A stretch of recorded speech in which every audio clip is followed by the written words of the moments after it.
To participate in the general public comment period, please call now at 818-238-3335. For any scheduled public hearings, please call when prompted to speak if you want the comment to be part of the record. Speaking times will be determined by the total number of public comment cards and callers in the queue at the start of each public comment period.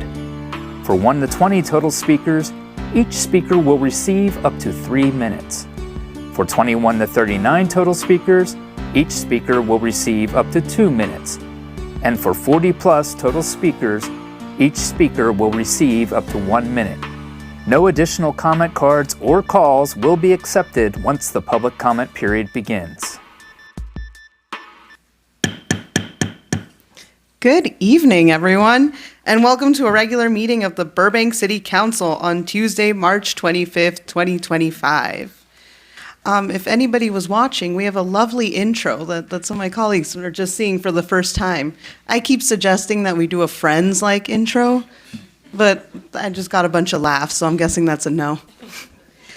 Anyways, thank you all for being here tonight, and let's get started. To begin, please join me for a moment of reflection. And this moment is intended to begin our meeting with a positive and collective support for our beloved community. The City Council welcomes everyone joining us this evening, and we encourage you to take a moment to reflect on our community and the work we will be doing tonight. Although each of us has our own unique reasons for being here, we are united in our passion for our wonderful city. As we pause, let us consider our individual contributions and what they mean to those around us. Let us find solace in knowing that by working together with a shared spirit of community and partnership, we will always act responsibly for the betterment of Burbank.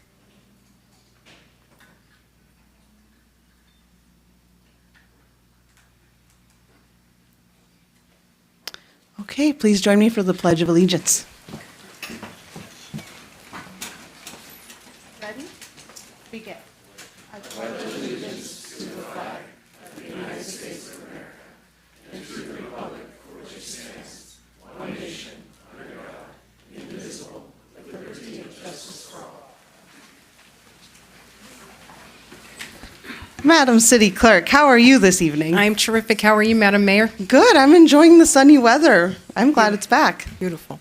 All right, let's take the roll. Councilmember Anthony? Present. Councilmember Mullins? Here. Councilmember Rosati? I'm here. Vice Mayor Takahashi? Present. And Mayor Perez? Present. Thank you. All right. There will be 4 periods of public comment tonight. Members of the public may comment in person or by telephone during the general public comment period and must submit cards or call before the general public comment period begins. The first public comment period is for general public comment on any matter concerning city business and or any agenda item.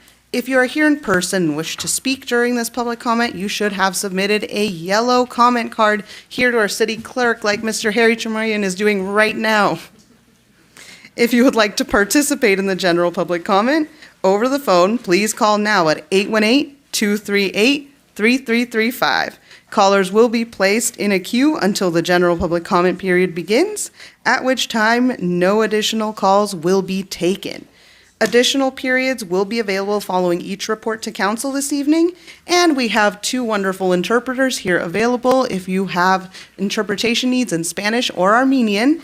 They will be with us until the beginning of the public comment. If no one has asked for their services by that time, I will ask them to go home. If you need them, they're here in the corner, and please speak to them now.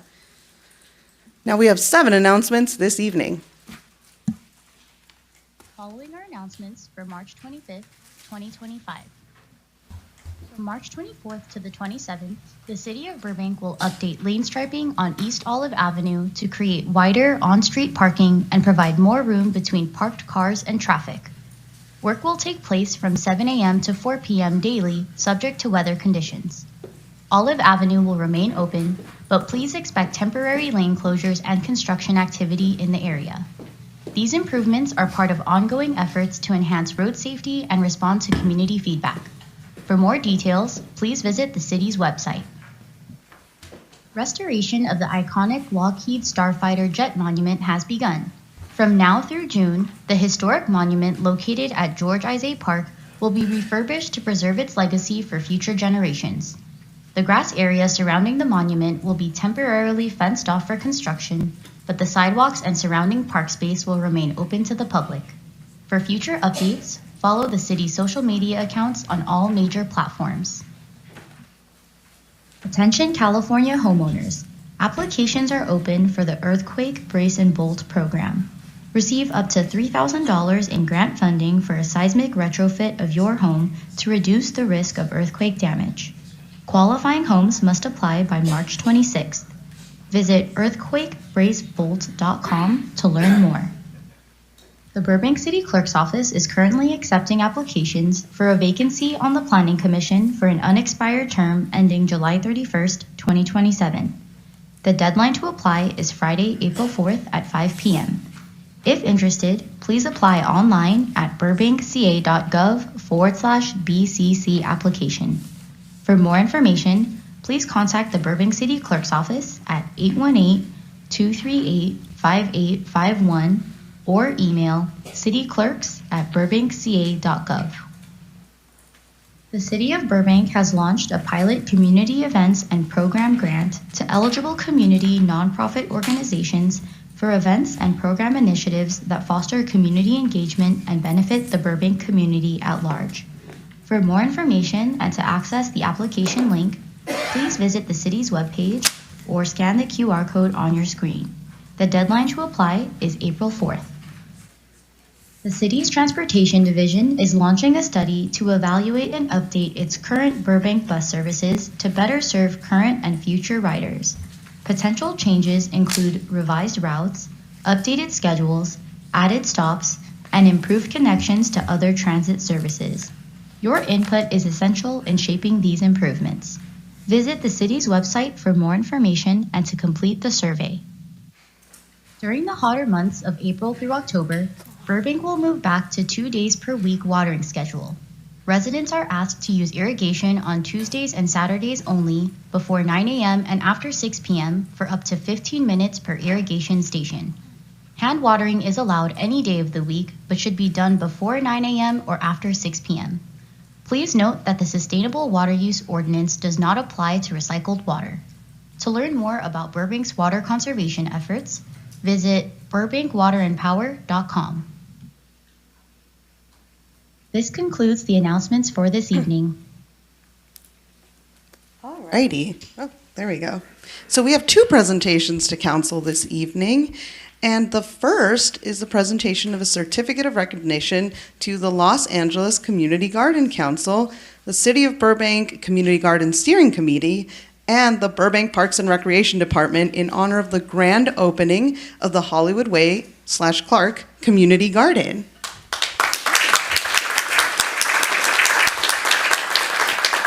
At this time, I'm going to bring a bunch of people to join me up here, and I would like to highlight each of them individually. So from our Parks and Recreation Department, we have Parks Director Marissa Garcia,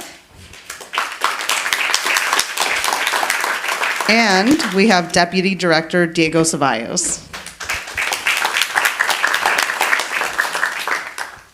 From the Los Angeles Community Garden Council, we have Omar Brownson, our Executive Director. And from the City of Burbank Community Garden Steering Committee, we have Robin Gemmel,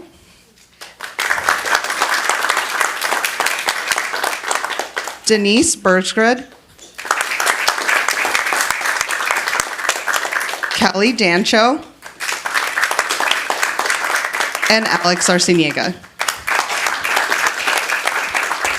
Give these folks a round of applause.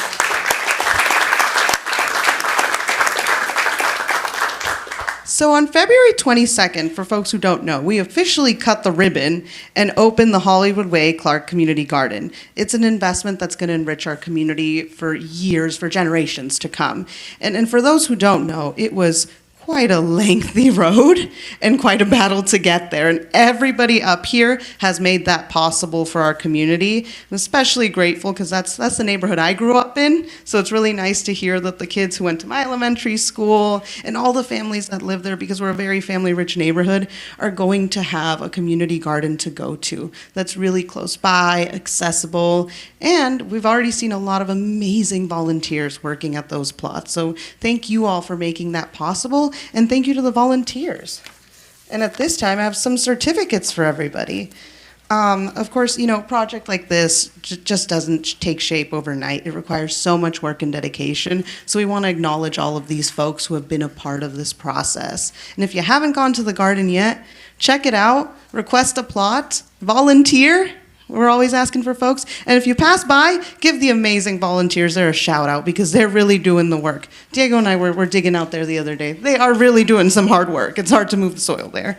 Alrighty, so my first certificate is first and foremost to Mr. Brownson.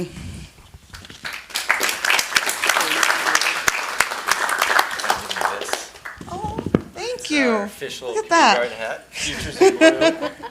That's amazing. Thank you so much. I will wear it the next time I'm out there, Oh, so I stay out of the protect from the sun. sun. Yeah, to protect me from the sun. Thank you so much. That's very kind.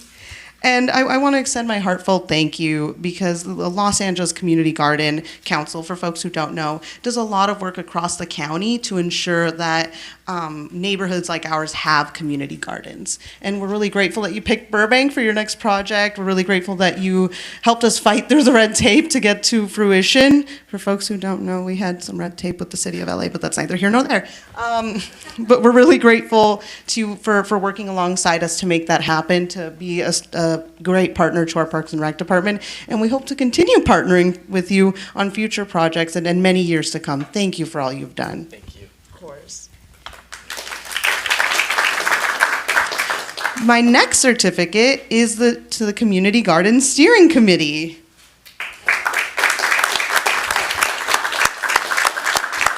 Your leadership is phenomenal. You are all an amazing heartbeat to this project.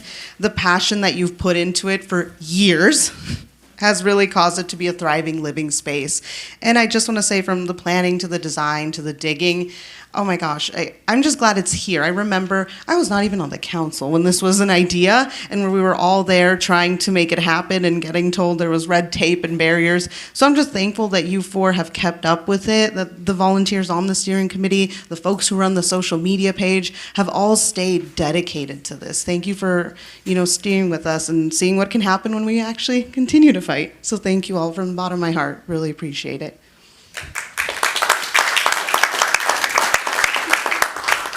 And of course, my last certificate is a sincere thank you to our Parks and Recreation Department. Thank you for hearing the community out. This is an important project for the community. Community gardens, for folks who don't know, are at the top of our survey list, one of the things that people have been asking for in the city.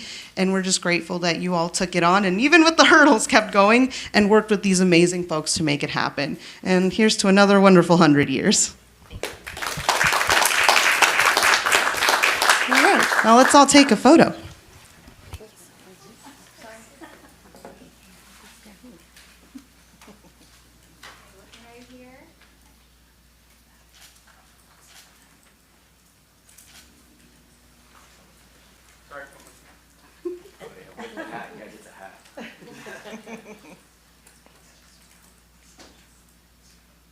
For my social media things. Yeah, thank you so much. Really appreciate it. Thank you all. Thank you. Thank you. Thank you.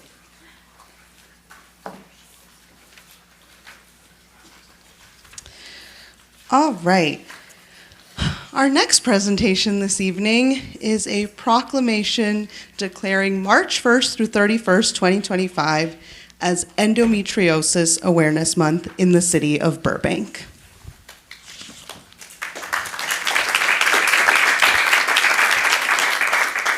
Now, for folks who don't know, this is National Endometriosis Awareness Month, and March is National Endometriosis Awareness Month, and this is a proclamation that's very near and dear to my heart as someone who lives with endometriosis every single day.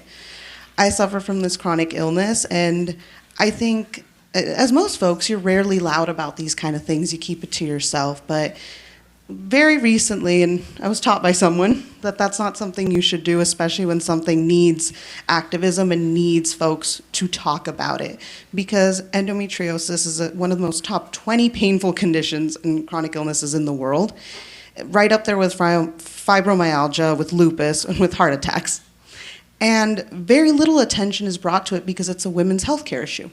So many times it's considered taboo to talk about, or something that we shouldn't discuss or don't know how to address. And I think that's a problem. So I'm going to continue to talk about it, because not only am I a lot of firsts, I'm also an elected official with endometriosis, which is really, really hard out there. And I think I hope to anybody who's listening who has this condition, or who is thinking, wow, I have some really rough periods, I have some hormonal issues, I flare up and I don't know what's going on, and my doctor says it's fine. I hope you push, because it's not fine, and I hope you continue to make sure that your doctor offers the care that you need.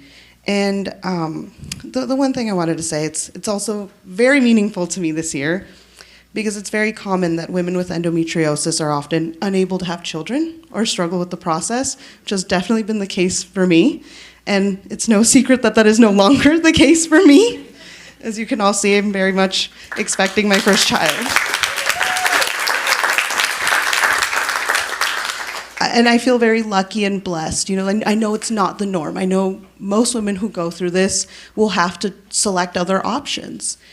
And that's why, for me, this proclamation is for all those women facing endometriosis, adenomyosis, fibroids, and all the horrible diseases that afflict young women and continue with them and often go undiagnosed for 10, 15, 20 years because we don't have a healthcare system that is set up for us. This is for all of you, and I hope that this attention that we're bringing to it here tonight will continue and will spread through the community, and you will take this home and Google it and talk to people who have this issue so we can continue to raise awareness. I want folks to know, and especially for all my men in the room out there with daughters, if your daughter is complaining about something like this, listen to her, take her to the doctor, and fight like hell until there is a diagnosis or some explanation provided.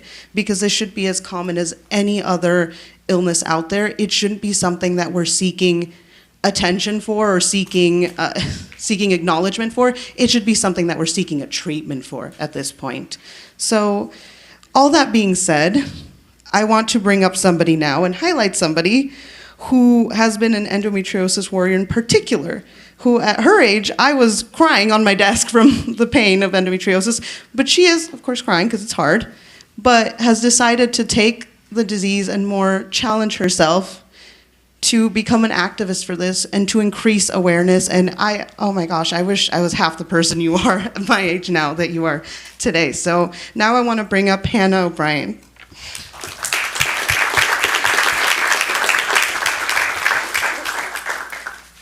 For folks who don't know, Hannah is a student at John Burroughs High School.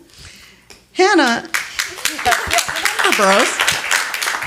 At her young age, Hannah is already a producer of a documentary that I had the pleasure to watch, and I won't steal your thunder, I'll let you talk about it, but a documentary that highlights endometriosis from a very personal perspective. I think it's a wonderful tool to inform folks, to teach them, and to increase this advocacy. And thank you for so much of what you're doing at such a young age, and I just hope to see you continue and keep going throughout. So, Hannah, I'm going to let you say a few words, and then I'll present you with the proclamation. Thank you so much. Thank you so much for having me. I appreciate so much. I was crying in my seat over there. It's a little bit hard, but I have a few notes on my phone to really, explain more of what you were already saying. But hi, my name is Hannah Hope O'Brien. I am a junior at John Burroughs High School. Go Bears. I first want to thank Mayor Nikki Perez for inviting me and the whole council for allowing me to accept this proclamation and recognizing March as Endometriosis Awareness Month. So endometriosis affects 1 in 10 women. It's a very crazy statistic. That's nearly 200 million people worldwide of our population.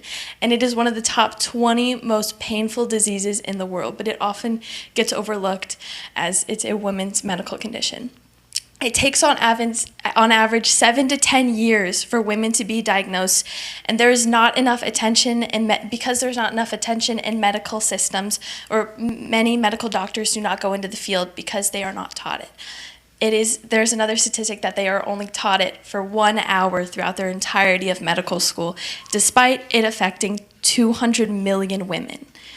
So even though those who have endometriosis, they know that they have endometriosis, they often don't talk about it because they've been taught to hide their pain, to hide their menstruation, and to hide their journey as having endometriosis. There's currently no cure for endometriosis, only treatment, despite it affecting 200 million women worldwide. Endometriosis is woefully underfunded, as many other medical conditions that affect women are. Me and my sister, who is unfortunately not here today, directed a documentary called Silent Suffering: How Endometriosis Affects Teens, about how this disease affects adolescents. I hope that this proclamation and our documentary will help spread awareness and understanding about how endometriosis, so that endo warriors is what we call ourselves, can be diagnosed sooner. More funding can lead to a cure, and more awareness helps understanding that many costs of this disease. It's been very painful to live with this disease, but it's important for other people to learn about it too. It's important for many people to know about this, even though it has such little recognition. The more that is recognized, the more that more people can get diagnosed. And truly living in the dark without knowing what your pain is an experience I can wish upon no other, which is why I decided to go out there, direct this documentary, and make sure that other women and other people know about its existence. I'm very deeply determined for this, and I really want to spread awareness for this, but I really, really appreciate this. It means a lot to me and my community. Thank you so much.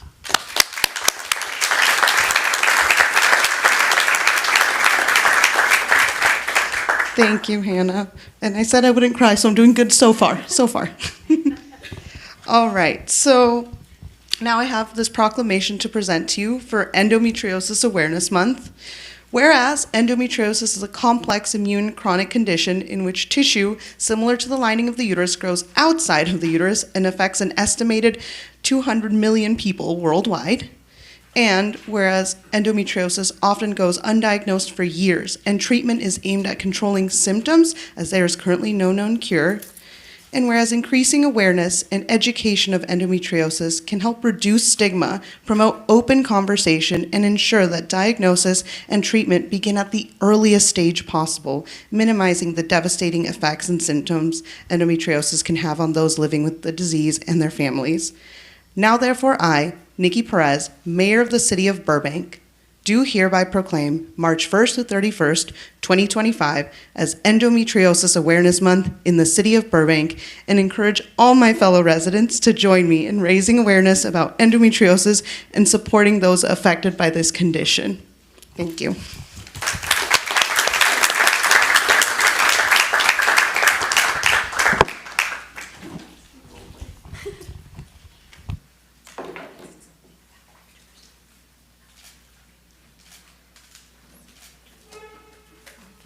Thank you. Give it up for Hannah one more time, please.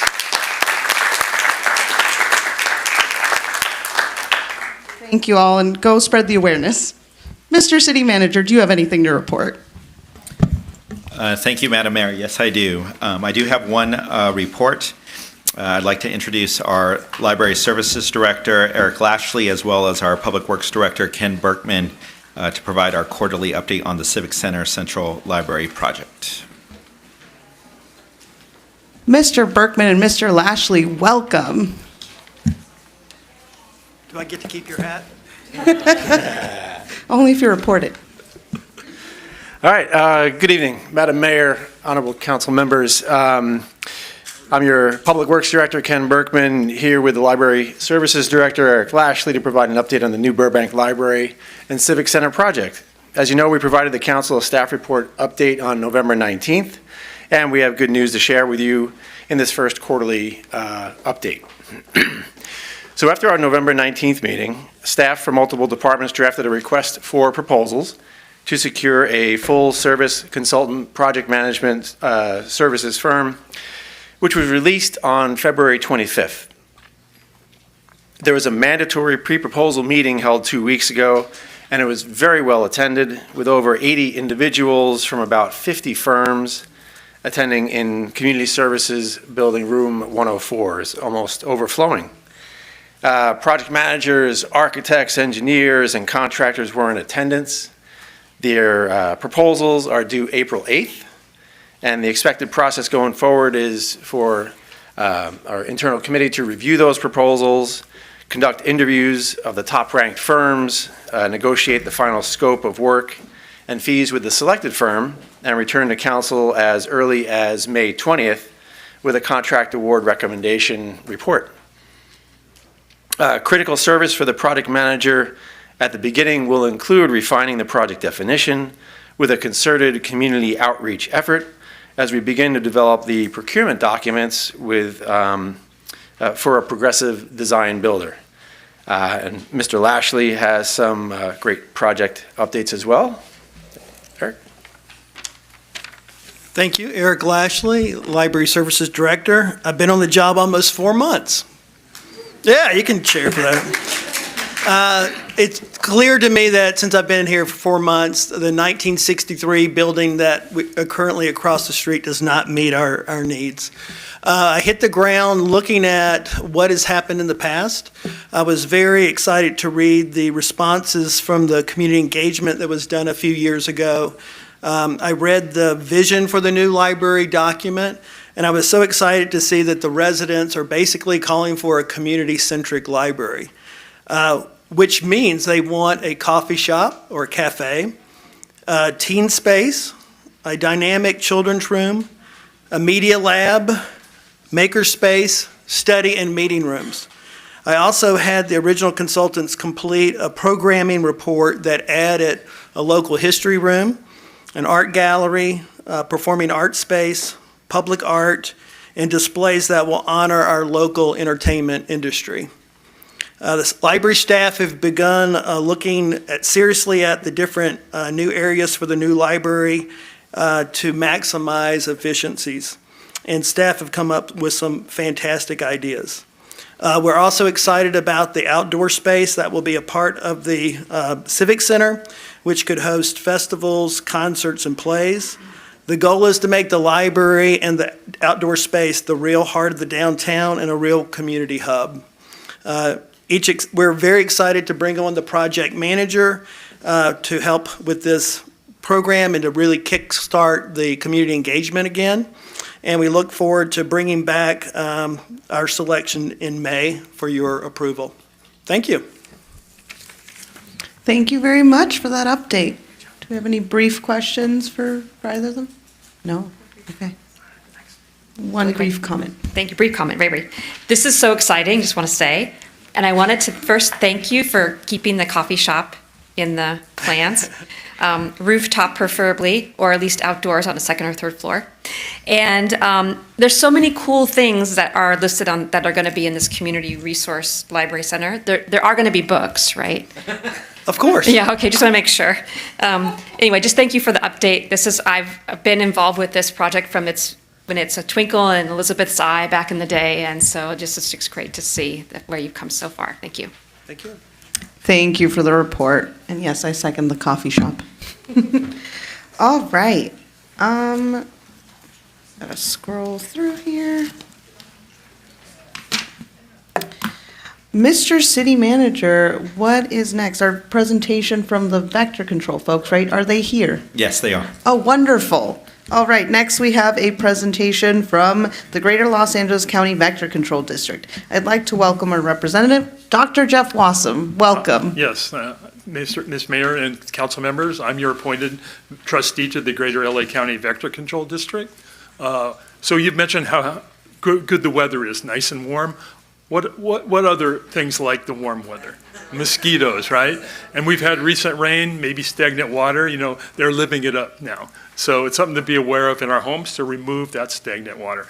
Anyhow, tonight we're going to have a presentation from our our operations manager from our Silmar district, Maritza Almos, and we'll be available afterward to answer questions. Welcome, Ms. Almos. Thank you, thank you. Happy to be here. I think we have a PowerPoint slide coming up. Yeah, there we are. So my name is Maritza Olmos. I am the operations manager at Greater LA County Vector Control District. And today I'll be sharing with you a lot of the services that our agency provides to you and to the residents of Burbank. So our district is the largest of 5 vector control districts within the LA County area.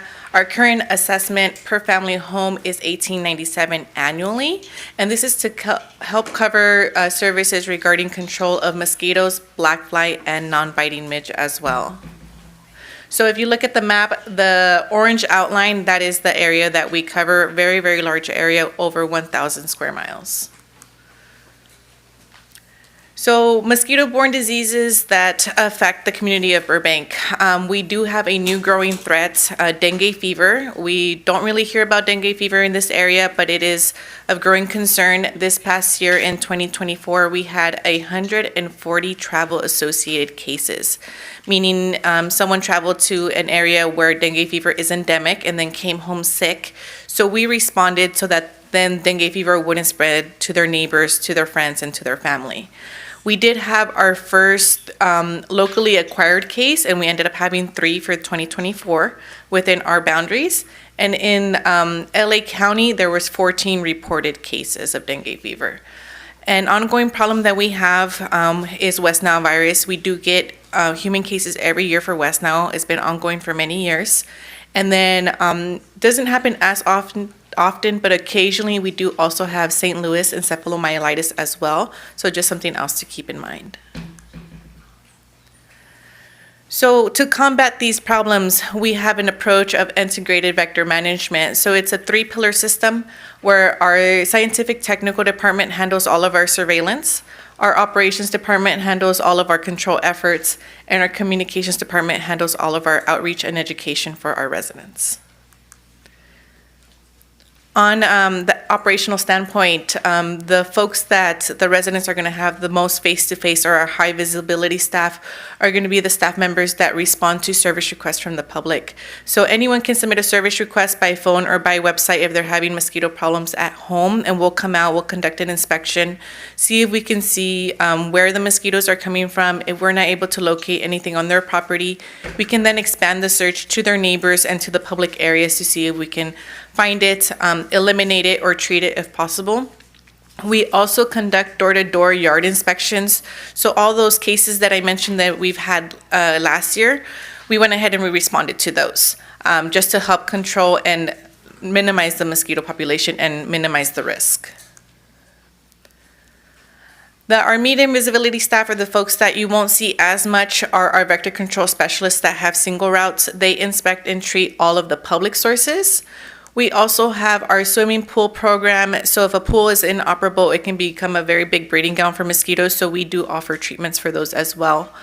And then we also have our street gutter program where when the water is not flowing properly and it lays stagnant, we'll go out and treat the street gutters as well. And then our staff that you may not see as often, or if you do see them, you may not know exactly what they're doing, is our underground storm drain system team. So they go out and they treat, they do inspections and treatments of all the water that flows underground. And we also have our flood control channel special teams that will go out and clear some of the debris when necessary to allow the water to flow. In the city of Burbank, we have about 3,000 known sources. All the orange bubbles are going to be the team that I mentioned that treats all of the underground water. All of the blue bubbles are going to be the ponds and the pools that we've inspected and potentially conducted treatment for. And all of the green bubbles are going to be all the residential and public locations where we had inspections and treatments. So in 2024, there was more than 5,000 inspections and treatments made to the city of Burbank. Our scientific technical department, they handle quite a bit. Our lab is responsible for mosquito trapping in abundance. They do submit their traps over to UC Davis for testing for West Nile virus. They also handle mosquito identification so that we know which species are affecting us, and that way we can better prepare for certain diseases they can spread. We also do dead bird pickup, and they are submitted for testing in case these birds are infected with West Nile virus. And then along the LA River, we conduct surveillance, monitor, and treatment for black fly as well. Something new that we hope to add to our program is the sterile insect technique, also known as SIT. This is where male mosquitoes are sterilized through X-ray. They are then released over time, and then just male mosquitoes don't bite, so there's not an increase in any biting pressure of any kind. But then these sterile males then breed with the wild females, and it results in unviable eggs. So some really cool key benefits to SIT is that it's non-chemical, meaning no pesticides. It's very eco-friendly. As I mentioned, it results in no offspring, so I guess you can kind of think of it as family planning for mosquitoes. And you'll see an overall reduction in the mosquito population. So we're in the very early stages of our SIT program, but we're already seeing great results, but it's very, very small. We hope to expand this program and add it to our regular rotation. Our communications department, our community outreach, just a few weeks ago, we had staff present at your farmers market. I believe they engaged with close to 200 residents. We have our youth education program where teachers, schools, students, parents can request for our staff to come out. We have a classroom on wheels that has microscopes and very interactive, engaging different TVs that they can use to learn the anatomy of mosquitoes and where they breed. We have city and community presentations such as this one, and through traditional media such as radio and TV and social media posts as well. We want to promote public awareness of our services, and we want to educate the public about mosquitoes and the diseases they can transmit. So we're asking for you to partner with us. Follow and share our district's updates from social media accounts on your city platforms. Please encourage residents to call and visit our district website to submit service requests. We really pride ourselves on a quick response. We usually come out within 3 business days. We try to provide the best customer service that we can. And then we ask, if possible, if we can add a district tab to your city websites so that the residents have easier access to our resources.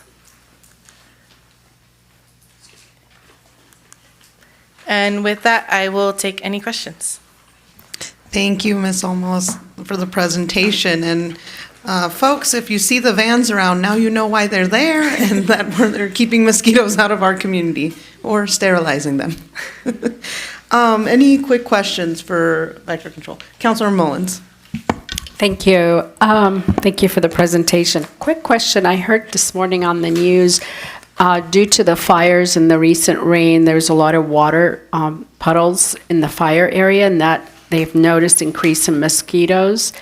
Are you guys addressing that? Is it going to impact the increase of the mosquitoes coming our way here in Burbank or close by? So within our district boundaries, we were fortunate enough where we didn't have any of the fires impact any of the properties within our jurisdiction, but we will be helping out our sister agency at San Gabriel Valley that was affected by the Eaton fire. We're trying to come up with the best plans to execute our treatments because there is over 4,000 pools affected. Not only the properties that burned down, but also the nearby residents, their swimming pools are full of ash and debris.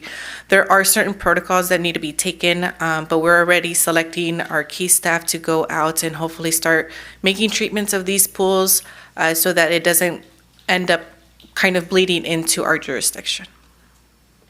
Great, thank you. Because as soon as I heard that, and I know you're coming today, I was expecting something to come up from it. My second question is to the city manager. If asking to be added to our city website for information, is that possible? Yeah, we could certainly look at that. I know we do push out a lot of their information. We may have it up there already. I'm not sure, but we'll circle back and make sure we I'm looking at Jonathan Jones, and I got a solid we do. I kind of Either figured we that, do or we so have it, okay. I had like 95% confidence, but I wanted an out, so, okay. Okay, good. That was it. Thank you. Thank you, Councilor Mullins. Any other questions? Vice Mayor Takahashi? Yes, thank you. Great presentation, always. Thank you for a reminder. Appreciate all the information coming out. I wanted to particularly thank you for sharing information about the sterile insect technique. That's been something, as you know, a couple of folks in our community have been really want to start here. So is it actively being deployed now in Burbank? Not in Burbank. We need to do, we've been doing a small trial area just because we need to make sure that the dosage is correct. So we need to make sure that the male mosquitoes are sterile enough, but that they can also still compete with the wild males. So we're still in the early stages. We do plan to release, we started last year with our releases and we hope to release more this year in a given area. It's not in Burbank yet, but hopefully we can expand that program. Okay, great. And then did you say that you've done 5,000 inspections in Burbank? Just last year. Just last year. Wow, that's amazing. And that's including residential and commercial and Yes. parks and all sorts of things? Yes, and yes, and everyone's welcome to submit a service request. Say they're at the park and they got bitten up, feel free to submit a service request. We're more than happy to come out. Wow. And to that point, I'm wondering if it might be possible to add service requests for this on the 311 app, possibly, to make it easier for folks. Because I have to be honest, it's been something that's been on my mind to get a service request for my house, because I'm not sure where the mosquitoes are coming from, but then I don't think about it. I'm out and about or whatever and go to the web. So it'd be super cool to have it on the 311 app. Just saying, for our city folks. Oh, maybe it's already there. Or maybe there's a comment about that. Welcome, JJ. Hi, everybody. Madam Mayor, Madam Vice Mayor, members of the council, Jonathan Jones, Public Information Office. So the 311 app is city services. I wouldn't recommend that for this. However, my almost 8 years here, we have an excellent relationship with the mosquito folk, and we will continue to push out all their great information. We have a PSA running on the channel right now about all the great tips that residents can do to prevent mosquitoes, and we will make it more visible on the website of how to find them and contact them and all that good stuff. Great. Yeah, I think that inspection is a really cool service you give. And in the past, I've asked this question, I'm going to ask it again. If you have someone come out to inspect your home and you realize that the mosquitoes are actually not coming from your property, you do have a way to address that, right? Yes, so we do expand our search. It depends which mosquito the resident is complaining about. If it's more so our native mosquito, it does have a longer flight range, but it tends to breed in like a swimming pool, for example. If they're experiencing more so the daytime biting, ankle biter, very, very aggressive, it tends to stay very territorial. So we'll more than likely find it within a 3 to 4 house radius. So we make contact with the neighbors, try to gain access to conduct an inspection, and then hopefully eliminate the source, if not potentially do a treatment. That's wonderful news. Thank you so much. Thank you. Any last brief questions? Brief. Okay. Very brief. So you're out there, you're X-ray zapping them enough so that they're sterile, but not too much that they're not incompetent. So I don't know if I've read too many comic books. If I get bit by a radioactive mosquito, am I worried? You'll be fine. And the male mosquitoes don't bite. So okay, good. You'll be all extra right. fine. Okay. I was worried I was going to wake up the next day with some mosquito powers. You may already have them. Fair enough. Vector control. Why do we call it vector control and not mosquito people like this? Because we also handle black fly and non-biting midge. So it just depends if we all of a sudden had different vectors that affected the area. We might switch gears into the certain pests that we're dealing with. Okay. Historically, we dealt with aggressive honeybees many years ago. Oh. So it just depends. Mosquitoes aren't the only thing that we handle, just the biggest. Okay, excellent. And then separate from asking questions about what's happening in mosquito world and vector control, if they wanted to get hold of our representative, if they contact us, are we able to get folks in touch with Dr. Wassam? Is that, how do we, because you're our rep. We don't have anything to do with the day-to-day business of the district, so it's best they contact the district directly. Okay. They call me at my dental office, but I'm going to tell them to do that. Okay? Fair enough. Okay, thank That's you. the best way to go. All right. They're the professionals. Okay. All right, thank you all. And you are more than the mosquito people. We are. Thank Thank you so for much. what you do. Thank you for being here. All right. Now, Mr. City Attorney, will you please report on closed session? Yes, Madam Mayor, Vice Mayor, members of the City Council, and for the benefit of the public, the City Council met this afternoon at 4 p.m. to discuss 2 items of existing litigation, though 3 are listed on the agenda. The first item discussed was Narcissian versus City of Burbank and Joshua Paul Van Dam. It's a personal injury matter pursuant to Government Code Section 54956.9D1. The second item is Whitehead versus City of Burbank, which is a personal injury wrongful death case, also pursuant to Government Code Section 54956.9D1. No action, reportable action was taken by City Council on either of these 2 matters. Finally, Marino versus City of Burbank, which is a personal injury case, is listed on the agenda but was not discussed this afternoon by City Council. Thank you, Mr. City Attorney. Now is the time for general public comment. I'll be calling out the speaker's name as well as the person who is next in line to speak in order to keep public comment moving in a timely fashion. We have a designated seat here in the front marked public comment for folks who are up next, and a timer is available on the podium. This is also the very last call for anyone who needs an interpreter, or I will be releasing these folks for the evening. Did you get any asks? You are free to go home. Hopefully it's still light outside. Persons may choose to use the first period of public comment to address an agendized report, but will not be able to speak on that item following this segment. Now, please state your name for the record after I call it, and feel free to correct me if I mispronounce your name. Madam City Clerk, how many public comment cards do we have for general public comment, and how many callers? We have 13 cards and 1 caller. 13 cards and 1 caller. I have 12 cards here. 12 cards and 1 caller. Okay. All right, 12 cards and 1 caller, that being 13 total. Each speaker will have 3 minutes. All right, for callers, please remember to lower the volume on your TV and when you deliver public comment, and we will move forward. All right, my first speaker is Ron Bax, followed by David Donahue.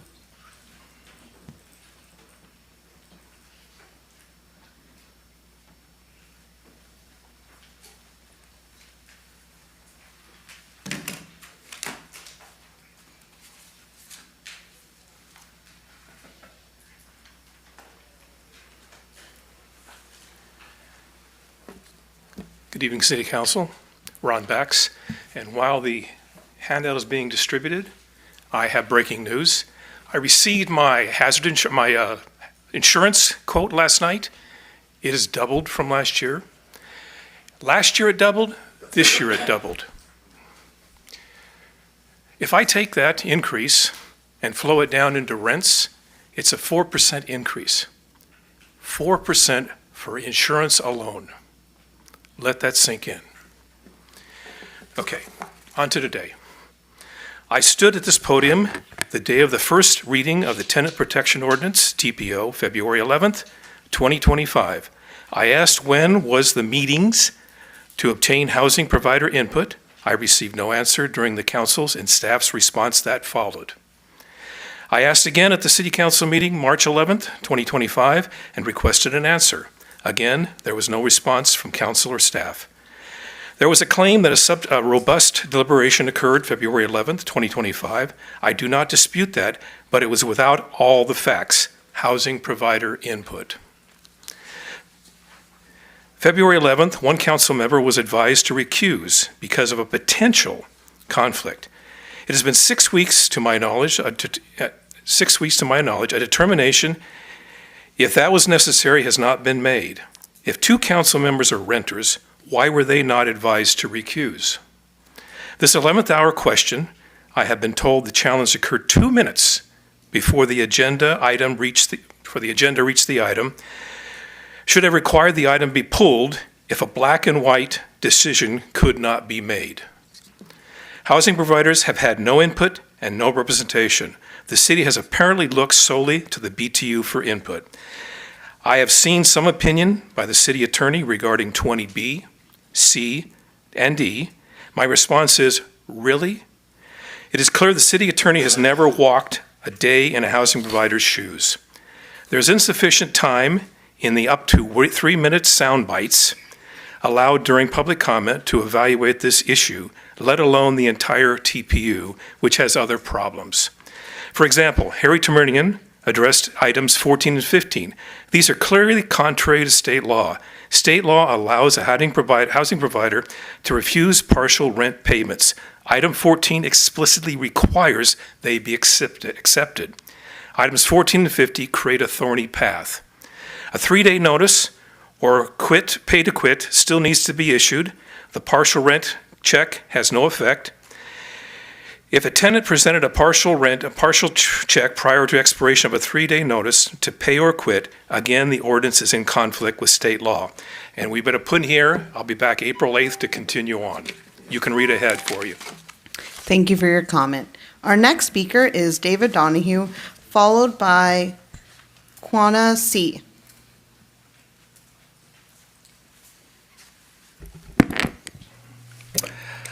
Good evening, Council. David Donahue. Ms. Labrada, would you please play the video? The Burbank Tenants. So I was a co-founder of the Burbank Tenants Rights Committee. Awesome. Which has now become the Burbank Tenants Union. Nice. So the general rule is a public official cannot participate or influence a decision if it is reasonably foreseeable and material that the decision will affect a financial interest of you or your immediate family. I want rent control so strict that all of the units turn into condos for sale. I would love to buy my apartment. I'm a renter right now, but I don't see the future where I get to own that property. So for me, converting apartments to condos would be fantastic. That's the way you get people to build equity and invest in their local community. How do you do that? And keep it affordable. Yeah, keep it affordable. How does, when my friend Gordon just said that housing is so expensive. Right, so how does it's this guy supply do and that? demand. If a bunch of new condos are dumped onto the market, the price is gonna drop. So you're against having any rental properties altogether? Altogether. That segment of business should be obliterated completely. Absolutely. The biggest issue here is the appearance of bias as well. So you want to make sure that if there is any remote potential that there is a financial interest, you'll want to speak to either the city attorney. Remove or recuse yourself from the decision unless the city can obtain an opinion from the FPPC, and that's called a safe harbor opinion. Potential consequences for violating the conflicts of interest provisions. It can invalidate a decision made by the board in which the commissioner sits on. So that little compilation of videos is something I've been paying very close attention to, and I'm going to speak real quickly because I only have less than 60 seconds. I do believe that there's a clear bias by Councilmember Anthony. I believe that his co-founding the organization that is now currently the Burbank Tenants Union. I do believe that Councilmember Anthony, by his avowed co-governing with the Democratic Socialists of America, which, if you were watching last council meeting, wrote the book and endorses the book, Abolish Rent. Abolishing rent, taking away property rights, is a violation of our Fifth Amendment. The Burbank City Attorney has definitely said that you have to be very careful on how you look at violating the Fifth Amendment, the ability for someone to own property and to enjoy property. I believe this is a clear bias, a clear violation, and I'm urging council to direct the city attorney to look for a FPPC opinion so that we can clarify this matter. Thank you very much. Thank you for your comment, right on the money. All right, our next speaker is Quanah C., followed by Mark Scroggs.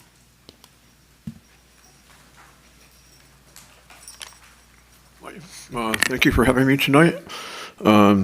Wanted to congratulate Nikki. The last time I was here, she was vice president. Now she's president. That's really cool.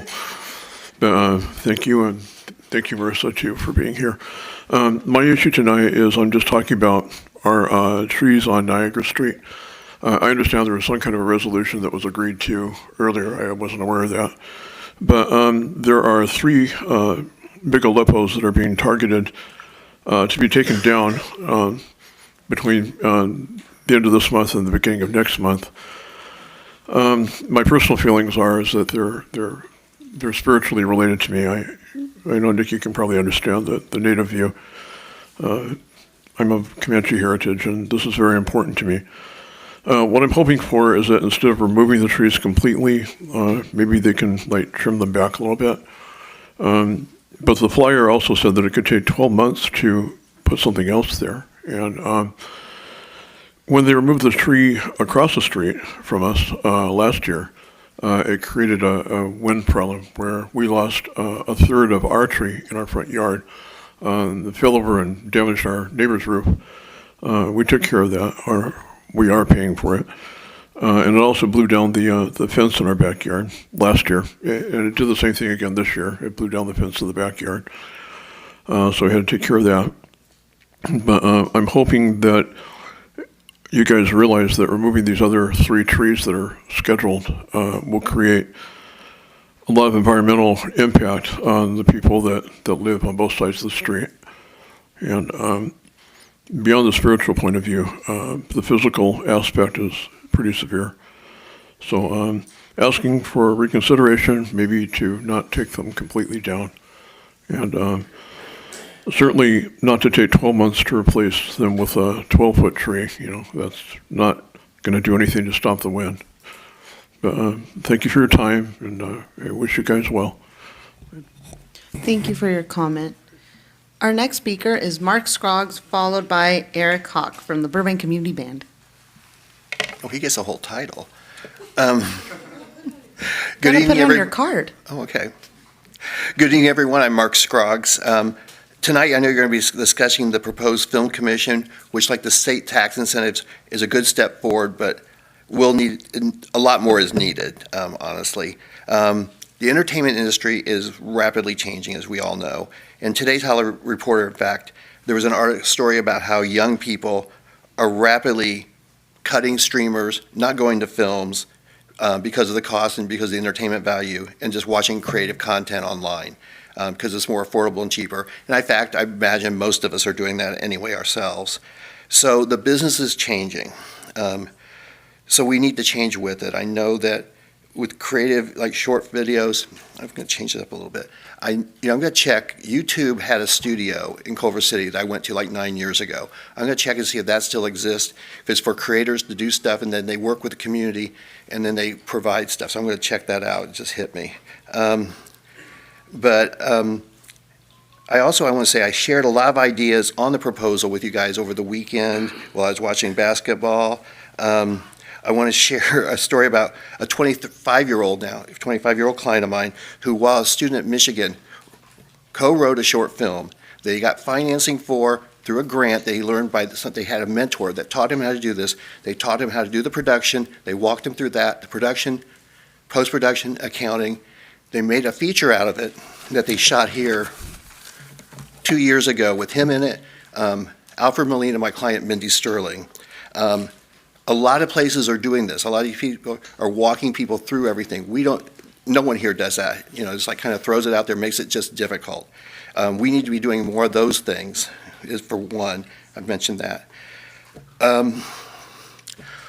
Also, it's like we also should be promoting more what we're doing here. With the productions here. I know we talk about that all the time. The girls' documentary tonight, I'm just changing everything up, is a perfect example. That stuff should be promoted. I know there's been a few stories in the Reader about projects from here.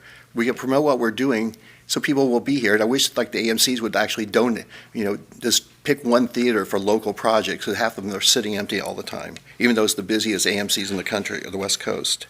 Conclusion, I want to say, you can read what I've been doing with my brainstorming Zooms. We've got a lot of great information, a lot of good thoughts. It's on my Substack at Mark R. Scroggs. I also have on it information on how to reach the state legislature about the proposals, who to contact, when to contact, what to contact, and what to say. So it's all there. So I've been working with a lot of these people. about that because I know they're going to start talking about the bills tomorrow, I believe. So, thanks. Have a good night. Thank you for your comment. All right, our next speaker is Eric Hawk with the Burbank Community Band, followed by Vicky Kirschenbaum. All right. Hey, and good evening to the wonderful members of the Burbank City Council, the fantastic city staff, and others who've taken time out of their evening to participate in today's meeting. My name is Eric Hawk. I am the current president of the board of directors of the Burbank Community Band. And what I want to talk about is on Saturday, April the 12th at 2 o'clock, the main stage of Burbank High School, the auditorium at Burbank High School, the band will be celebrating its 85th year since it was first founded by employees of Lockheed right here in Burbank in 1940. The Sound of Burbank concert is meant as a love letter to our hometown, celebrating not the band's own history, but the fascinating eras that Burbank has experienced while the band has been rehearsing and performing in this community. The band will highlight music from Lockheed's days of manufacturing planes in the war effort and the creativity and imagination that has burst from Disney, NBC, and Warner Brothers studios that gave the city the name of media capital of the world. The band will use music to highlight the car culture that is also part of Burbank's past and present, and we have some terrific classic concert band pieces that will highlight some of the wonderful and talented musicians who spend a few hours in Burbank every Friday morning. emceeing our concert will be someone familiar across Los Angeles and especially here in Burbank. NBC's own weatherman of nearly 40 years, Fritz Coleman, will be our MC. The band, led by our conductor, Michael Stanley, has been perfecting some wonderful pieces, including a really high energy Warner Brothers swashbuckler 1940s film theme, The Seahawk, which is just super. And with a guest pianist, our expert and lead clarinetist, we're going to celebrate the 100th anniversary of George Gershwin's Rhapsody in Blue.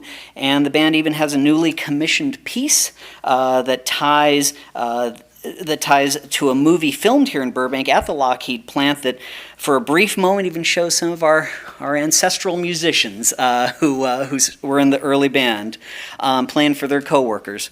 So I'm happy to report also that this concert is being funded in part by the Burbank Arts Grant, and the band is very much appreciates the city's support with this grant for local artists. I'm excited, and I do hope I've gotten y'all excited as well of this upcoming show. It is once again on Saturday, April 12th at 2 p.m. at Burbank High School. And hope to see y'all next month in April there. And I have flyers, and if I do have to rush out, it's for another rehearsal for another band. So thank you, everybody. Thank you for your comment. We'll see you April 12th. All right. Never say we don't support the arts here. Our next speaker is Vicky Kirschenbaum, followed by Harry Temurian. Hi, my name is Vicky Kirschenbaum, a Burbank resident. I just wanted to address a portion of the staff report of the city's waste reduction ordinance, the background section. You know what it leaves out? It leaves out what happened in this room in July of 2019. I was here. Council chambers were full. We had so many Girl Scouts. So many people spoke. And that night, Council voted 5-0 for staff to write an ordinance to ban single-use plastics and to also get us to a path for reusable for dine-in. It's in the minutes, was in the agenda. That ordinance never happened, not in August, not September, October, November. It was kind of buried.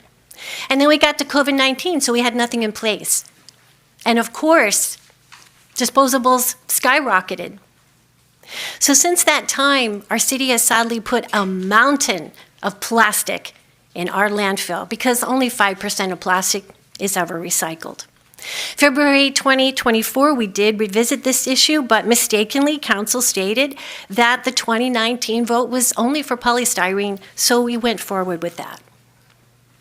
You know, Exxon is the biggest maker of single-use plastics in the world. We all know what their agenda is. They have a new way of making plastic. It's in an ethane cracker facility, and these are highly polluting. They give off more greenhouse gas emissions than coal-powered power plants, and they are placed in communities of high poverty, communities of color. Plastic production's on track to triple by 2050. I probably won't be here. Your kids will be here. So I want us to revisit the issue of single-use plastic and fulfill the promise of 2019. Thank you for your comment. Our next speaker is Harry Tamurian, followed by Matt Evans.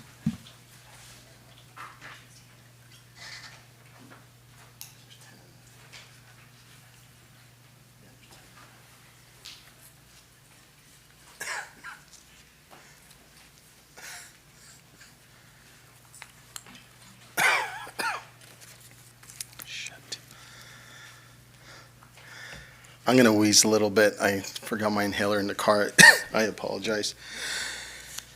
Good evening, Council. My name is Harry Tamurian, Burbank Association of Realtors. In front of you, I've compiled a list of 3 properties that are currently on the market right now. For the accountants and for the economists in the room, along with Councilmember Anthony, former property manager, he'll give you a little bit more insight on the expenses side of this. But I wanted to go over directly, not anecdotally, but actual numbers so that you guys can see what's going on in the city of Burbank.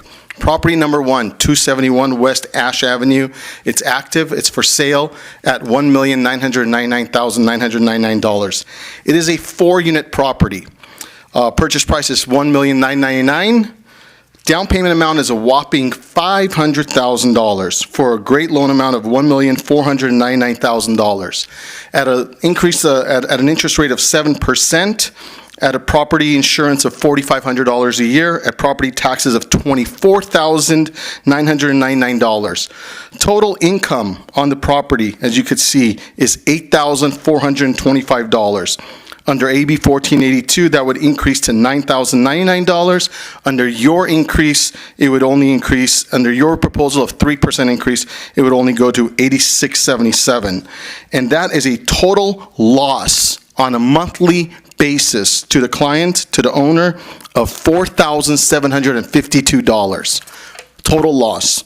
Property number 2, 1484 North Clybourne, listed at $1.469. Down payment amount of $367,000, loan amount of $1,100,000, property taxes of $18,362. It's a duplex. Total income is $7,200. Total loss on the property is $2,875. As you could see, we have the last one on Niagara. The income statement is in the back. It is going for $899,000. Down payment is $224,000. $674,000 loan amount. Total income is $3,400. You see the expenses. Mortgage payment on it is only $4,490 for a loss of $3,137. You guys want people to invest in your community? That's what you want, right? These are not anecdotal numbers. As you can see, I've been very conservative on the monthly maintenance costs. If you want actual numbers on maintenance costs, Mr. Costine Anthony will give those to you because he was a property manager before. He'll let you know exactly how much exactly monthly maintenance costs are. $400 is nothing, right? A water heater just by itself is about $1,000. You know how much putting it in is, etc. You want your people to invest in Burbank? No rent control. Thank you. Our next speaker is Matt Evans, followed by Alex Arciniega.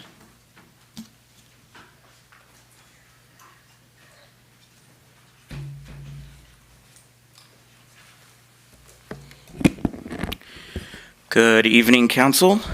My name is Matt Evans. I am here on behalf of LA Metro and the North Hollywood to Pasadena Bus Rapid Transit Project, otherwise known as the NoHo to Pasadena BRT, as the Construction Relations Manager. I'm here to invite the Burbank community, Burbank residents and business owners to join us for a project community meeting this Thursday at 6 p.m. That's virtual via Zoom. As some of you might recall, our Metro Board of Directors approved this project in April of 2022, and we have now reached 30% design. And we are now approaching construction at the end of this year, early next year. In Burbank alone, the project will add 6 brand new enhanced stations that will connect the Media District, downtown Burbank, and MetroLink, with the majority of the alignment running along Alameda, Olive, and part of Glen Oaks. So we hope you can join us. Again, that's Thursday at 6 p.m. virtually to hear the latest updates as it relates to our 30% design. Provide your feedback, which will help us understand what types of design elements you have questions about. You guys have meeting flyers in front of you. Please feel free to share as you wish. I can also drop flyers here at the entryway. Again, that's this Thursday, 6 p.m. at virtually via Zoom, and we do intend to hold these quarterly from now until the end of construction. That's all I have. Thank you so much. Thank you for your comment. Our next speaker is Alex Arciniega, followed by Joe Pimienta. Hi, good evening, Mayor, Vice Mayor, and council members. Also, hello, City Manager Hess and City Attorney McDougall. So I wanted to say thank you for your votes, Ms. Takahashi, Ms. Perez, and Mr. Anthony on the anti-retaliation ordinance. The right to organize is very essential to our democracy. It's very disappointing that we didn't get your vote, Ms. Mullins. In addition, I have a few questions in terms of mediation. I typically come back around when there's additional emails that come in from renters where we see a rise in evictions. So right now we're seeing above the threshold, it's still, I would say, under 10 a month where we're getting owner move-ins. So it's either an increase in rent in single-family homes that is going beyond what's affordable. We've seen 20% on these, and owner move-in evictions. So my question is, do we have any status on mediation? Also in terms of when we would launch that program as a city, what the intake notes would look like, just generally more of a pipeline so we can start referring folks over. Right now, as usual, our tenant rights attorneys are very, very, very backlogged. So right now, we're just having people log and itemize what's going on in their home. Unfortunately, there aren't laws against people wanting to move back into their home. What we're seeing is that 2-3 cases, they haven't moved back into their home. They use it to evict folks out. They raise the rent and put it back on the market. And we're keeping tabs on these. So great that we want to protect our owners, but, you know, we have to find a balance through mediation. So thank you very much. Thank you for your comment. Our next speaker is Joe Pimienta, followed by Elizabeth Bax. Good evening, Mayor, Vice Mayor, council members, staff, and everybody present in the chamber. I wrote a bunch of things. Let's see how many I could get through them. But first, I do want to address some of the comments that have been made prior to my speaking, which is, yeah, we all agree with the same problems. Like, you're not really bringing anything that we also haven't brought up, which is how difficult it is to, to have a decent style of living, or let alone coping with the difficult cost of living. So welcome to the conversation, I guess. The last time that I was here, I did comment. I did also bring into account something that has also been brought up, which is how a lot of people have made the comment that it is very difficult to survive on Social Security or on their pension alone, which I agree with, which is also why I think of all the tenants that can't afford that. I will continue those arguments now by also continuing that one of the arguments that we hear a lot is that the solution to the housing crisis, it should be to build more. And that's all well and good. However, we all know that the issue with that is that as much as even people in the Burbank Tenant Union support that cause, we also keep saying that the new houses that are being built are, first of all, not protected by the Tenant Protection Act. Secondly, they're inaccessible, they're unaffordable, which makes them unsustainable for anyone who wants to start living in there. Meaning that all the apartments that are being built are very costly for anyone to actually start living in there with a long term. I brought this point before, so. The other thing that I also want to bring up, something that I've heard on this podium mentioned, is that if you're a tenant and it's getting very difficult, we'll just take the consideration of getting roommates. And I will just go on entirely say that is like a disgusting thing to say, of saying like someone like, oh, if you're actually having a hard time, if you're actually having a hard time keeping a roof over your head, consider either moving out or bringing people into your housing, because you wouldn't say that to homeowners. So until I hear the same argument said to a homeowner, hey, if you're having a hard time keeping up with the insurance or keeping up with your mortgage, why don't you sell your house and actually move in with your relatives or leave the state? Like, that is a terrible thing to say. So, as I mentioned before, with the cost of living, it is very difficult to save. It is very difficult to go out. It is very difficult to keep a decent quality of life. So therefore, rent burden decreases your quality of life. With my last 50 seconds, I would also just like to change the topic entirely and tell everyone that on April 6th, a lot of cyclists are hanging out together and we are riding to the Ciclavia in Koreatown. If anybody would like to join us, we are meeting up on Stout's Bicycle at 9 a.m. April 6th. It's located on 509 North Victory. Come join us. We will be riding all through the Chandler Bike Path all the way into the North Hollywood Station. So if you got your bike, that'll be really cool. And lastly, with my last 20 seconds, I do want to just say one more time, it's great that Burbank stood on the side of immigrants and therefore declaring a sanctuary city because, as we have now seen, I don't know if you heard the most recent executive order where over 523,000 green cards are being considered being revoked. So the argument of saying if you came here the right way is actually bullshit. For that, thank you for your time. Enjoy your evening. Thank you for your comment and language. Our next speaker is Elizabeth Bax, followed by Andre Dionysian. Wow. I came up here in a really good mood tonight. Hi, city staff and city council. I came up here to talk to one thing, but I'm going to try to talk about two. One is people who are housing owners don't get the choice to do things. If I can't pay my mortgage and I can't pay my property taxes, my house is going to get taken from me. And yeah, I do want to move people in when I can't afford it because there's no other way. I'm sitting in that position right now for all you want that seem to only think that it's renters that have problems in this town. There was a study session this afternoon before this meeting tonight. And Burbank is proposing to raise the water, sewage, and refuge by 28% a year. Not just 1 year, but 2 years in a row. But those are all paid by your housing providers. They're included in your rent. So along with everything else that they're telling you is going up, that is going to be increased. The city attorney said a couple weeks ago, or couples meetings ago, that it's the community that wants rent registry. It's not the community, it's the tenant community that wants the rent registry. If the tenant community wants the rent registry, then the tenant community should pay for the rent registry. It is not self-funding. I don't care how many times you say it's self-funding, it's not. It has to be paid for by somebody, and you guys want the landlords and the housing providers to pay for it. They don't want it.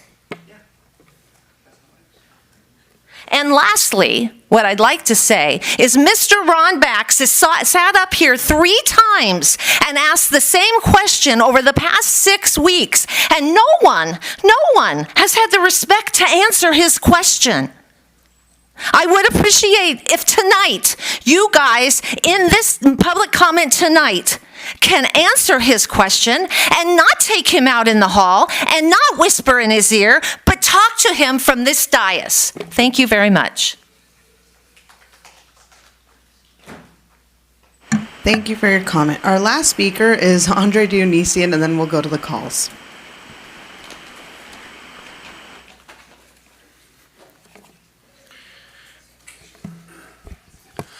Good evening, council members.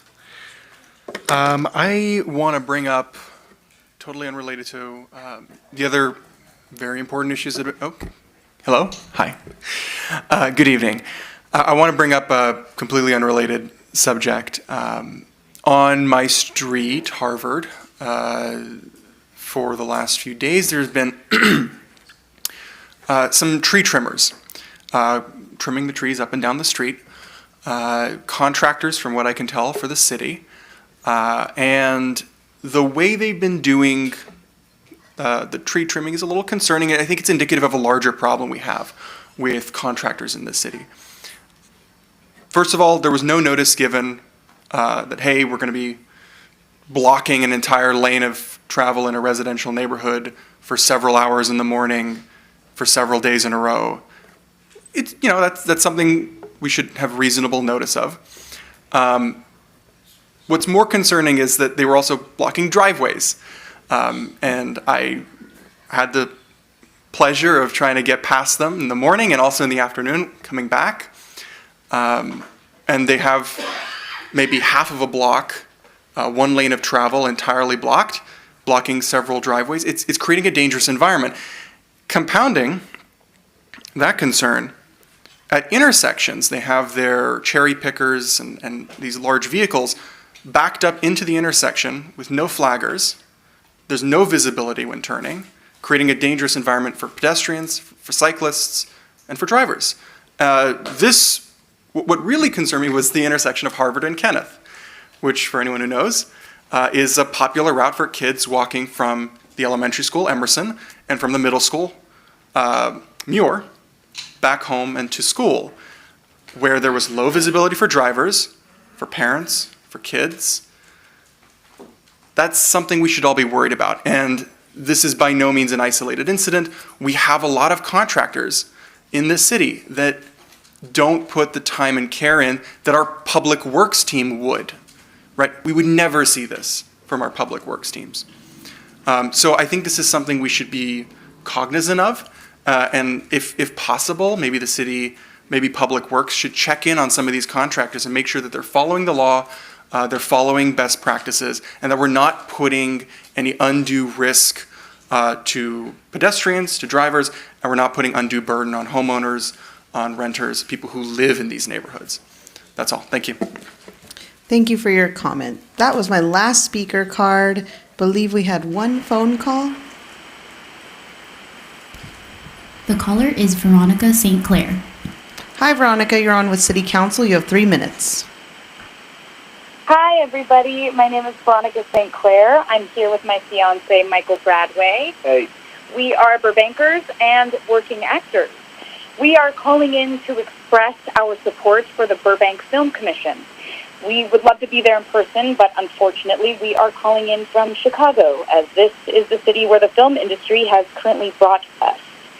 I grew up with dreams of becoming an actor and participating in my hometown's industry. And how romantic. All my friends' parents were boom operators, props masters, set dressers. It also seemed everyone I knew had a SAG card. We'd often watch commercials just to catch a glimpse of our neighbors and friends in National Car and pizza ads.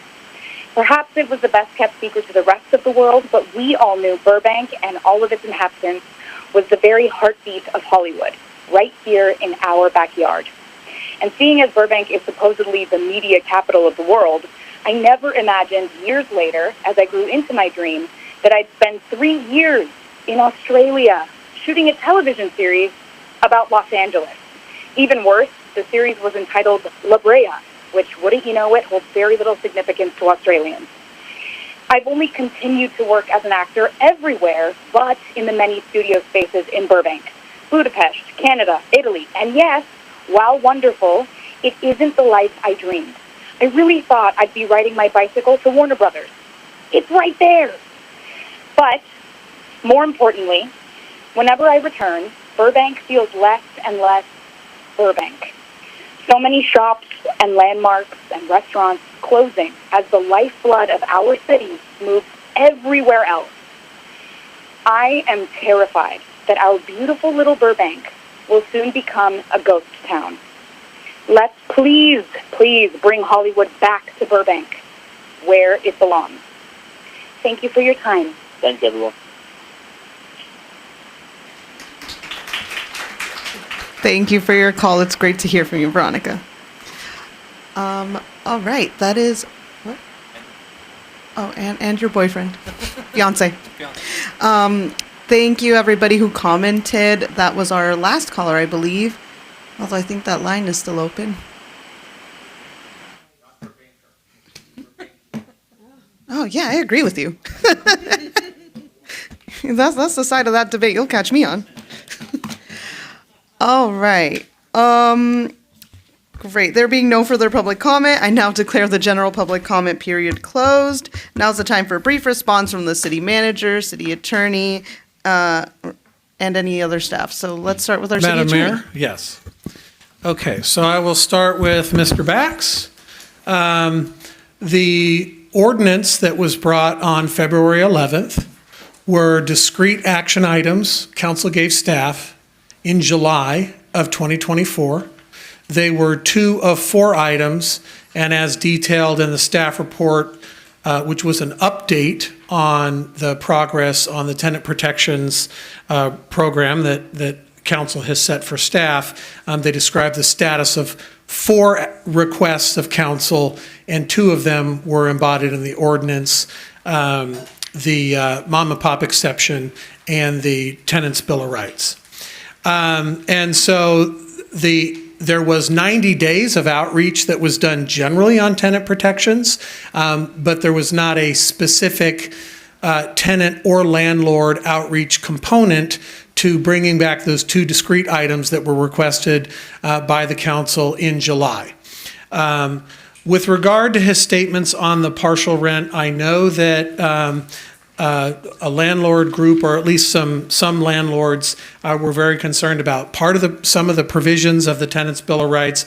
I did craft a response specifically with regard to the partial payments. Those 2 provisions, subsection 14 and 15, specifically say in accordance with the rental agreement. So if partial payments are not allowed in the agreement, they're not allowed. So under that interpretation, it's not a violation of law because it is a protection to the tenant for refusal to acknowledge receipt of a tenant's rent payment made during the term of the tenancy and in accordance with the rental agreement. If it's not allowed in the rental agreement, it's not permissible. Same thing with cashing the rent provision. 15 says, and in accordance with the rental agreement. With regard to David Donahue's video presentation and comments, bias is a significant issue in quasi-judicial matters, which means there's an applicant requesting approval of an entitlement who is entitled to due process of law and unbiased decision makers. And in those cases where a decision maker has demonstrated a reasonable probability of actual bias, that decision can be overturned. In the case of legislative matters, and the tenant protection proceedings from the last couple of years are legislative, there is not an individual applicant to which due process is owed. Bias is not as big of a concern. Decision makers should be impartial and should be open to the evidence, but the fact that someone may be biased is not as fatal as it is in a quasi-judicial proceeding.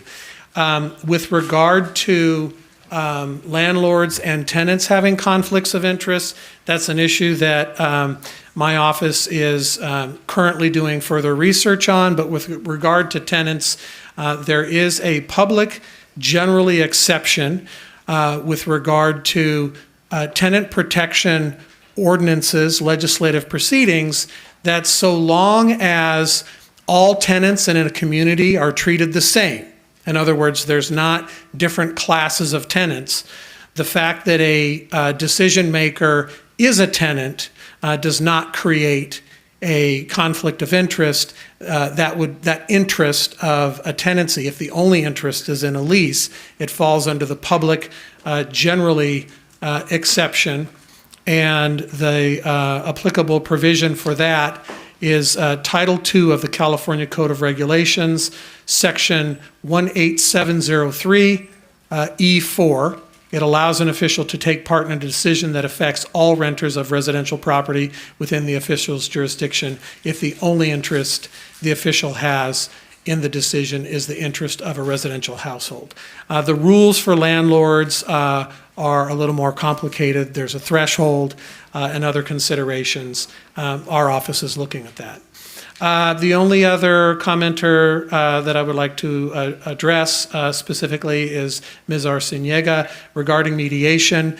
Our office has done a request for qualifications of mediators. We received, I think, over 30 or 40 online submissions.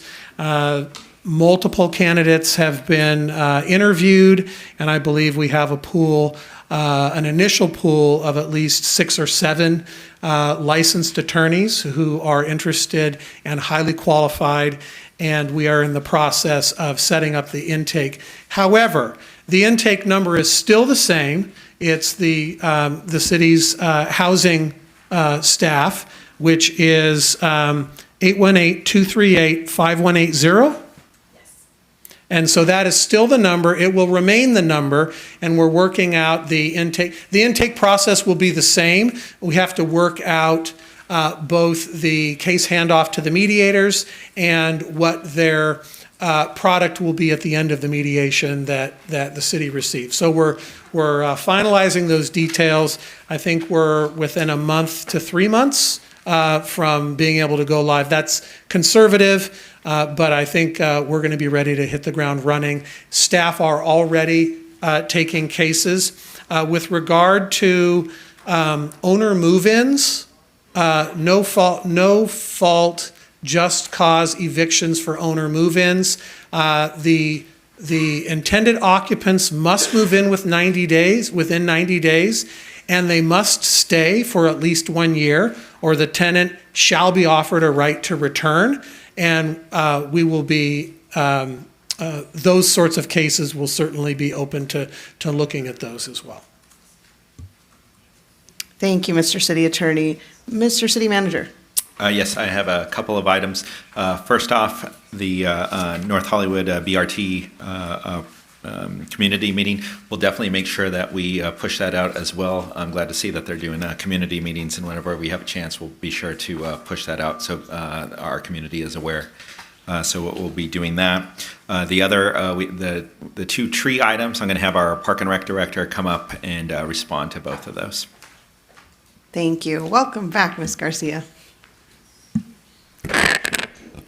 Good evening, Mayor Perez and council members. I'm Marissa Garcia, Parks and Recreation Director. First, with regards to the Aleppo pine trees that were mentioned earlier, I wanted to share with the council that during the January windstorm, we did experience a full tree failure and several large tree branches from Aleppo trees that caused some imminent tree concerns, safety concerns. Consequently, the city moved forward with a notice of exception to remove our next level, which was a level 2 of Aleppo pine trees, which were approximately 50 trees, which we are currently in the process of removing. Simultaneously, the city did reach a settlement agreement on that litigation of the Aleppo pine trees. So with that, was concurrently, it was agreed upon through that litigation that we were allowed to remove the trees, and that's what we're doing so right now. So those trees are being removed systematically. We're doing adequate signage and such. I did speak with a resident prior to the meeting, and he was unaware of that agreement. The city will be coming back. Council will be receiving a memo shortly with some updates. Part of the settlement does include the city will be moving forward. Council will be receiving the mitigated negative declaration with some slight adjustments at your April 22nd meeting for consideration and hopeful adoption as part of the process, the environmental review of the trees.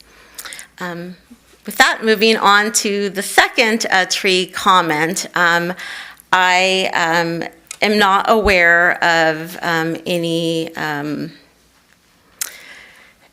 don't know currently where the city's contractor is right now, trying to get that information prior to coming up. I can share with you that our current contractor they're required to post signage 72 hours in advance of any tree work.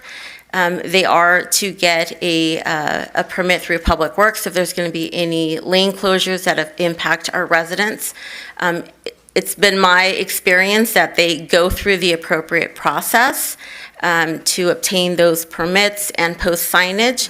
However, I will be following up. Both myself and Mr. Berkman are here to answer any questions.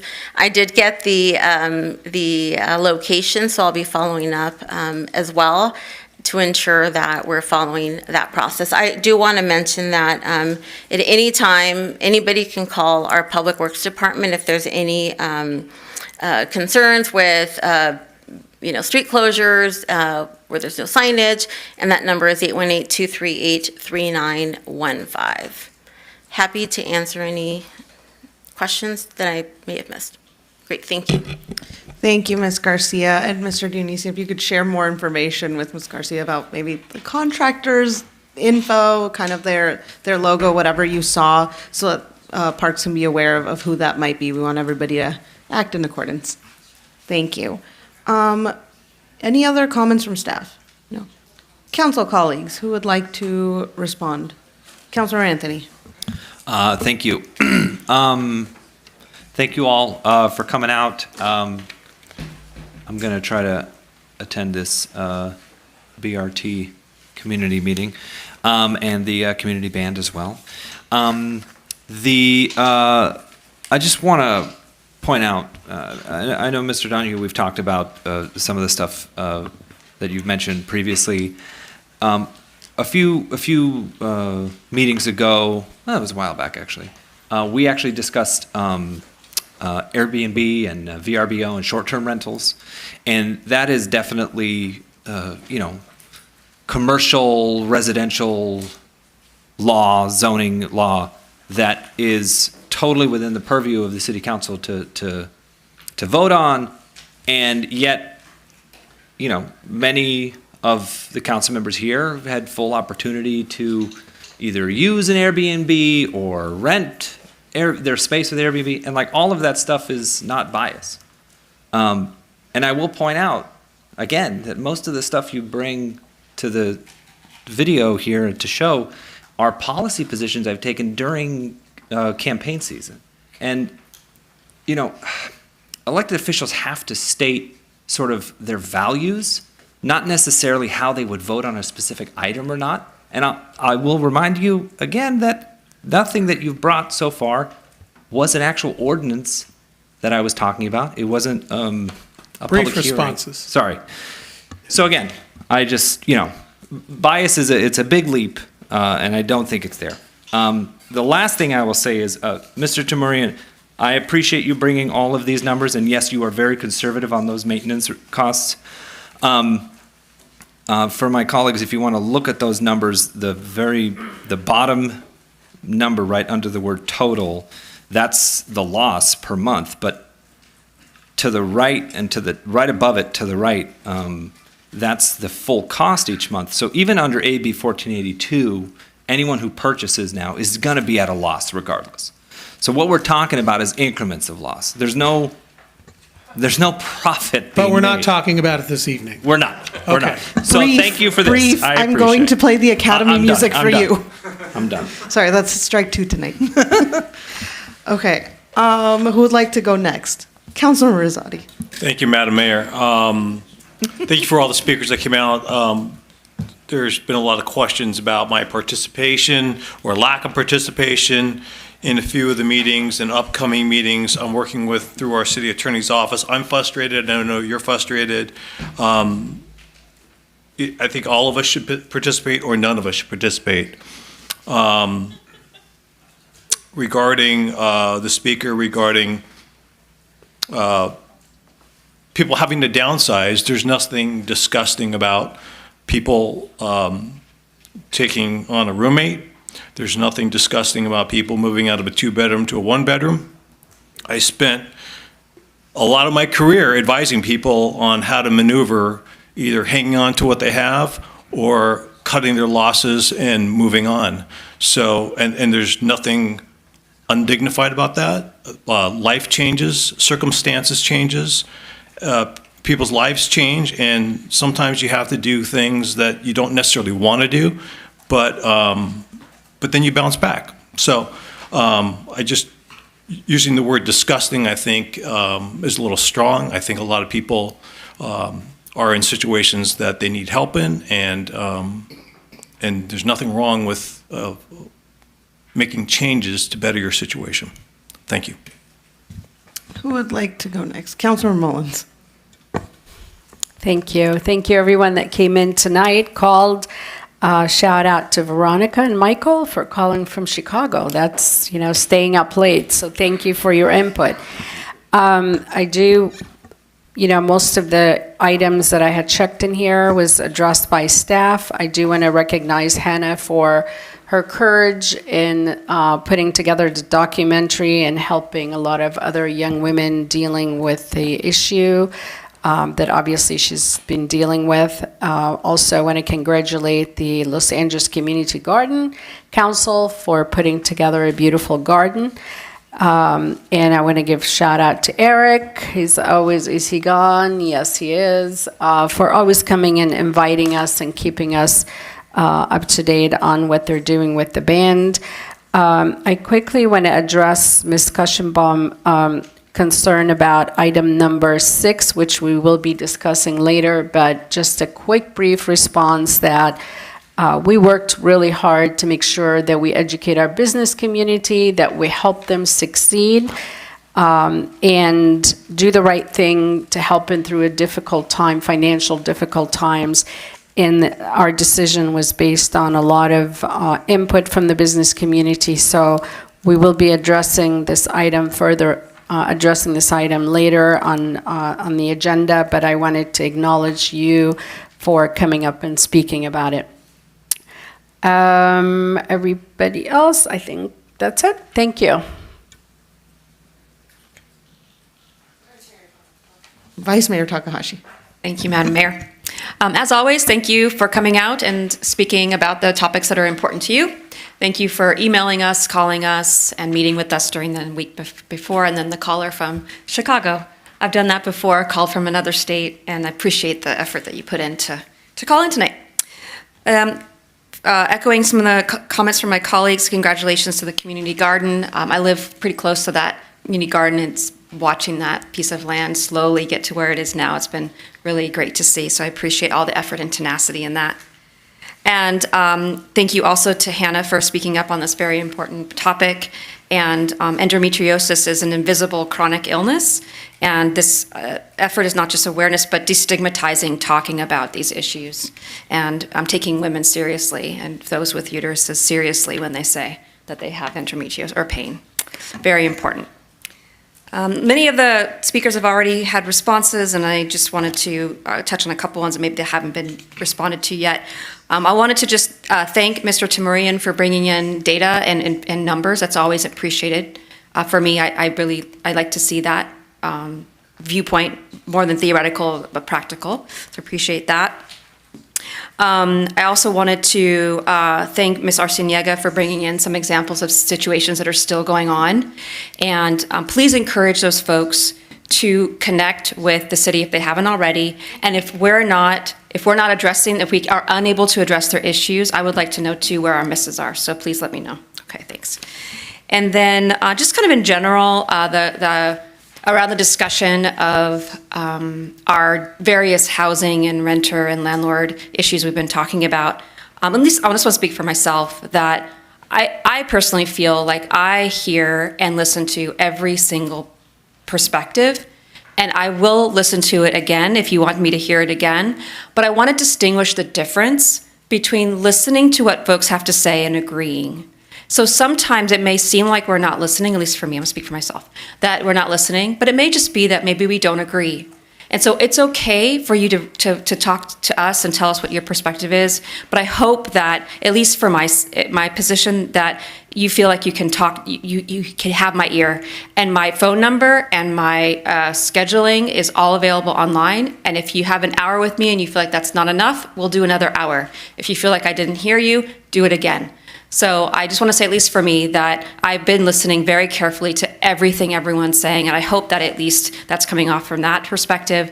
I may not always agree with what you say, but I listen. So I just want to say that. Thank you, Madam Mayor. Thank you, Vice Mayor Takahashi. And then I will be brief. I just want to say to Kwana, who addressed the tree issue and all that. I hear your frustration. I know it's hard. I know it may seem counterintuitive to cut down trees, and I'm happy to have a conversation about the pros and cons that went into the city doing that and where we where we prioritize safety. And I hear your point. I understand that. I'm happy to have that conversation. But thank you for coming nonetheless and sharing your perspective and letting that be known with us here at the City Council and for following this whole Aleppo Pines situation as you have done. To Mr. Scroggs, thank you. I know we're addressing this topic later, but it's the beginning of the conversation, not the end. So don't be discouraged. We will continue. And you and I have yet to have our sit down about it.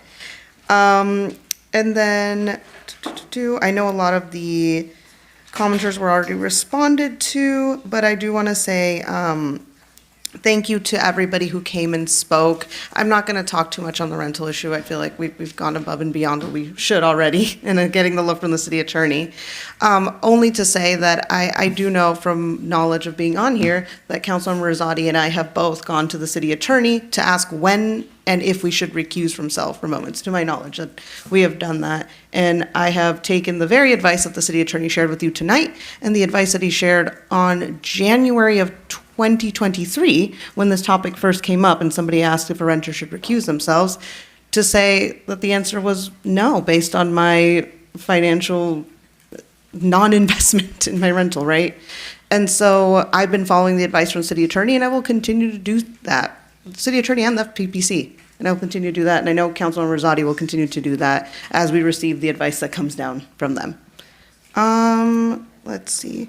That is all I have for now. Let's move on to our consent calendar. The consent calendar may be approved in enacted in one motion. Madam City Clerk, please read the consent calendar. Thank you, Madam Mayor. We have 3 items on tonight's consent calendar.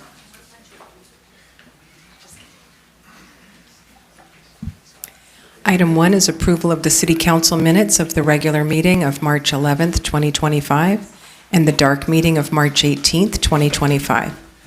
Item 2 is adoption of a resolution authorizing the submittal of an application to the California Department of Resources, Recycling and Recovery for the Rubberized Pavement Grant Program.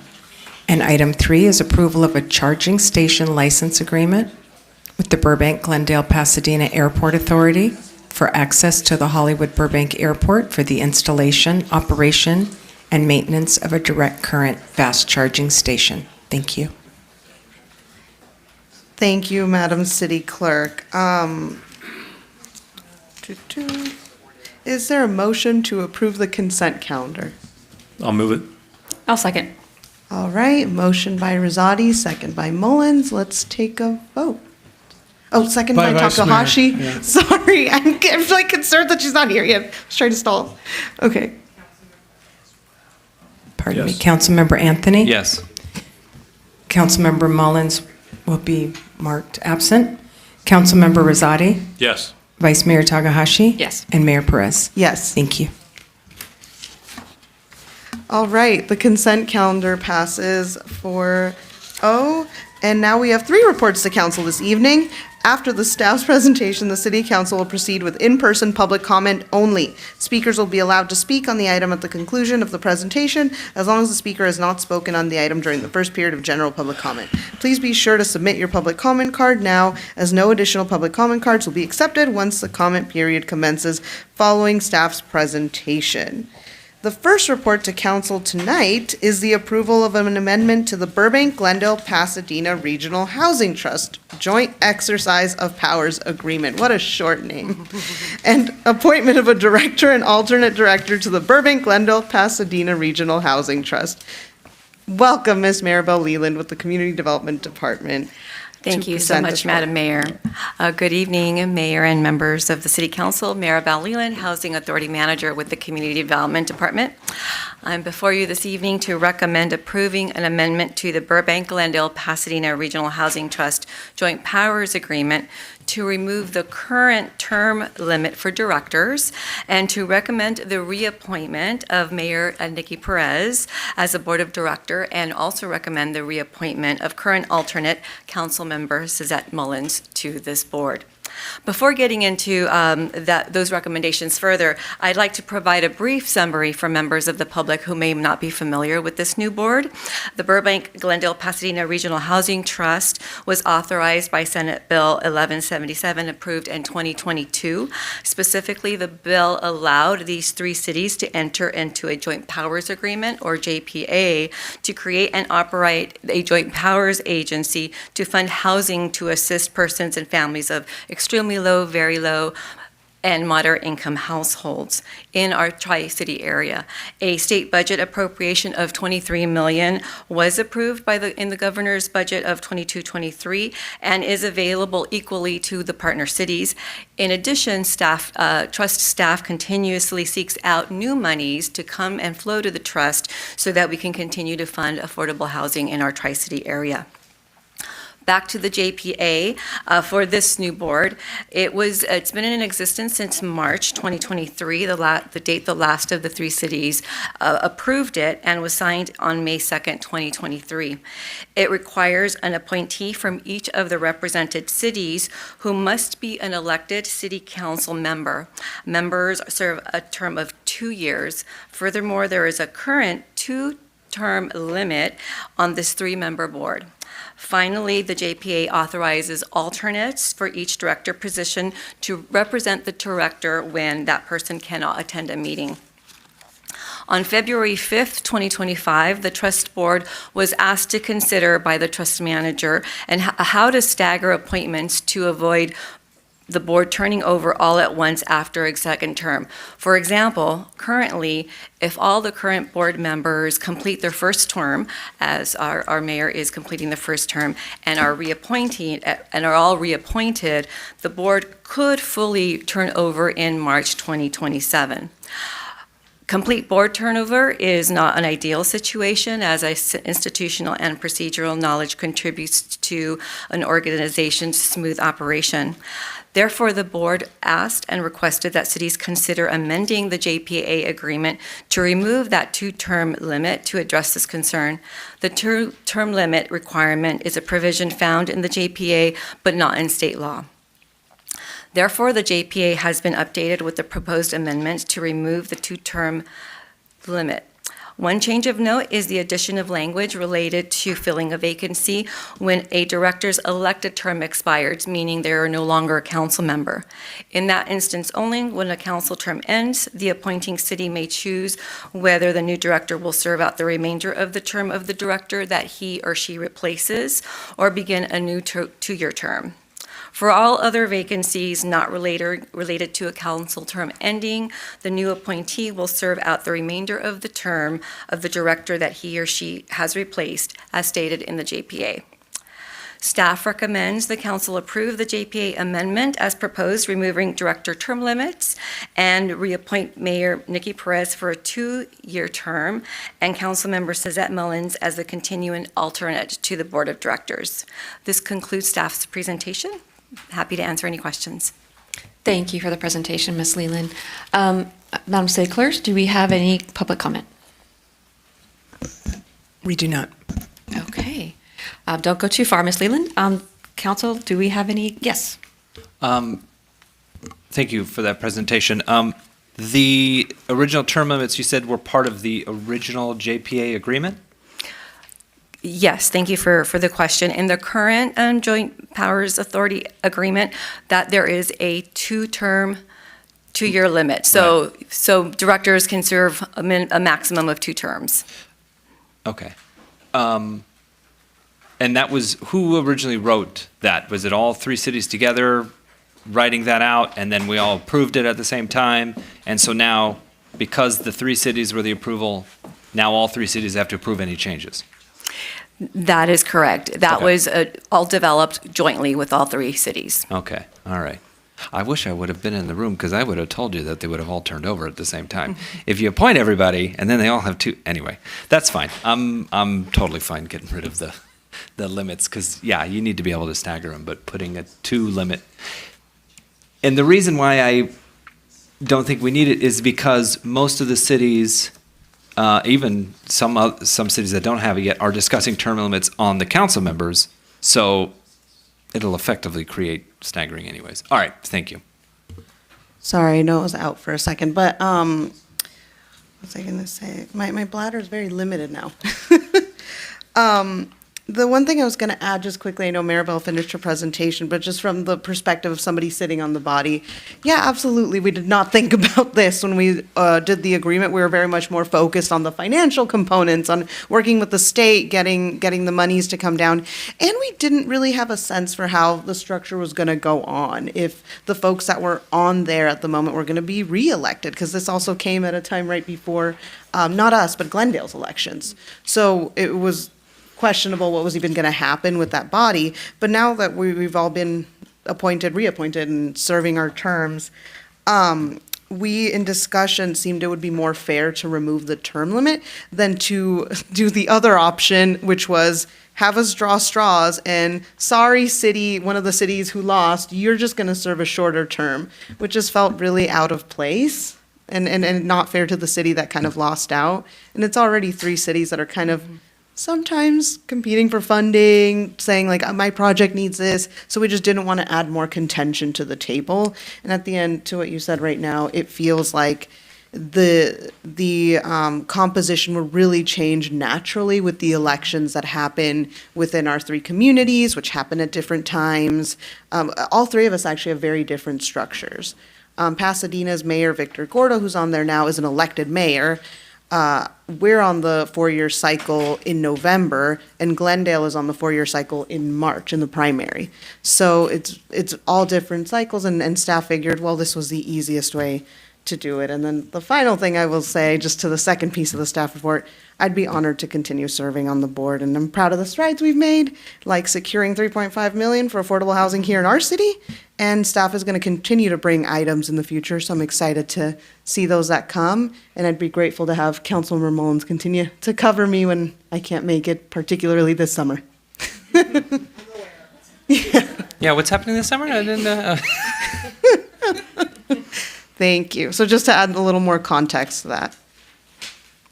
Anybody else, comments, questions? Do we need a motion or? Yeah.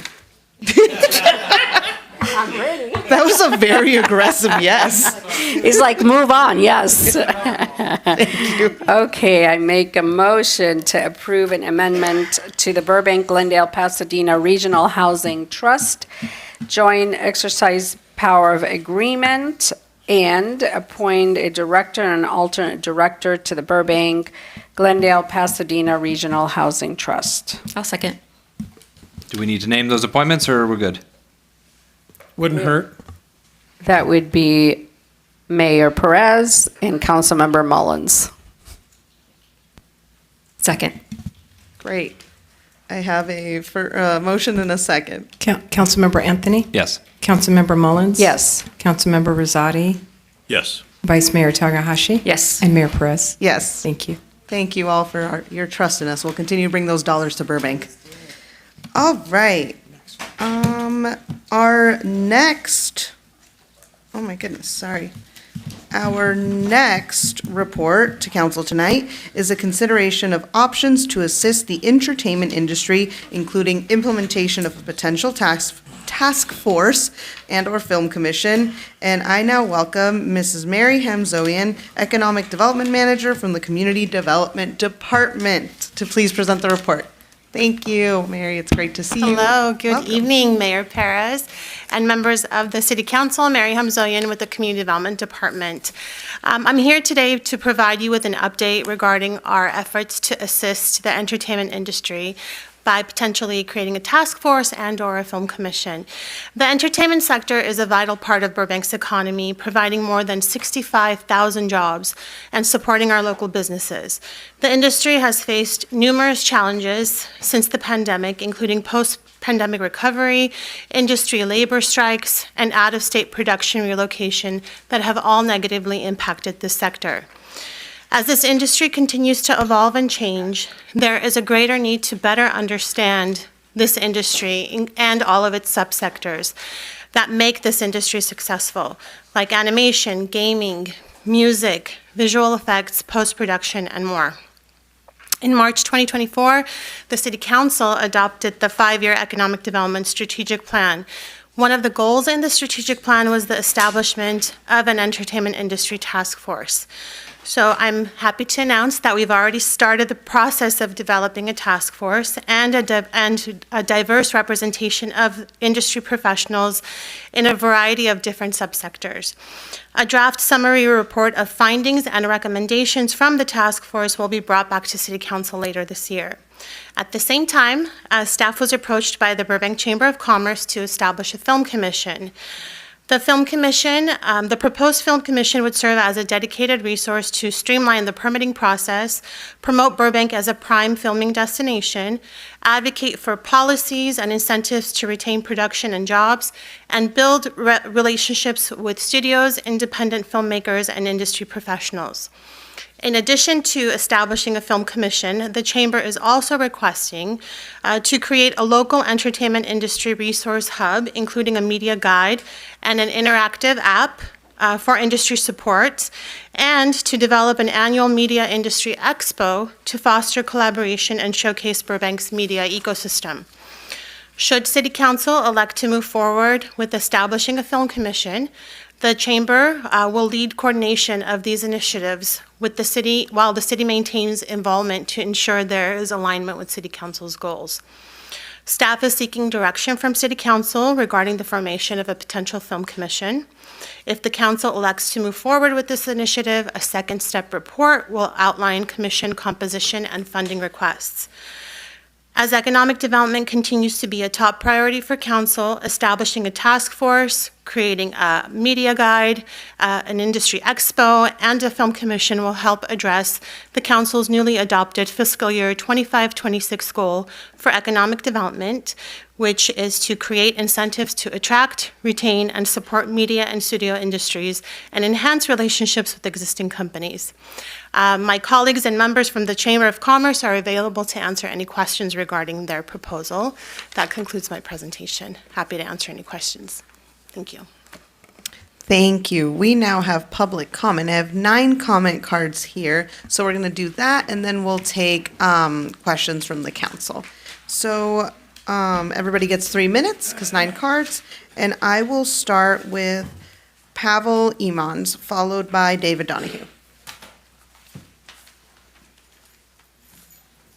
Welcome. You have 3 minutes.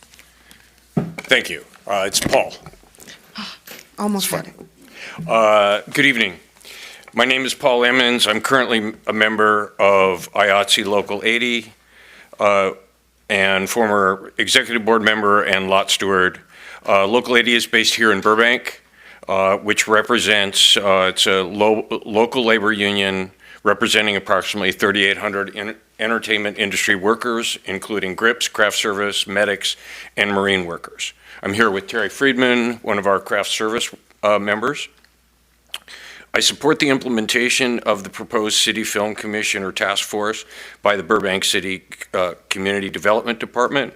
Burbank is home to many film entertainment residents and businesses, including film studios, entertainment industry labor union offices, production facilities, filming equipment providers, and support services. These firms depend on locally filmed productions to remain in business. The film and television industry, one of the largest employers in the area, has suffered a significant drop in available employment over the last few years. The reasons include local productions filming in other cities, states, and countries to reduce production costs, and the excessive red tape in the film permitting process. This is known as runaway production, and has significantly affected entertainment industry availability of jobs. We support the city's proposal and stand ready to assist the city and the council and commission in bringing filming back to Burbank. Thank you. Thank you for your comment. Our next speaker is David Donahue, followed by Jamie Keyser. Good evening, Council. David Donahue, Burbank resident, homeowner, business owner. I think that this topic is probably one of the best ones suited for the city of Burbank and for this body. You have for years heard people lamenting the particular ails affecting the entertainment industry, and this is something that I think that the council should really champion. It's Burbank. This is where entertainment grows and has existed and has been. And if not Burbank, then who? it's not hard to be able to take a look at what the costs are, what are driving productions outside this state. It's very easy. You can look at it. It's a number. And you can advocate, this body can advocate to Sacramento. And if memory serves me, you all have a very good relationship with a certain Assembly member, Nick Schultz. You also have a very good relationship with Senator Catherine Menjivar. There are people that can, I don't know, I think they're allowed to write bills and amendments and submit them to Sacramento. I mean, for crying out loud, it's a frickin' economics thing. Oh, wait, the Chamber of Commerce wants to partner with you. Constantine Anthony, I gotta call you out, man. You have said some very bad things about the Chamber, and you called them nefarious, and I have had a hard time keeping my mouth shut about that. This is an opportunity to mend that bridge because you are a member of the union. The Chamber has stepped forward as a community and as a body to say they want to stand up, they want to lift up, and they want to represent it. Back off. Support them. They're here in numbers and they're here to support the community. And that's what I'm here to say I will support. I will support the Chamber, I will support the entertainment industry, and anything that I can do, I will. But let's all get along. Let's all work together. Let's all be the family that we can be. Let's make some change in Sacramento where it has to be made. Look at it, the economics. What will it take to get them back? It's a numbers. It's not $700 million in tax incentive tax breaks. It is billions of dollars to get them back. Make it happen because the return will be worth it. Thank you for your consideration. I definitely am in support of the Chamber of Commerce working with the city. Thank you for your comment. Our next speaker is Jamie Keyser, followed by Steve Mora. Good evening, Mayor Perez, Vice Mayor Takahashi, Council Members Mullins, Rosati, Anthony, and city leaders. Thank you, Mary, and the Economic Development Team for tonight's presentation. I am Jamie Keyser, CEO of the Burbank Chamber of Commerce, and here to support this agenda item focused on providing much-needed assistance to our local entertainment industry, including the implementation of Burbank Film Commission. As the media capital of the world, Burbank has seen a mass exodus of productions, not just out of California, but out of the U.S., driven by lower cost, stronger incentives, and better access elsewhere. We understand this is a top priority for the City Council. The Chamber has been actively building relationships with key stakeholders and in collaboration with our city manager, assistant city manager, and economic development team, and some of you. We have taken a deep dive into how we can retain this vital industry and who is the cornerstone of our community and beyond. Implementing new ordinances and streamlined processes will provide easy access, spotlighting Burbank as the place you want to be. The Chamber is well positioned to lead this effort and ready to see it truly develop in the next few years ahead. These discussions have reinforced that we are all aligned in our goals and recognize the need for implementing action. This industry impacts countless small businesses, many of which have been feeling the strain and continue to struggle to keep their doors open since the pandemic. The work in the media and entertainment space involves businesses of all shapes and sizes. It's time to roll up our sleeves and take action to protect this industry, one that fuels the city's economy, sustains thousands of jobs, and drives small business growth. Let's continue to move forward on this important work together and keep Burbank as the premier destination for film, television, production, and more. By developing incentives and creative solutions, we can retain and attract new entertainment companies to Burbank. Thank you. Thank you for your comment. Our next speaker is Steve Mora, followed by Paul Herman. Good evening, Madam Mayor, Mayor and Vice Mayor, members of City Council. Thank you very much for your time this evening. It was about 3 years ago when Tamala and I were at a chamber meeting, and this idea started gaining traction. For many years now, we're known as the media capital of the world, yet the name media capital of the world was never even registered on the World Wide Web. The Chamber took the initiative to do that, And as we move forward with this initiative, we thought there's 1,100 media companies in this city. And the Chamber has known this for a long time, but nobody can identify who they are. We've spoken to a lot of people in production in town, and they say, you know, we're always looking for people, and they find out there's a company next door.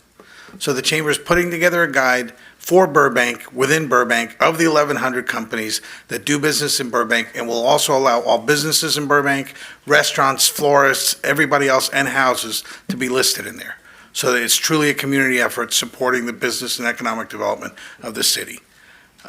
Film LA, which is a nonprofit organization as well, manages about 350 cities, so they don't focus on one.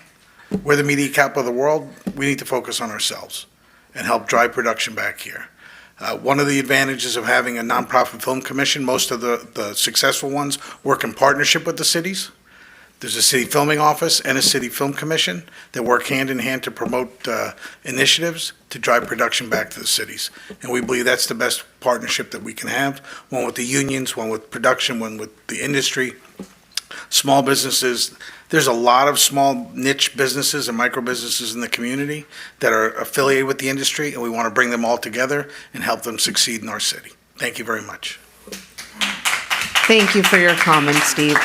Our next speaker is Paul Herman, followed by Carmenita Heligar. All right. Thank you, Mayor Perez, Vice Mayor Takahashi, and fellow council members. My name is Paul Herman, and I'm current board chair for the Board of Directors of the Burbank Chamber of Commerce. For over 100 years, the Chamber of Commerce has supported businesses and fostered growth within our community. Over those decades, we have seen a multitude of industries come and go, from agriculture to automotive manufacturing to aviation. We have seen industries thrive and decline. Several years ago, our immediate past chair, Steve Mora, along with a small working group from our board, began the process of developing ideas of how the Chamber could be more impactful with our presently most vital industry, entertainment. Through a multitude of meetings with local industry leaders and strategy sessions both within and outside of the industry, we began to notice some missing pieces here in Burbank to our entertainment industry puzzle. Over the past year or so, with the help of our incoming board chair, Carmenita Heligar, we began to research and refine a plan of action that would hone in on filling those missing pieces in an effort to support the entertainment industry here in Burbank.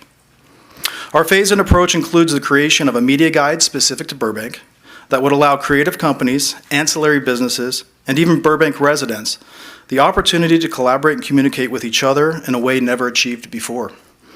Our hope is that by providing this resource, studios, production companies, camera operators, location scouts, caterers, designers, video editors, teamsters, prop houses, costumers, grip rentals, etc., can help to promote each other's businesses within this community. Our next phase is the establishment of a film commission here in our city to help promote production in Burbank. When the idea of a film commission first materialized, it hit us like a thunderbolt. It just seemed so obvious. We asked ourselves, why hadn't this been done before? Our goal with the Film Commission is to have a self-directed board made up of industry stakeholders that can promote creative production, expedite permitting, advocate for the industry, and provide resources and education to entertainment-related businesses and to our residents that work in the industry. Our hope is that the Film Commission will exercise the third phase of this plan, which is an entertainment expo here in Burbank. Sometimes timing is fortuitous. Mayor Perez's request for an entertainment task force coincided with a culmination of several years of discussions, brainstorming, researching, and developing a coherent plan with concrete applications that we hope will foster a resurgence of the entertainment industry in our city. The Chamber would be honored to partner with this council and with the City of Burbank to effectuate positive outcomes for both the businesses and residents of Burbank. Thank you. Thank you for your comment. Our next speaker is Carmenita Heligar, followed by Joe Pimienta.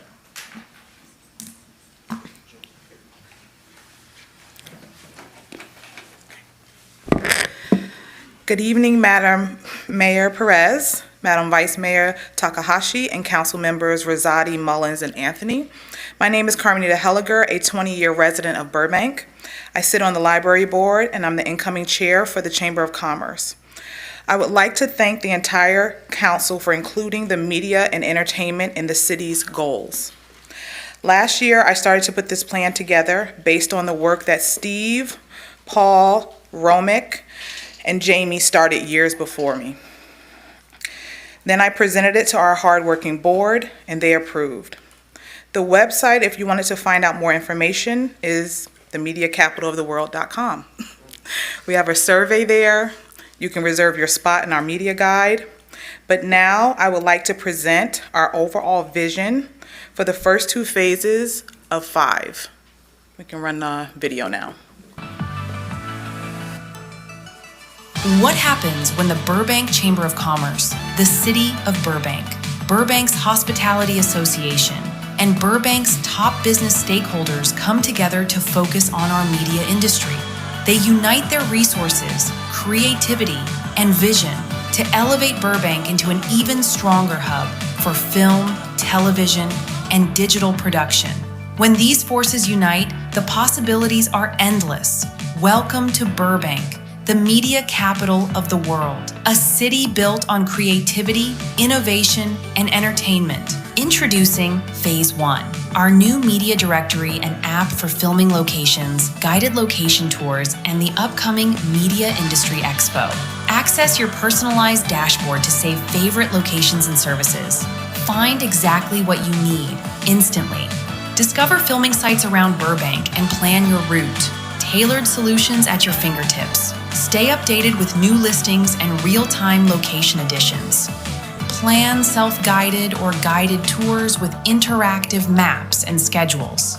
Local companies can easily join the directory to reach production teams and media professionals. Residents can list their homes as potential filming locations, opening new opportunities for the community. Use our platform on any device. Your data goes where you go. Personalize your notifications to never miss an opportunity. Up next, explore the Media Industry Expo that brings these connections to life. From state-of-the-art equipment demos to interactive workshops, the Expo is where filmmakers, local businesses, and emerging talent connect and collaborate. Stay tuned for Phase 2, the establishment of the Burbank Film Commission and the official launch of our Media Capital International Film Festival. Thank you.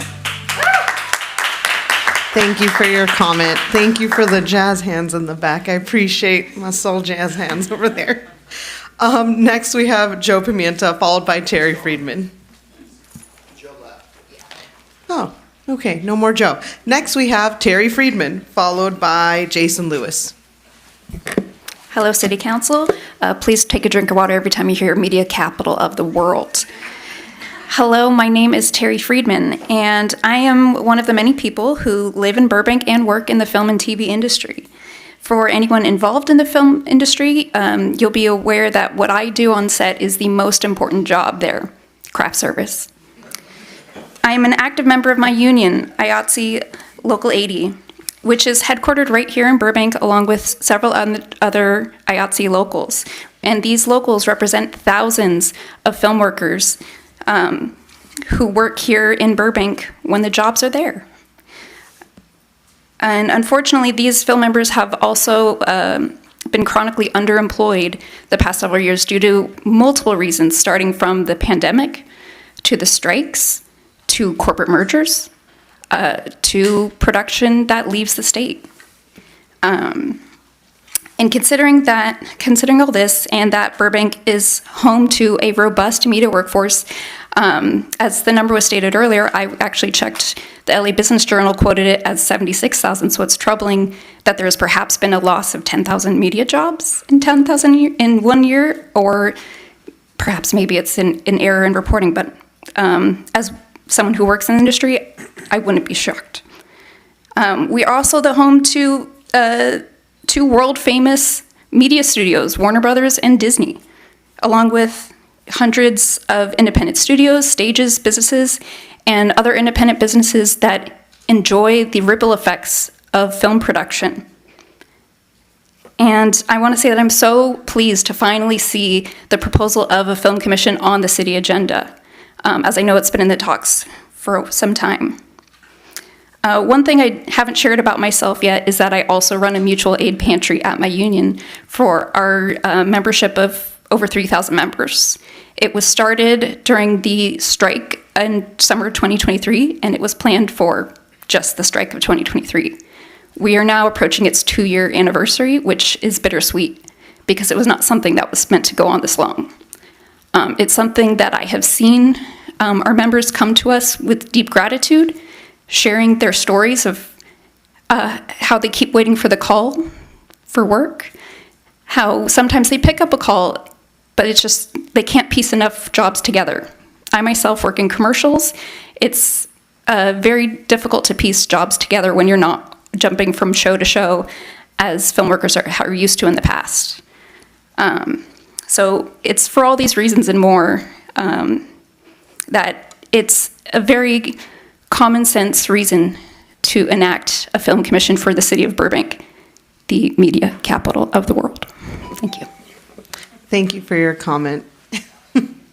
I see we're taking the glass of water thing seriously. All right, that was my last public comment card. And we will now proceed to council questions. Oh my gosh, Jason Lewis, sorry. Thank you. I actually wasn't going to say anything tonight, but I decided to, for one reason. I was also shocked when Burbank does not have a film commission, that we have not done more to support this, but also I've lived here my whole life, and I know why, because we are a local resource that has taken that for granted for many years. I am not a union member, but I'm the son of 2 and the grandson of 1. My father was a member of 5 unions because every studio had its own union back in the day. And I really want to see a return to the support. And I implore you to heed some of the advice on really looking at removing permit restrictions, especially for different types of productions. I think in this case, we can go to, as a resident, a homeowner, a hands-off approach until the regulations themselves present the case. I don't think we have a problem with too many runaway productions in Burbank. I think we have a lot of yellow signs, a lot of base camps, and I think really we need to look at doing everything we can to support them, because I remember the days when I would throw, dog poop in a trash can that's not real because it was a shot from the night before at the high school at Burroughs. And, I love walking through, Olive Park when there's massive base camps and talking to my kids about what they may or may not be shooting, because I didn't go into the industry for the same reasons that folks here talk about. I watched my dad and my grandfather really suffer through strikes, suffer through lockouts. I remember my dad had shadow crews in the 90s when ABC lockouts were coming for the sports guys. And I really would like to see more support for these people because they do suffer. It was really disappointing that a really good friend of mine had to go to England to shoot Sonic 3. I'd love for him to do it here, but those same studios that are going up at the old Burbank Ranch, which, by the way, Mayor, we cannot shoot that, friends, anymore because it's not there, the opening, because they're now giant, 3D, I should say, digital studios. So those can be done anywhere. Those can be done in Georgia. They can be done in South Carolina. They can be done in England. But we want them done here because we have more cloudy days than England has sunny days. So we should have these shoots here, and I really implore us to get out of our way and let the Burbank Chamber of Commerce do their job in this case, because those are the experts.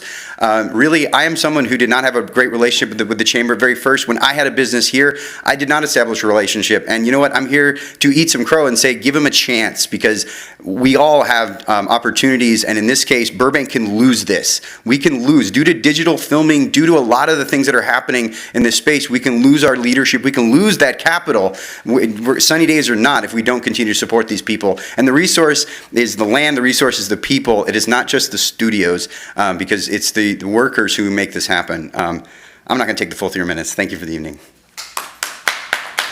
Thank you for your comment. And you're not off the hook, Council. We can still shoot that scene. The couch is in the main lot now. So it's still there. I'm still hoping for this eventually this year. All right, now, sorry about that. And now there being no more public comment, we will move on to council questions. Who would like to begin? Okay, Councilmember Anthony and then Councilmember Mons. Well, so I would like to point out this was your report. You've asked for it. Would you like to start us off? Because I know there was some thinking behind your original request. Well, I would say we can go to questions, and then I can, when we go into deliberation, I can give you my why, my asks, and what I think. Okay, so honestly, this, it is a first step report, so I know there wasn't too much done. Did the chamber submit an actual written proposal? No, there's no formal report. So what we want to do is we think there's synergy in this proposal. They talked a lot about ideas and things like that, as you can see from the videos and the discussion. We want direction, whether or not you want to have staff work with the chamber and come back with an actual formal proposal related to funding, composition, and all those things. Okay, I only asked because there was nothing in here, so maybe it got lost. But I'd love to see one put together, absolutely. I do appreciate you including the 5-year economic plan as well. That was my only question. I just want to know if there was actual stuff that's been hashed out yet. But the video looks great. Oh, yeah, thank you for that, because I had the same question. Who would like to go? Oh, wait, sorry, Councilor Mons, and then we'll go to Councilor Rosati. Thank you. My question is regarding the Burbank Film Commission. There were some cities are listed here: Los Angeles, Malibu, and Santa Clarita, Big Bear. I know it's probably not a full or complete list because there's other probably commissions that do exist. But I did look, I think my request would be, because I looked at some of these cities, and some are not exactly commission. They're more of a film, like we have our website where it says Burbank, film, get your permit here. So I wanted to make sure that we separate the filming permit process on a city website versus an actual commission, because the makeup of it is going to be different. And then also from my understanding and just reading of different cities, what they have, there's donations, they have to be nonprofit organizations, for example. The makeup of that commission will be completely different. So that was kind of like a question and a comment to make when you come back, and we'll talk about it when you do, is to identify the difference between the permit process and what it encompasses on our website versus an actual makeup of a commission. So it's kind of a comment. I do have also information, and I know you talked about we're going to go into deliberation and talk about is this something the city manager, you want us to provide directions now, or talk about whether we want to move forward with this, or how do we want to structure it since we don't have... Yeah, I think we do questions first, and then. But bottom line tonight is we want to know if it's a worthwhile idea, and we'll go and work with the chamber and bring back a formal proposal. Okay. I don't have any questions, but I definitely have comments and some input on it. Okay, I'll go to Councilor Rosati for questions. I don't have questions, I have direction. Okay, then I'll go to Vice Mayor Takahashi for questions. Thank you, Madam Mayor. You have a few questions about kind of, I guess, maybe fleshing out a little bit to understand what's being proposed. So there was mentioned during the presentation, and I didn't really see it in the staff report, but it was mentioned in the presentation that the task force idea is still being worked on. Can you kind of expand a little bit about how, if there's a film commission being proposed, that also there's a task force being worked on too? Sure, thank you, Councilmember Takahashi. So as a part, Vice Mayor Takahashi. So as a part of the Economic Development Strategic Plan that City Council adopted, one of the elements was creating a task force.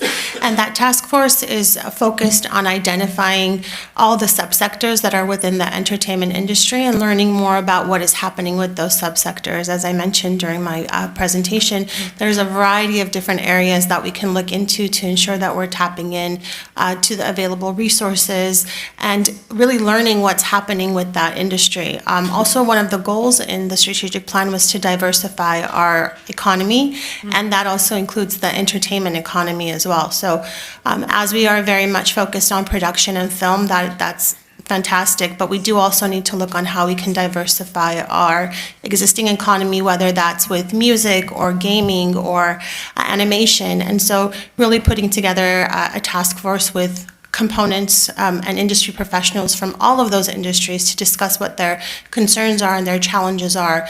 That would be kind of the direction that we think we should go into with the task force. Okay. And you mentioned that it's already being put together, or there's movement towards that already? There's preliminary work that's being done. Yes, we've requested a proposal from the consultant to actually help us with developing the strategic plan. So we're looking at the proposal right now on how to move forward. Okay, great. Thank you for explaining that a little bit more. So at a very high level, if these two things are happening simultaneously, how would they conceptually work together at the same time?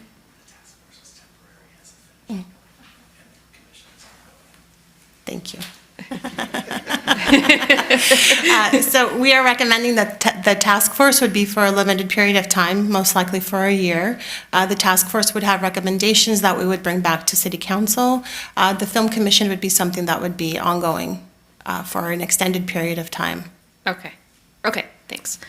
And then kind of follow up a little bit on what Councilmember Mullins was talking about with the idea, the concept of a film commission being potentially an independent body. And if I remember correctly, in the staff report, it mentioned a 501c6. Did I mention that or see that? Huh? C4. Okay. So it's a 501c4 independent organization. Can you speak a little bit to how that would, just kind of a better high level, how that would exist with the chamber being connected to it or putting it together, but it's a separate entity at the same time? Do you have a sense of how that would? Yeah, I think it's best I would defer to my colleagues in the chamber to explain that one. Okay. If I could, while Mr. Herman's coming up to the microphone, one of the most important things to consider is that if the city takes a substantial role in appointing members, you turn the body into a Brown Act. Many of our Brown Act bodies are a little frustrated with the requirements for transparency, advanced notice to the public, potentially Form 700 filings due to the obligations of public agencies. So the more involvement the council has, the more statutory formalities are imposed upon it. And so from my perspective, that would be one of the most significant differences. Okay. I would agree. Now, nothing is set in stone. We've just tried to do some research to figure out, what other film commissions have done, how they've been structured. We've talked to legal counsel that specializes in that area of law. And kind of the consensus was a 501c4 is probably the best entity for this structure. But like I said, we're not married to it. We want to have those conversations with the city, with you guys, and see what's the best fit. Okay, so if you, just for a second to follow up on that. So is that just very high level, no specifics, but is the idea is that the chamber would help set up this separate entity, or would the entity be under the umbrella of the chambers? Because you're 501c4 We're as well, a 501c6. So C6, okay. Chambers are under the 501c6 designation for chambers of commerce. Okay. So once again, we haven't finalized any of that. Okay. This is all very preliminary. We'd like to have that discussion with the city and see kind of what's the best fit moving forward for both parties. Okay, great. Thank you for following up on that. Just a couple more questions about it. Madam Vice Mayor, may I ask something in regards to your question? Sure. And I don't know if Mr. Herman or maybe the city attorney can answer. I'm just curious, what is the difference between 501c3 and 501c4? Well, there's a the chamber 501c3 is a C6. nonprofit organization. Okay. Whereas a 501c4 is like a public advocacy organization. It's just a differentiation within the IRS code. Okay. So how they treat that type of organization. So like there's 501c6 or chambers, 4 is public advocacy, and a 3 is a nonprofit. And the reason I asked because... But they all come under the designation of nonprofit. Of I should say nonprofit. a 3 would be Charity. a charitable nonprofit. In some of the commission I looked at online, they were, one of them I caught my attention was 501c3. So I don't know if this is something also to take a look at. I didn't see a 4. So they, the entity and the chamber in the forming of that entity needs to know what the primary purpose of the organization is. Certain nonprofit religious organizations have actually had their nonprofit status jeopardized when they kind of cross the line into advocacy organizations. So it's going to be important to the mission that they pick the right entity with consultation with legal counsel, because you'll want their purpose to align with the form of the entity so there aren't consequences. That's absolutely right. In consultation with legal counsel, we had that exact discussion. One of the missions we'd like the Film Commission to do is do advocacy on behalf of the industry. And you just can't veer too far in that lane if you're a C3. And just for context, Film LA, which has been used as an example in many of the comments, et cetera, is a 501c4. it And is. we do want folks to advocate for that tax credit, for example. Yep. Just a couple more, if it's okay. Unless there's another follow-up. No, okay. So speaking of Film LA, have we considered, I noticed that we're not part of Film LA, but Glendale is, BUSD is, a number of other cities are. Have we considered adding ourselves to Film LA in addition to these other efforts as well, so that we can cover as many bases as possible? I'll try to briefly answer that. So when we went through the process of updating our film permits and working with our police department and establishing an online presence for that and streamlining the process, we looked into potentially collaborating with Film LA. And at that time, for some reasons I don't necessarily recall, we opted out of doing that at that point in time. So it's something that we can potentially revisit to see if it's beneficial for us to also be a partner with Film LA. Okay. Yeah, I think from what I understand, Film LA is it's the whole LA area, so it would not be specific to Burbank.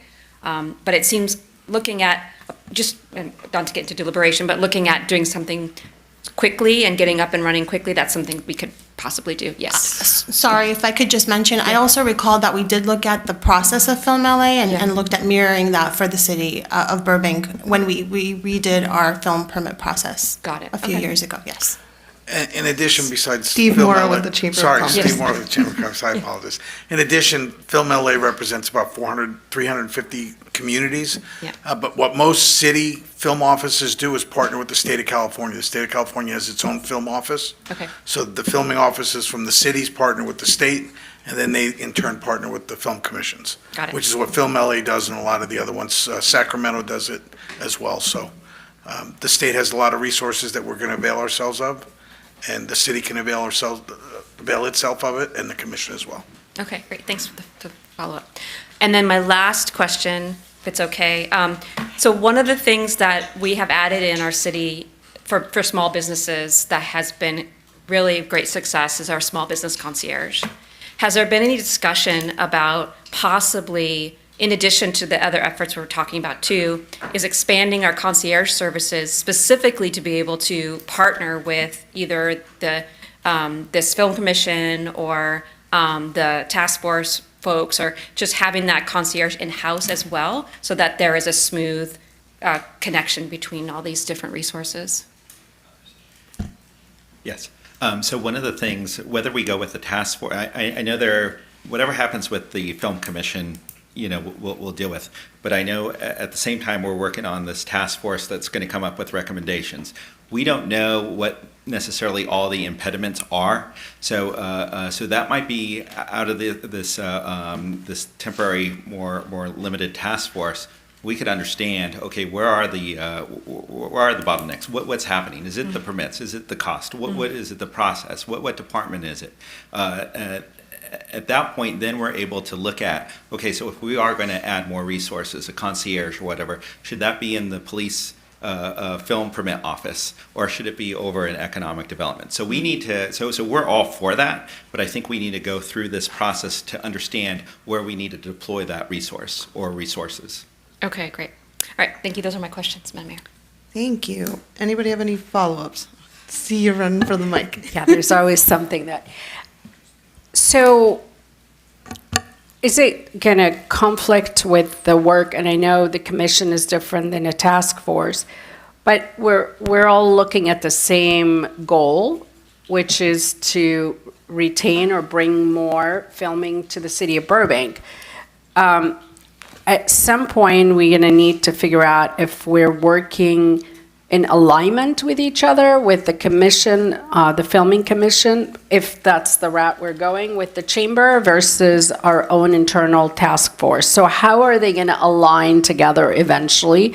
Or I just hate to see duplicate work being done. Sure. I would hope that there's recommendations that come out of the task force that includes a larger thing. So you're talking music, you're talking video games, all this other stuff. But you may have some overlap with the film permit process, which would then, hopefully at that point, if all goes well, we would actually have a film commission that could really look at it and make and implement these different changes based on the recommendations.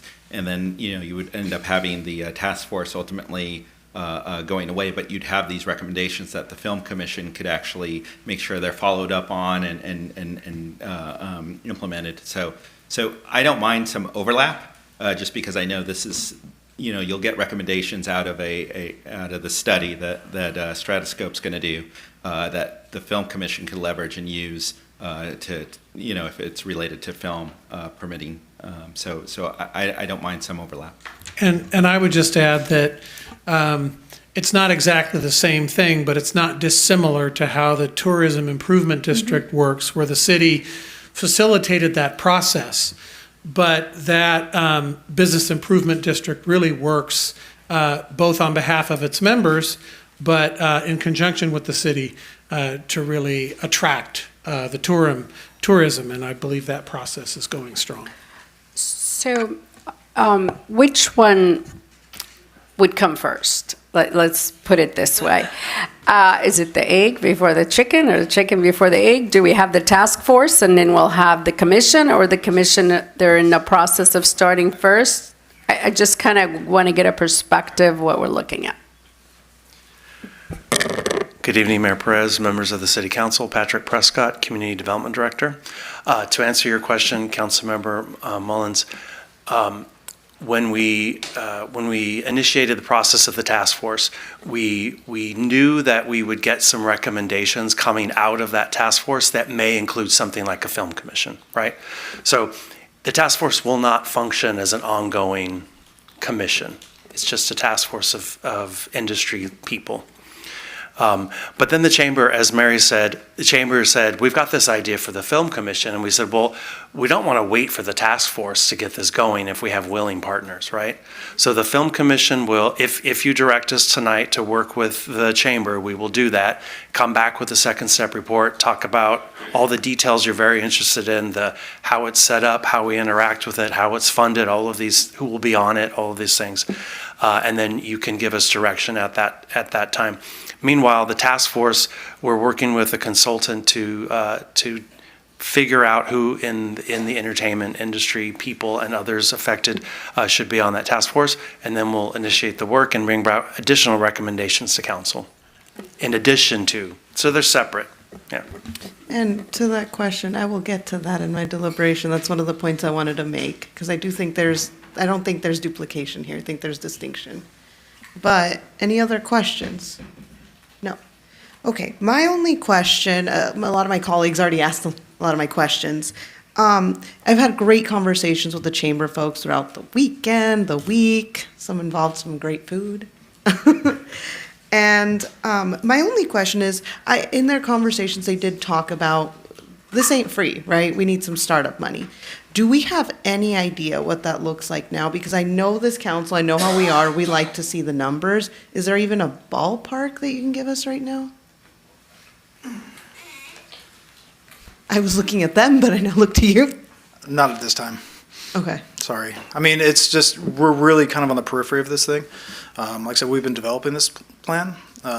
We have some idea of expenses, but I think it'd be premature to present something until we have, a real foundation of a kind of a game plan moving forward. Okay.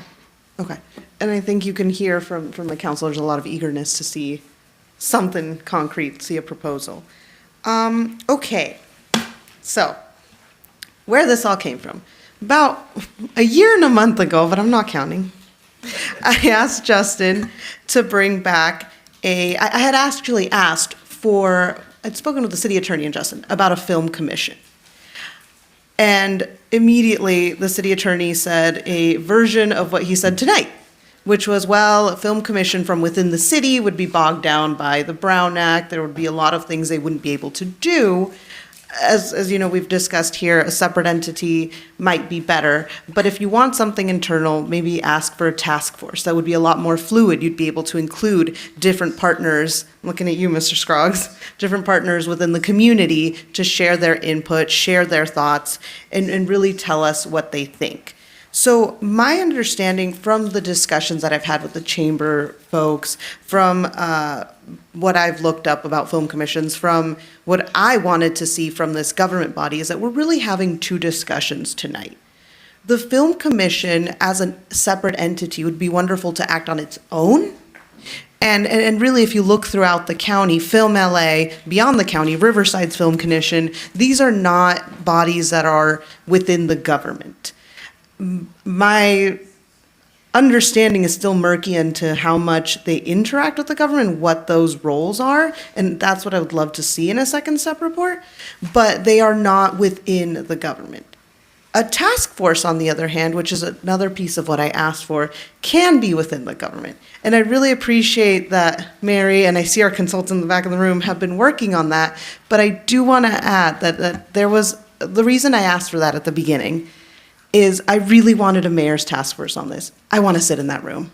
I want to sit there and I want to hear from our community members what they would like to see and what they would like the government to do. Because there are very specific things and things that I think can run much faster and things that are not going to be as bogged down that another entity would be able to do, and they have their place. But we would have a separate role in a task force, and I want to be in that room and hear from them. Because we have a lot of folks like Mr. Croggs who come up here to the microphone, like Terry, who come up here to the microphone, have their 3 minutes, and then that's it. That's all we get. Or I can meet with each of you, as I have individually, for coffee and hear what you have to say, and then meet with the florist and hear what she has to say, and meet with another talent scout, meet with an actor, and that's just getting into so many conversations that I want to put all of these folks in the same room and have them discuss ideas about what the government can do.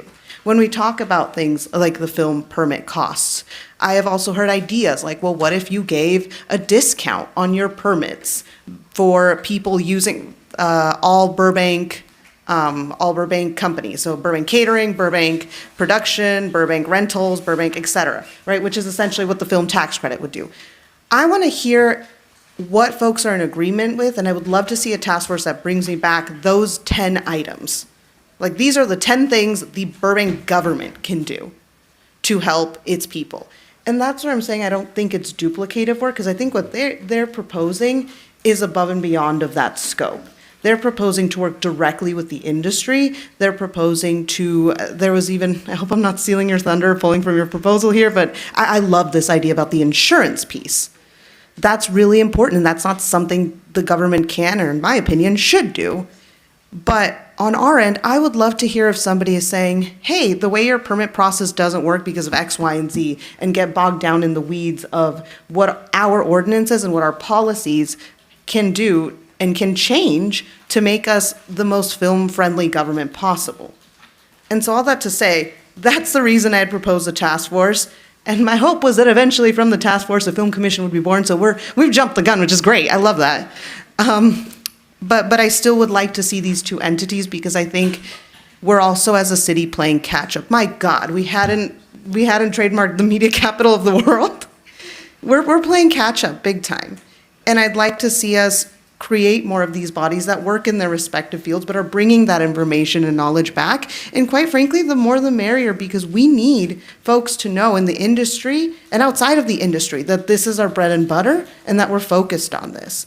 So all that to say, to start off the conversation, I would really like to have a conversation about these two streams. I want to talk about what we would like to see in a film commission, if I'm not jumping the gun, if we would like to see a film commission, what we would like to see there, and the things we want staff to bring back. And I really liked your line of questions, Vice Mayor Takahashi, about how this compares to Film LA. These are all those questions I would like to see answered in a second step report. But in addition, I really want to get that task force going, and I would personally like to sit on it because I asked for it, and I would love if another member of council would join me on there, much like the Domestic Violence Task Force, which has gotten substantial work done. So that is my 2 cents. who would like to share their thoughts? I'll go to Councilmember Anthony and then I think Councilmember. So just really quick on, you did mention the Domestic Violence Task Force. If I remember correctly, when it was originally created, it basically works like a subcommittee of council, and I know we have staff there, but we pretty much invite community members, folks from nonprofits. I mean, the public shows up, and when it was put together originally years ago, it was meeting every so often, and then they kind of completed the tasks that were assigned to them. They had like specific duties, and then it sort of went away for a while, and then it got restarted again during the pandemic. We actually increased the times it met, and it is now going through its the motions again of determining what it is and what they do and how often they meet. So I think a task force like that, I think it is definitely doable, because it would have a lot on its plate now, but maybe 6 months from now, maybe a year and a half from now, not as much. And so it kind of goes to the background, but I don't think it would permanently go away. I think it would sort of hover in our backlog like the Domestic Violence Task Force kind of hovered. And when we needed it, we were able to bring it back. So I think that kind of subcommittee format would absolutely be great. And yeah, so I have more for later, but I just wanted to respect that comment. Okay. Did we, just for the sake of organization, did we want to talk about like your thoughts on the task force first and then your thoughts on the commission, or just all at once? Okay, all at once. If you have other thoughts on the commission, Yeah, please. I think we can address what's before us tonight on the agenda for the request for the chamber, and then we'll talk about the task force. We're both on the agenda. Yes. Well, I'm saying like, we can take it one at a time. Okay. Then the only other thing I would say, I think putting together a commission like what the chamber is proposing, similar to what the city attorney was talking about with the, the tourism work that we did, having that independent body in communication with the city and in communication with our partners, I think it's a brilliant way to go. I think a 501c4 does open up more advocacy. You can start to weigh in on some of these state funding bills and stuff like that. I think it's the smart move. My only recommendation there is to widen the scope of the cities that you're looking at. I'd like to see what Atlanta, Georgia is doing. Vancouver and Auckland, New Zealand, they have taken a lot of production, and they did so with a lot of good advertising. I've seen the commercials, and I want to see if they're still active, what they're relying on, and how they're sort of teasing that. And then the only other thing I would suggest, I know there was a mention of an expo. We had really great success over the summer with the Media Jobs Fair. If there's a way to either partner with that or... Perfect, great. You're already ahead of me. Okay, there you go. Great. I just want to say that I echo that piece. I would add New Mexico to the list. So basically all the cities that are taking jobs from us. They do it with money. They have some interesting advertising though, and they do it with offering incentives too, which is, Money.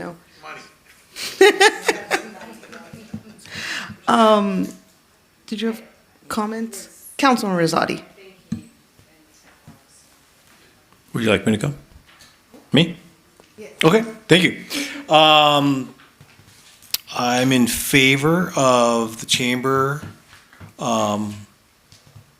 operating a commission. What I would like to see in the second step, obviously this is taxpayer money, so I would like to see the cost.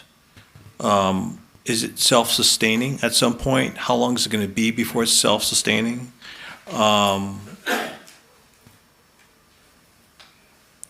This is I've been deeply concerned about this issue for almost 2 years now. I don't know if it's too late. There's been a lot of inaction and slow action, but I think there has to be I understand that you want to get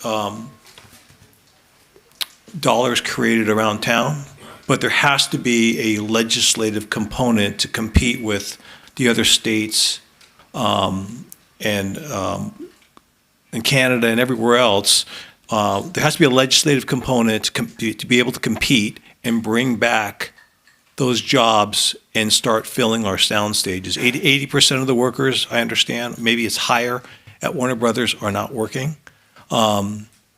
So there's a small component, I think, that is being discussed, but there has to be a larger component. And I'd like to see a plan on how do we do that? How do we gauge our local representatives? Again, they talked about the $700 million. It's not even, from what I understand, it's not even a drop in a bucket to solving the problem. So what is it that our legislators aren't understanding? Why isn't it important to them to get people in our community in Los Angeles working? Why do they not see the tax dollars, the benefits to that? So I'm looking at the larger component as well as the smaller one that's being discussed. The entity makeup, I think, is going to be important. So I'd like to learn a little bit more about that function. Will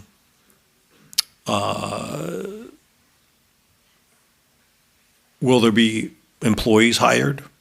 Because this can't be something that's done by volunteers, because volunteers have jobs and lives and children and whatnot. So the money aspect, I think, is going to be important.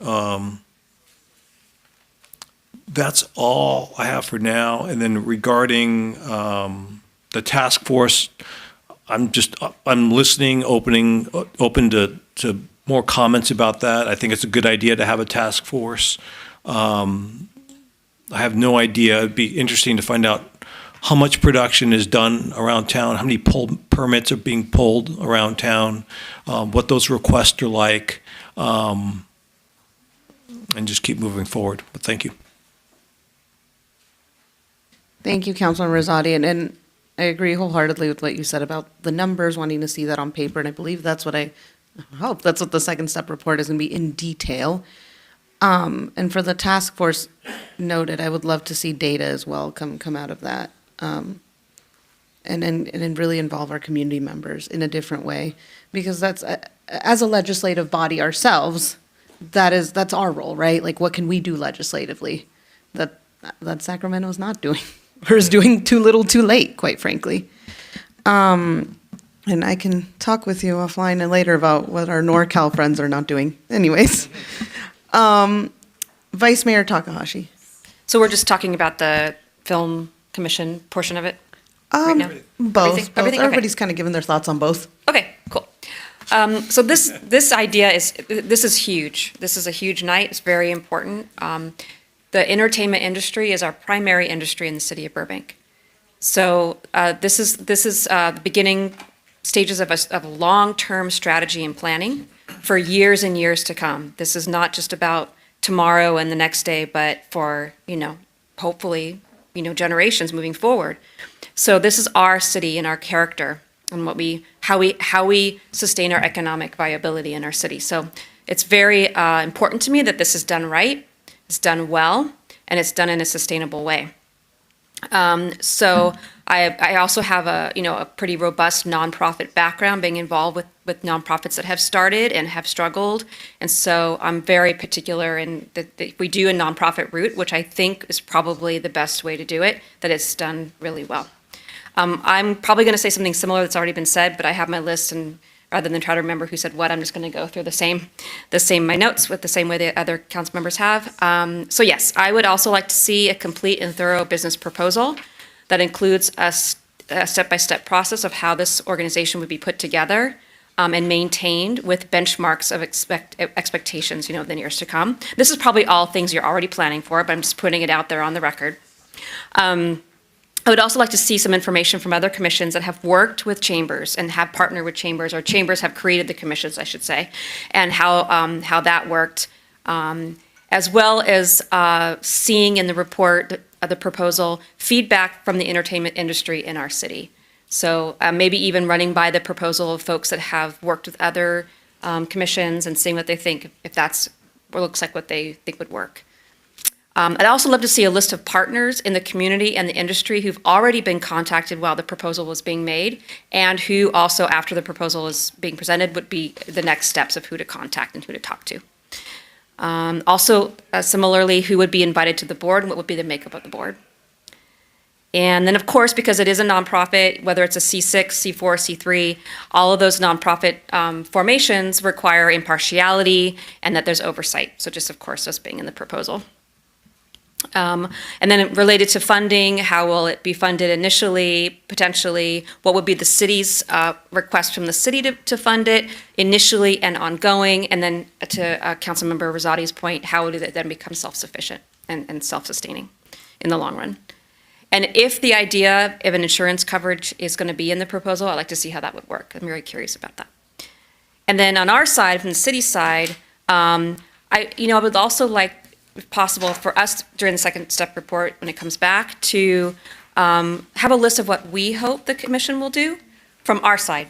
So like what we as a city, based on what we do already have. We may not have a robust task force outreach yet at that point, but hopefully we'll have some information, kind of like a little mini RFP, like when we'd have our kind of checkpoints of what we hope the commission will do, so that when the proposal is received by us, then we have at least some benchmarks on our side that we are looking for. And then, again, I'm supportive of the having it as a separate nonprofit. And I also would like to see how that separate nonprofit and the nonprofit of the chamber, how that would interact with each other. How that would, is it umbrella underneath? Is it a co-partnership? I mean, how would that work? Just to make sure that we understand kind of where the boundaries are and stuff. So, but in all, overall, I'm really supportive of moving forward to the next step of a film commission and where we could go. It's very exciting. And thank you for being willing to step up. I mean, this is not going to be an easy task. I mean, it's super exciting now. We're in dream and fantasy world, like, woo, but it's going to be hard work. As you know, we've worked together before on a lot of hard things. And in the beginning, when it's exciting, it's a lot of energy, but then you have to get in the trenches with the shovels, and sometimes that's pretty tough. So thank you for being willing to get into the trenches with the shovels, and I'm really looking forward to seeing what that proposal entails, and a second round of questions and comments on the proposal. So that's my take on the film. And then, also about the task force too, we're gonna talk about that too. All right, so the task force part, I wanna also have that going simultaneously as well. I want to make sure that while we're working on the film commission idea, that we are, as a city, and it sounds like we are, continuing to discuss with the community what's going on, listening to the community, getting information about more than just film and video games and music and YouTube videos and all the other kinds of entertainment. I too would like to be in the room with the mayor if possible and hear the task force discussions. When I think about the work that potentially Stratosphere could be doing on this, the way I remember being involved back when the homelessness task force was put together. I don't know if you remember that, if you were here when that happened. Well, we had in the community, there was about 100 of us in a room at the hospital. And it was Marcos, I think, who put it together. And from that, it was like this big workshop with so many people in the community with all different interests in homelessness. And that then evolved into a homelessness focus group that was about 30 people. And then that turned into a work plan. And then that turned into what the city has now. So I really like that approach of taking the large community and bringing it focus. And it's now still part of our DNA in the city. So I like that idea of that model that we did. It worked really well, I thought, for homelessness. And the thing about the film industry and media industry and entertainment is that this is going to be with us forever. And I think that we need to have a model that the task force is not just there to get information, but to find a way to incorporate all the connection in the community and all the knowledge in the community in a way that's part of how we work as a city. So I think that I like the idea of a task force, but also for the end result of making it part of our functionality. So, I think that's a good idea to do as well. Thank you, Madam Mayor. Thank you, Vice Mayor Takahashi. Any other thoughts? Councilor Mullins. Thank you. I want to talk a little bit, different and elaborate more about the excitement of partnering with the chamber and having them coming in, working hard for the last 3 years, and then last 6 or 7 months with Ms. Carmenita coming in with the plan. I'm looking at our goals for economic development, and one of the areas I read here, and this is exactly what we need to be doing, and it sounds like this is the way we are going, is to engage key stakeholders to support the city's growth sector, enabling them to continue to thrive here in the city of Burbank. And this is supporting the chamber board, supporting the idea that they actually walked in the door. That's something that we all been talking about for a couple of years since, we have been on council, and then having Councilmember Rizzotti joining us. This is part of our goal that we keep discussing, is the media industry is very important to the city of Burbank.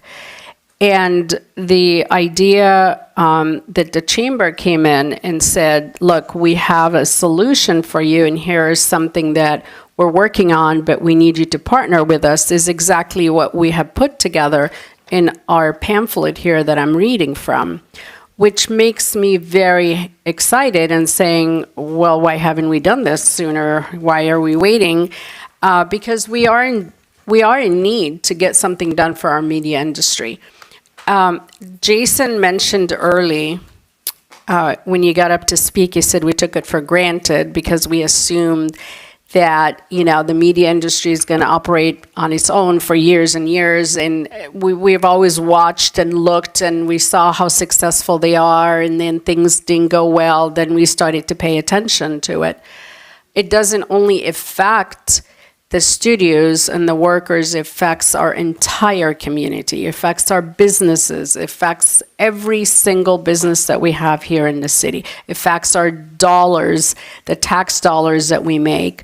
So to me, having to partner with the chamber, credible chamber that we've had here, and we've had a good relationship working with all of you for many years, is very exciting for me, is very something that I am looking forward to have that partnership.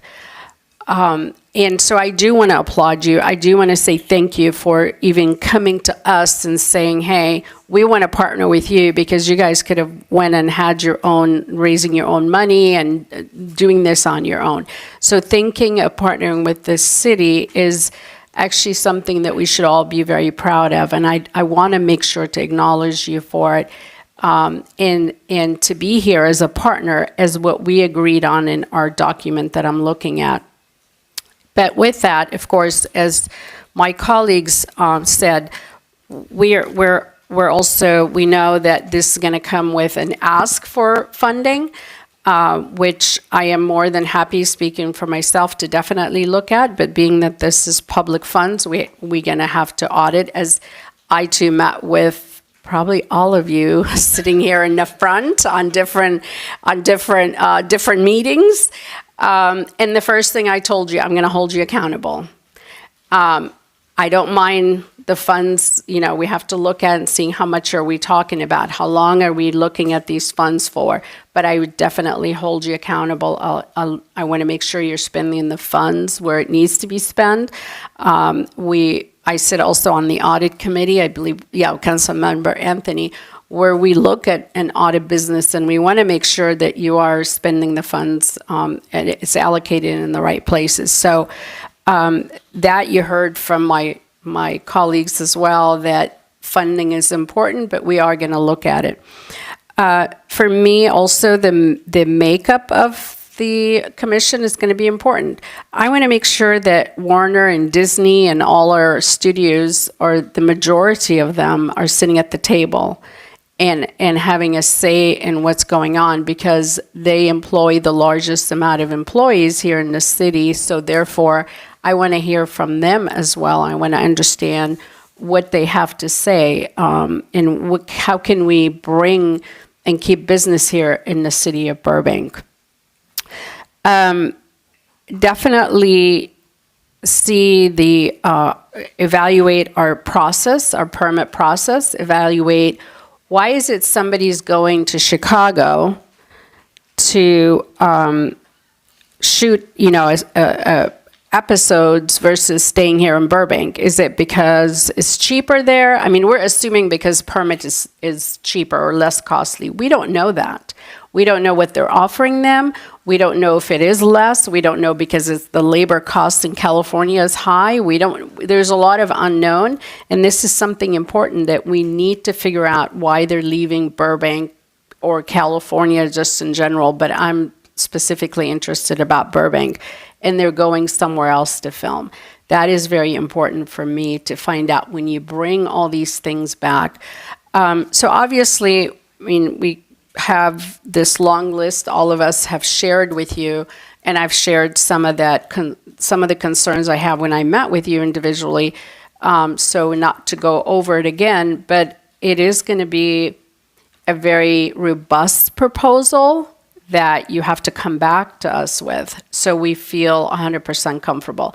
I'm already excited about it. I'm already looking forward to partner with you, because this is something that you are going to help us. And if you help the city, we all help each other, because you represent our business community, and they're in desperate need to have the monies continue being here in Burbank. We're all in desperate need to continue employing people here in Burbank. So I don't need, to go further into it. I think you have loud and clear the messages, robust information. Let us know what's the different, again, if you want to do a 501c3 or a C4, or C6, whatever it is, and the reason why you chose that. Make sure that we're taking donations, future donations, because you cannot rely on the city to be your permit resource of funds. Eventually, we want to give you those wings and you can fly, and you can figure out how you're going to sustain the commission and be on your own. So this is something I'm looking forward to having you, coming back in 2-3 years and saying, we're able to raise money, we're able to get donation online, like I've seen with other websites. So that's, as far as the commission. Task force. I'm going into it? Yeah. Okay. I just need to take a quick breath. Now, as far as the task force, I understand. I mean, we've all had that need of sitting at the table. God knows how many meetings I had with Mr. Scroggs there, and saying, bring me the people that you want to talk with. Bring me the people. Let's sit down. I have the room. We can talk about it. So we've all individually, I think, had the need to do something here internally for the city to figure out what can we do, because we do want to help. I don't mind having a task force, absolutely not, but I just don't want us to be duplicating work or giving out separate information, different information. So we have to be, when staff comes back with the recommendation, we need to know there's 2 separate things that we're working on. So we're not crossing each other with the same exact amount of work that we're going to be doing. It's important that we have a set goal for ourselves versus what the goal of the commissions, because otherwise I think people might question, why are we meeting with you when we met with the commission and we told them what to do? I just want to make sure that we have set clear, concise goals, and what are we trying to accomplish with the task force. I mean, I know, Madam Mayor, you did talk a little bit about what you want to see in the room. I mean, I've been trying to see the same thing in the room for quite some time, but we haven't seen it. So it's okay to have it, but again, it's one of those things that we need to make sure that we are not duplicating our efforts, and that we are making a difference with our task force with the commission, and then we're making sure that we're not crossing each other. That's my concern. And they will definitely be separate bodies. I mean, Well- we won't be able to do half the things they'll be able to do with the insurance, with Yeah. working directly with businesses, with some of the advocacy, for example, like that's outside of the government's wheelhouse. With the task force, we're looking for recommendations from our community, and quite frankly, including probably, on the flip side, if you're looking at this as a Venn diagram, the task force is going to be able to do things that the commission won't do. Like, they will have a set number of people that sit on their board and have these conversations. The task force can be many, many people, much like the domestic violence task force was. As a resident, I was on that task force providing information as a social worker who worked with victims of domestic violence, right? And that was a very different role than what I have now here. But I think they have a very specific role to play, and the task force is a very specific role.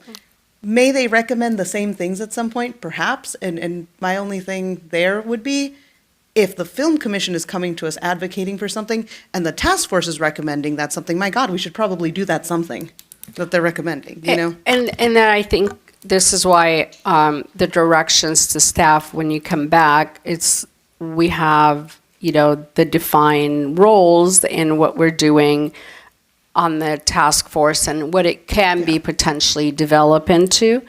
And I know our consultant is doing some work on that, and you're gonna come back to us. So I want to be productive. I want to make sure the commission will be productive. I want to make sure that what we're doing is not just sitting, meeting, and having discussion in a room, that we're actually doing something to help our media industry. And I know all of us have that same goal. And I think it's just important for me to have results. And we do the same thing on the domestic violence, because both Councilmember Anthony and myself, we're the chairs of those committees. We have physical results. I still carry around the card. Yeah, that was you made out of that see, we commission. have physical results. And I want to throw it out there as well, as Vice Mayor threw it out there. I would like also to be sitting at the table, and I know we've gone through this round. Councilmember Rizzotti and council members. So we're going to have a Brown Act violation very soon, because all 5 members No, are you going to won't, be 'cause it'll served. be a Brown Act body. Well, I already indicated we're going to have a Brown Act violation, so I already told you. What if No, we don't we're not gonna talk? have What any if we violations. I'm confident. Yeah, okay. No, because all 5 of us is going to be a council meeting. Anyways, Yes. no violations Thank you. committed here. Councilman Rizzotti, did you have a comment? I just wanted to make a couple more points for the commission. I think the proposal should have benchmarks, quantifiable benchmarks. Year 1 is probably going to be just formation, getting it off the ground, and year 2, what are those achievements? And then I'm going to be really focused on the flow of money. How are we going to release money? Is it going to be kind of a purchase order where you turn in this, we give you that? So I'd like to know, how is that going to work? And those are my comments on that. Thank you. Okay, now I'll give you my 2 cents. I'll try not to repeat anything that anybody has said, except for highlighting a couple things. One thing I really appreciate that the Vice Mayor mentioned was having our own staff give parameters and goals, because quite frankly, and then there's some feedback for staff, from the report, I didn't know what the chamber was doing. I knew that because I met with them. But and that's not what we were trying to see in the report. I wanted to know what staff's goal was with this. And in the second step, I would love to see, this is what the chamber is offering. This is what we would like to see, and we are willing to fund. Because we as a city have to have these goals that we have on all of our contracts, much like an RFP, right? This is not an RFP because it's not going to go out to bid with multiple vendors, but we have goals with everybody we partner with. You have to meet a certain number. I would love to see that come from the city side. What is the number we want them to meet? Let's give them something to work with. And I'd love to see the distinction of what that is coming from us. The other piece, I agree with Councilman Rizzotti, the fiscal sustainability. I want to see what that looks like from a gradual, we provide this initial funding, to where is that 5-6 years from now? What does that look like? What is your plan for growth? What is your plan for sustainability financially? The other thing I would like to see is the makeup of the commission itself be broad. We've all talked about this a little bit, but everybody talks about the big studios and the unions. I definitely want to see the unions there. I definitely want to see the studios there. I would also love to see folks who are adjacent to the film industry, because they are a lot of the folks who are hurting the most. So the costumer who owns a shop on Magnolia and rents out costumes to the industry that right now has no clients. I would catering, folks like that who are adjacent to the industry, not within itself, but their input is really important. And I have seen them excluded from the California film tax credit conversation. So I'd love to us not make that same mistake, because like we said, they're the folks affected by the overall economic piece. And then, let's see. I would also like to see, now switching gears to, one more thing on this. The other thing I would like to see in this proposal, I've gotten some questions on, well, why aren't we part of Film LA as well? Or why don't we have Film LA? And I know staff mentioned there's a reason maybe why we're not, or why we didn't go that route. In the second step, I think something would be beneficial for us as a city doing our fiduciary duty and showing that we're fiscally responsible and choosing to go our own route. I would love to see a comparison of how much it would cost us to join Film LA versus going in this route with the chamber, to make an argument of why we're going this route. I think it's more viable to do this, but I want to know why, right? Because there's got to be a reason why we're not in Film LA, and I've heard in my time on council kind of a vague description of why the cost didn't work out, but I'd love to see that on paper and on analysis. So when community members ask, or when people who are filming here ask, why don't you use Film LA? Why do you have your own thing? I can show them the why, and I can show them why our film commission and what we offer is better. So I'd like to see that included. And then switching gears to the task force.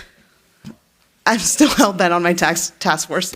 I just want to see it, and to my credit of my colleagues who all want to sit there, there's a reason I'm going to roast you a little bit more today, and roast Nick too. I feel like you both have often said, I'm starting the mayor's task force on this. I don't know that it went anywhere, but there's often, I'm starting the mayor's task force. I want the mayor's task force. I think this is one of the few things that should be the mayor's task force. Why? Because to the cities outside, it says, hey, we're serious about this. This is the mayor's proposal to do this and to sit at the table. A lot of times, and I know it's a rotating title, and I'll get to that. It's a rotating title, but folks like to see that. When I met with a commission of statewide leaders on this, statewide union members, statewide studios, statewide legislators, I was the only mayor in the room, and I think they took that seriously. And they said, oh, well, the mayor of Burbank is here. The mayor of the media capital of the world is here, and the mayor cares. And that is not going to be me in a few months, because we move fast here. And I hope that we make this a mayor's task force where I sit on this with the vice mayor this year, and then the next mayor sits on it. It should always be the mayor. We should prioritize this the way we prioritize the airport, the way we prioritize the emergency response board. These are things that we should show we're taking that seriously. So that would be my proposal to you all, and eventually everybody here will get to sit on it. Except, I don't know, sorry, you're at the end of the line. May I ask a question about that?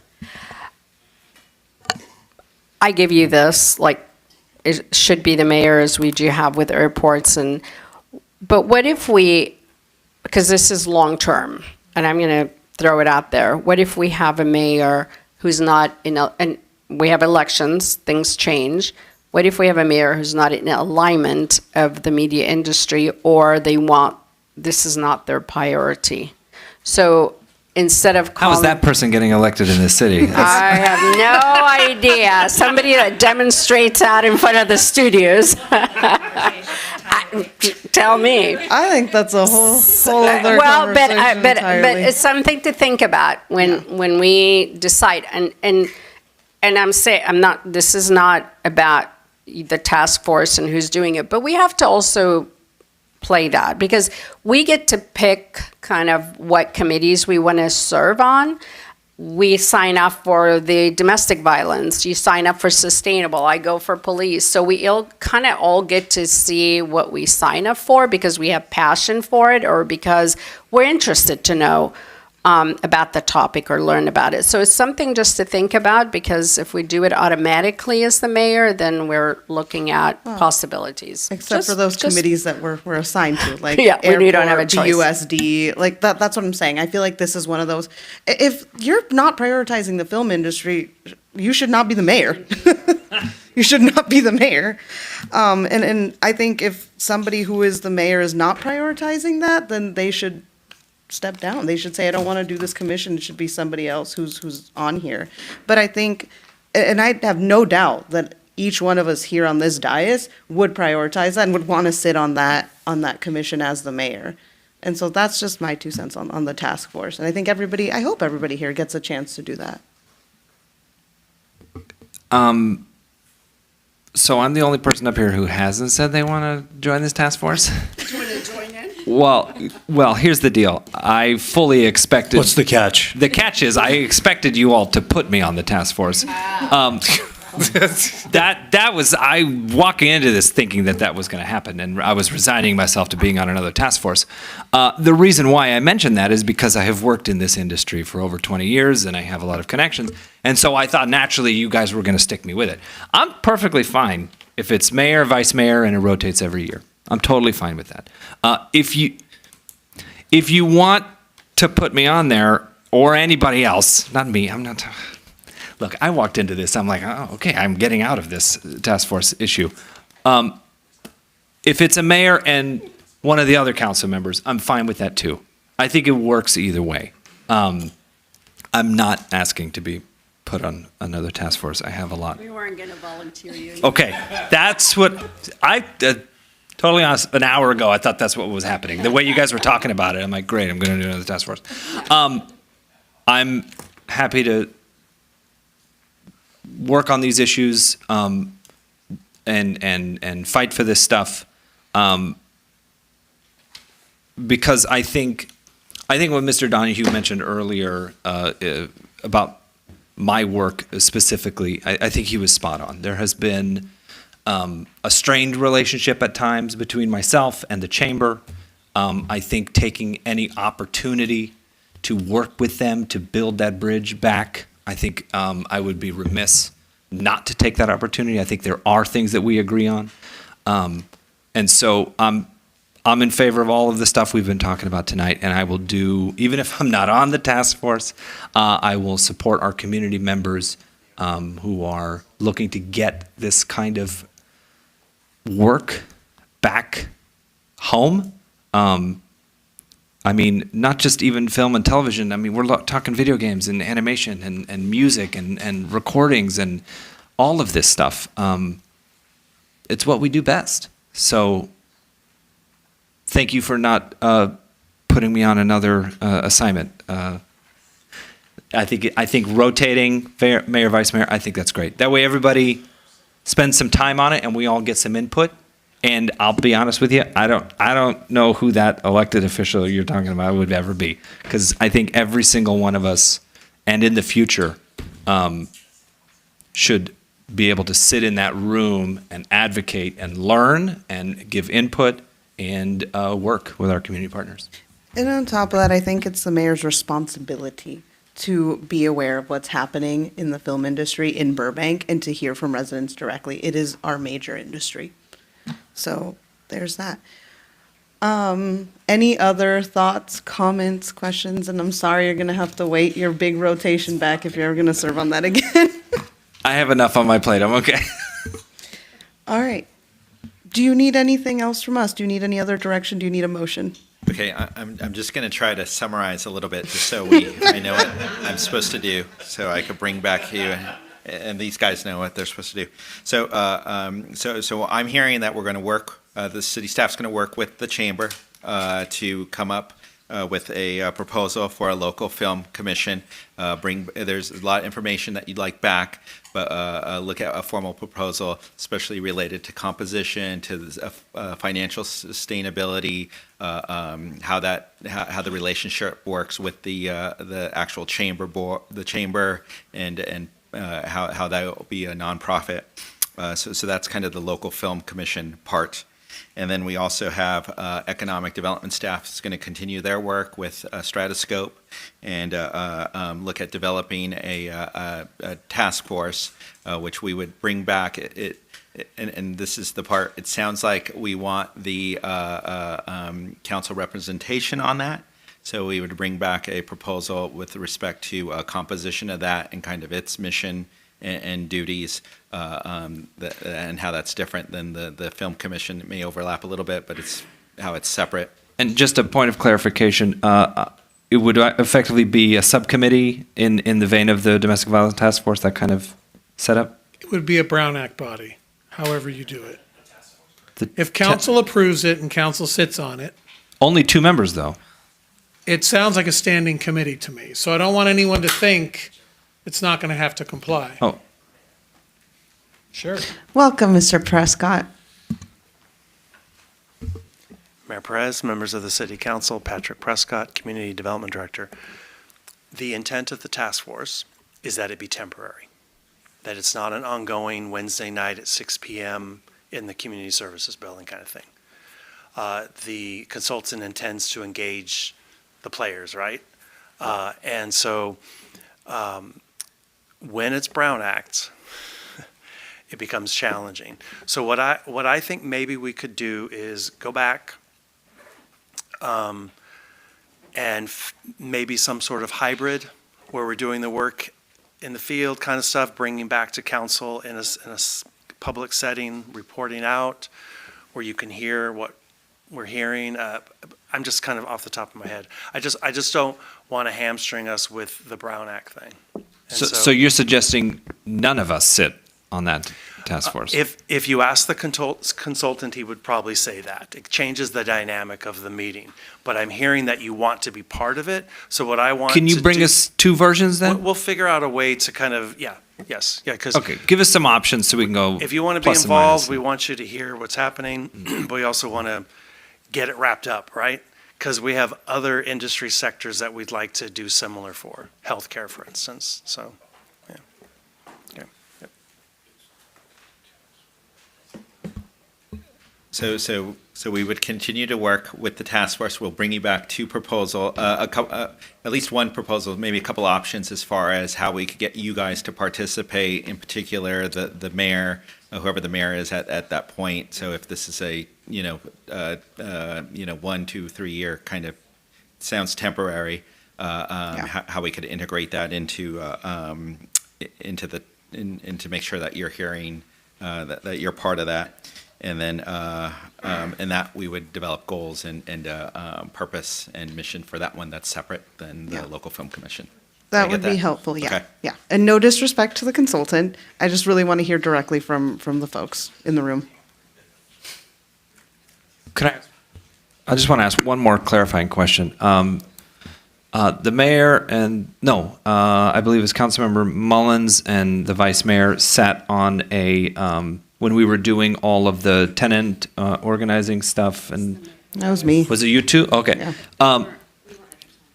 And that was that a task force? Was that a subcommittee? What was that? It was a subcommittee composed solely of less than a majority of the council. There were no other people on that. And it was temporary. It lasted from like September or October through February, and it ended.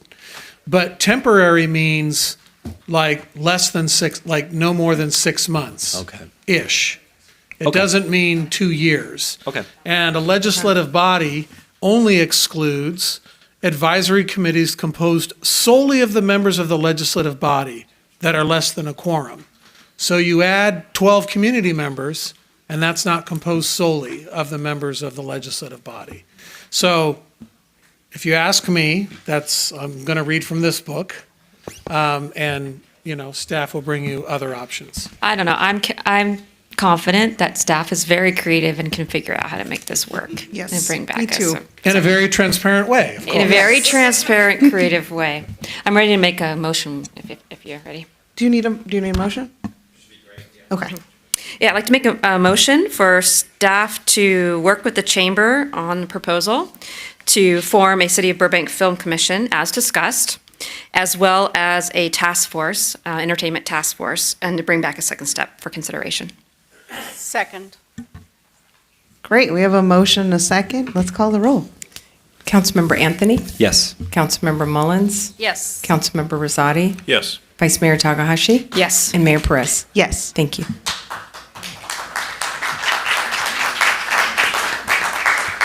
And the last thing I will say, just because we got very sucked into our Task Force Brown Act nonsense, which I'm so glad you guys will not be a part of. Thank you. Thank you for bringing this forward. It's much needed. And I look forward to working with all of you. Thank you.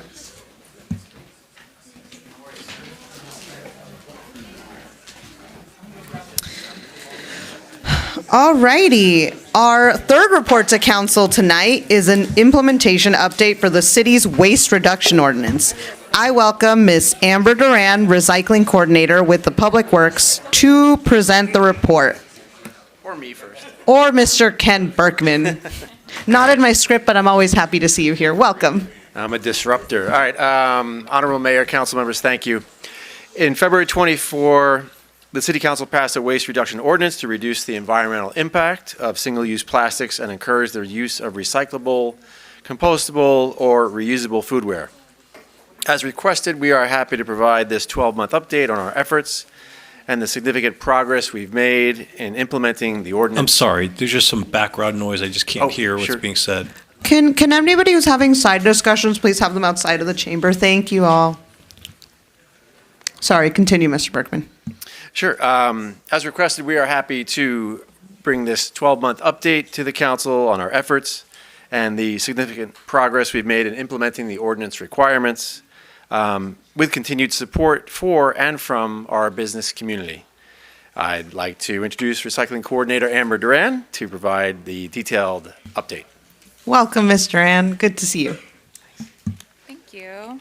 Thank you very much. Good evening, Mayor Perez, Takahashi, and council members. I'm Amber Duran, the Recycling Coordinator, as stated. And I want to just first thank the City Council for their guidance and for passing this ordinance that has, I think, a very forward-thinking ordinance and making a huge impact on the city of Burbank.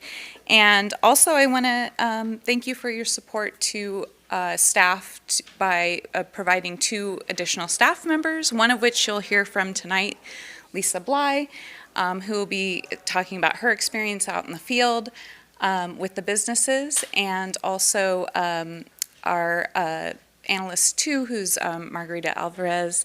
And also, I just wanted to give a special thank you to Michelle Hoffman, who is our senior analyst sitting over there, just because some people that do all the hard work and are behind the scenes often don't get the recognition they deserve. And she not only developed this program, but she also developed the training for the 2 new staff members and also their jobs in general, since they hadn't been created yet. So just wanted to say thank you for that, and give you a little more detail about what we're up to. So do we have the slides? Awesome. Thank you very much. And then we'll go, there we are. So yes, as stated, this is about a year ago that this was passed, and just as a reminder as to what we were dealing with is that first there was a state law that required that we enforce an upon the request or skip the stuff ordinance that requires that businesses not pass out the condiments or the utensils without first it being requested, and that was on the city to be able to enforce. And July 24th July 1st of 2024 marked the moment that we had a polystyrene ban on food packaging. That also not only included foodware items, but that includes also egg cartons and other packaging materials. And then coming in January of 2026, we are going to see reusables for dine-in only, and also compostable or recyclable foodware for takeout. And that, I think, will be the big impact that I was referring to, especially when you talk about the reusables for dine-in. And just as a side note, I just wanted to reiterate that our polystyrene ban is is also more extensive than what we see in other cities, being that we didn't just target the expanded foam polystyrene, but we also banned the rigid polystyrene. So we needed to devise a plan for this education outreach because council made it very clear that education and outreach would be the focus of this ordinance. And we needed to reach about 400 food service businesses. So we partnered with Recreate Waste Collaborative as consultants to help us with some of our in-person outreach.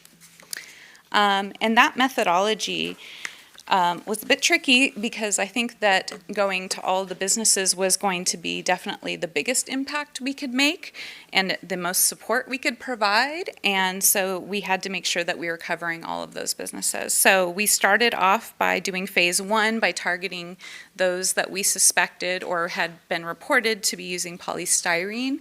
And the reason for that was because of that early implementation need for those businesses. And then also we wanted to target the remaining businesses by going to phase 2. And phase 2 was covering different zones. I think there we go. Animated for you. So you can see zones 1 was north and east of the I-5, and then we have zone 2, which was more of the south part of the 5 and also Burbank Boulevard, and then we had the final zone 3.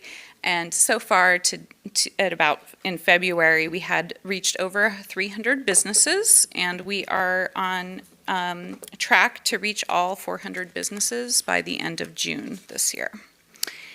So then I just wanted to pass it over to Lisa so she can give us more of an update about what she's been seeing out in the field and also what the outreach entails.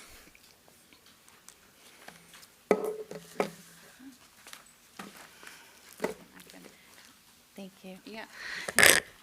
Good evening, Madam Mayor and City Council members. Lisa Bly, Recycle Center.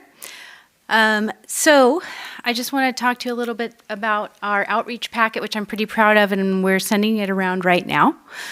I just want to tell you what's in it. We've got a pretty great brochure of 13 pages. It's got a letter of support from the Public Works Director, a synopsis of the laws, FAQs, and importantly, an overview of the state laws. Especially, we wanted to make sure that we were educating the business owners on SB 1383 because if we're changing our materials to recyclable, we want to make sure that they're being captured. So, and that they're disposed of properly.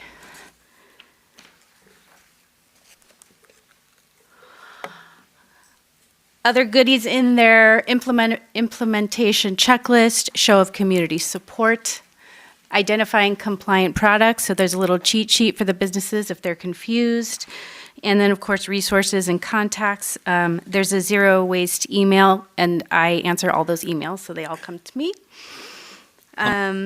Sorry, I hate to interrupt. You're handing this to the businesses as you go? Okay. Yeah, exactly, yeah. And it's actually pretty important because there's such a high turnover at these restaurants, so we feel it's important to have them actually have a takeaway that they can have all the information at their fingertips. In addition, they have access to a compliant product list. And so this is something I'm working on. So I'm building this. It's like an ongoing project. And I do think that as time goes on, there'll be more and more products available as jurisdictions continue to adopt foodware ordinances. So I've already seen the list grow, even in the year that I've been working on it. So continually updating, and I just updated it actually recently, and it's up there. The newest update is up there right now on our website. Also in the education packet, we gave signs and handouts, so it's like an action moment right there. So if businesses want to put up a sign that says, they can't use polystyrene or accessories available on request, they can actually do it right there. We put Velcro on the sign, so it's ready to go. We saw a need for multiple languages, and so we went back to the drawing board, sort of, and created some translated signs. So now we have translated signs, and also we noticed that we needed some outreach in other languages, so our consultants went ahead and provided that as well. So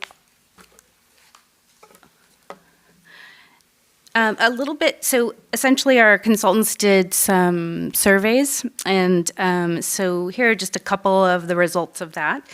The barriers, the businesses' barriers to implementing reusables, what they felt was, you know, the largest barriers, and it looks like 33% responded the cost for compliant products, while 27% was customer willingness, 18% cost for reusables, and 18% product availability. So, you know, what were the barriers in implementing reusables? That was our feedback, the feedback that we got.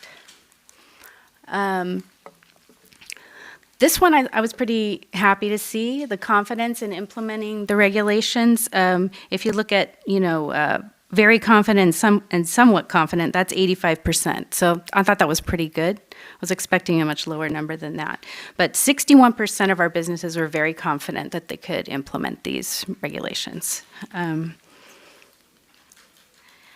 Biggest challenge, I'd say, just anecdotally out in the field, is the change from reusables, is a change from single-use foodware to reusables for fast food restaurants. So I think we need to probably look more at working with corporate on that, because that was generally what they would say, you know, when we go in and visit. Interestingly, though, the grocery stores, larger grocery stores such as Ralph's, Walmart, Costco, they were very willing to work with us, and they worked pretty swiftly to take their polystyrene off the shelves. So that was good. So continuing our outreach, so when we outreached to the businesses through a mailer to when they were renewing their license, and the Chamber of Commerce, we partnered with them with an email advertisement. And then for our residents, we had a public event, the Sustainable Burbank Commission, and then we wrote articles and put them in the Recycle Center newsletter. So that was part of our outreach to our residents. And of course, the website, which is where everybody really goes, right? So we've got some good links on there, key dates, enforcement policy, facts about single-use plastic, and an entire business toolkit, which I'm looking at all the time. And so we're constantly updating that. So, yeah, and with that, I'll turn it over to Amber. Thank you. All right, so then, since it's necessary to keep an even playing field, we had to develop an enforcement program. And we started with finding ways for complaints to come in to us, and we could gather those. We used the 311 app to provide a special feature that allows people to specifically target things in our ordinance that they see out in the field, in case we weren't aware of that. That was the first implementation, and then the process for following up is to visit the businesses, and then provide the education again, because we want to make sure that's the first step. Then we have a notice of violation within 60 days to correct before they would receive a citation. And at this moment, we do not have any notices of violation because we are still in the education phase. So when the penalties come, they are set to be $100, $200, and then $500.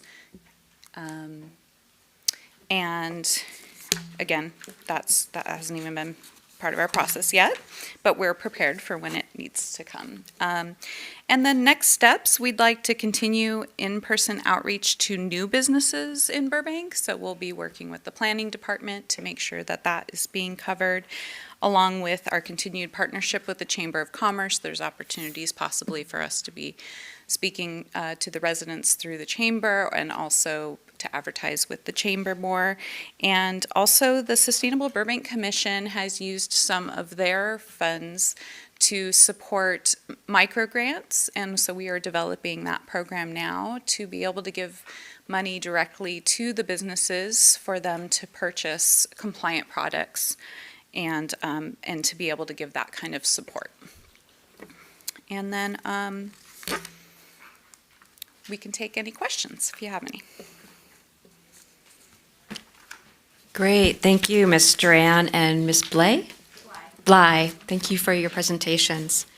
We have a few public comments, and then we'll get to questions, or a couple public comments, and then we'll get back to questions. All right, so first, we have Jason Lewis, and then we have Terry Friedman, and you'll have 3 minutes each. So, Mr. Lewis first. Thank you, Madam Vice Mayor, council members, staff, and those of us who are left to talk about garbage.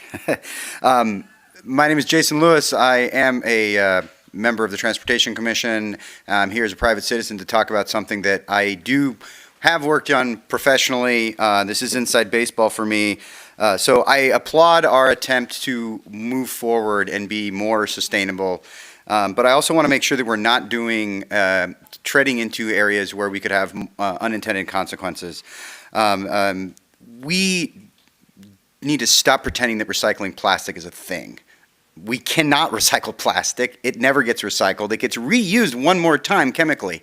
Pyrolysis is a word that's been getting thrown out a lot as a four-letter word.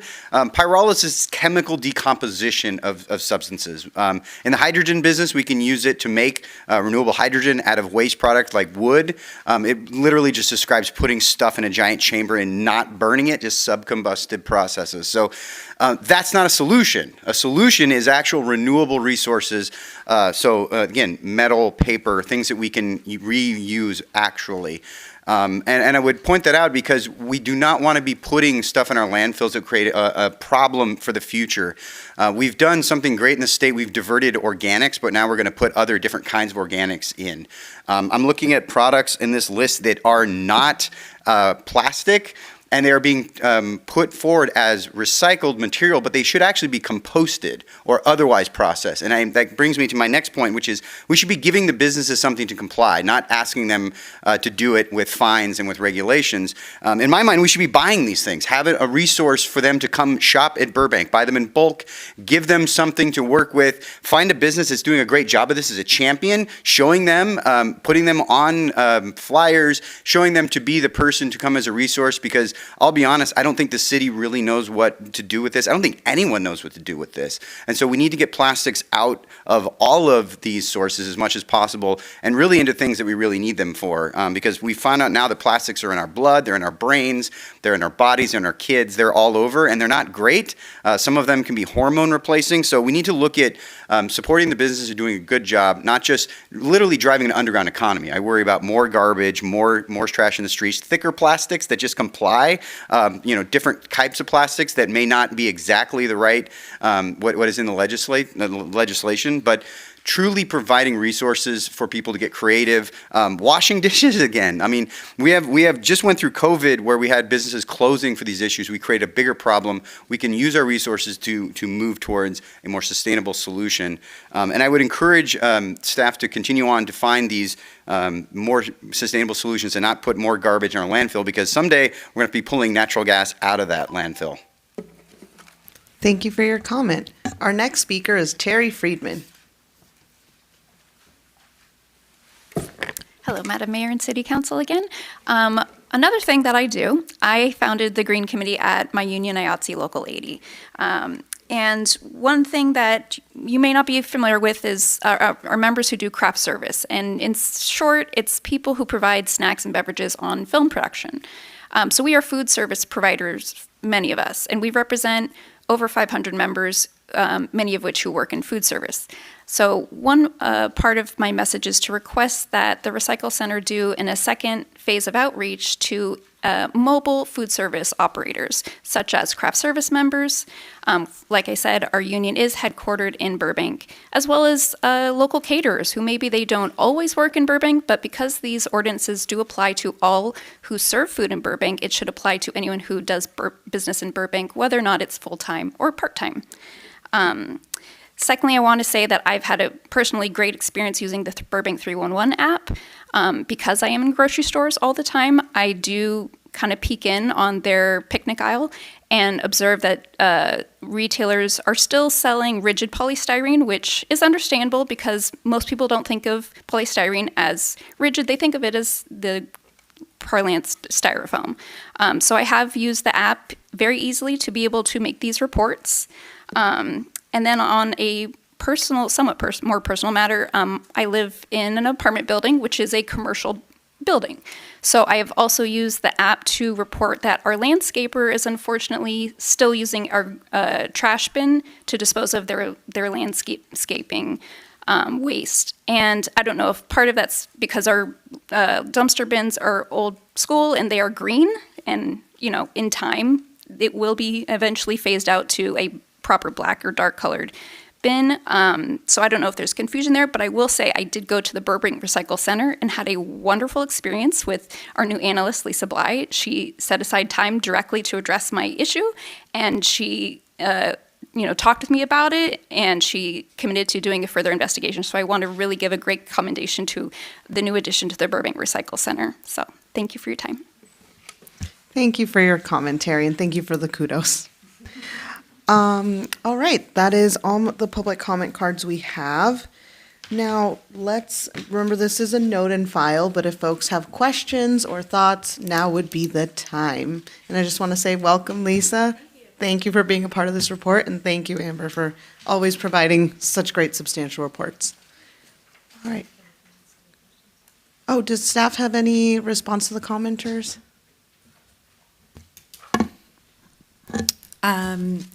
I'll just say that I think the mobile service operator idea is fantastic. It is something that has been overlooked and that we should start to do outreach to them as well. And I would definitely encourage partnering with Terry. She knows everybody and is very organized in this. And I have gotten to see her union at work. They've done amazing things and amazing strides. And much like I think Betty Porto helped a lot of the other businesses learn kind of the stable, like this is usable, this is not, she would be a great resource for the mobile vendors. Sorry, Terry, not to sign you up for more. Constantine, I'll take it. Sorry. Councilmember Anthony. I'm busy.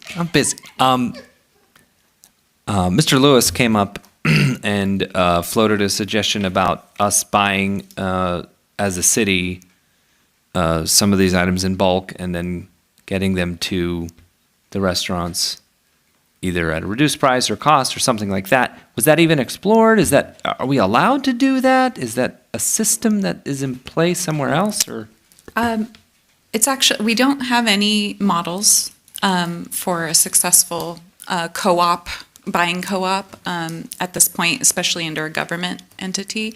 I think one of the huge barriers, it has been floated, and one of the huge barriers that we found is that most food service businesses have maybe 12 products that they need to use for their takeout, and they're not all the same, right? So there's just the scale of how many products would need to be purchased, and there's also the issue of slowing it down to a bureaucracy pace to meet with the private demand of these materials.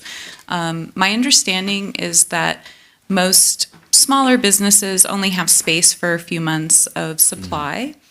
And especially if we're replacing a lot of those with reusables, then we're limiting that as well. So it would also require a tremendous amount of storage that the city isn't really prepared to provide right now. Okay. Mr. Molinar, yeah. Welcome, Mr. Molinar. Hi, John Molinar, Assistant Public Works Director again. The other thing I wanted to point out, it would have to be general fund money that would have to be put forth because of Prop 218. We would not be able to use refuse fund money to purchase those items. Oh, okay. Good to know. I wanted to ask, number 11, slide 11, if we could go back to slide 11. This is field notes of your people handing the packet to people, talking to the business owners, and then at the end you ask them, what is your confidence in implementing the regulations?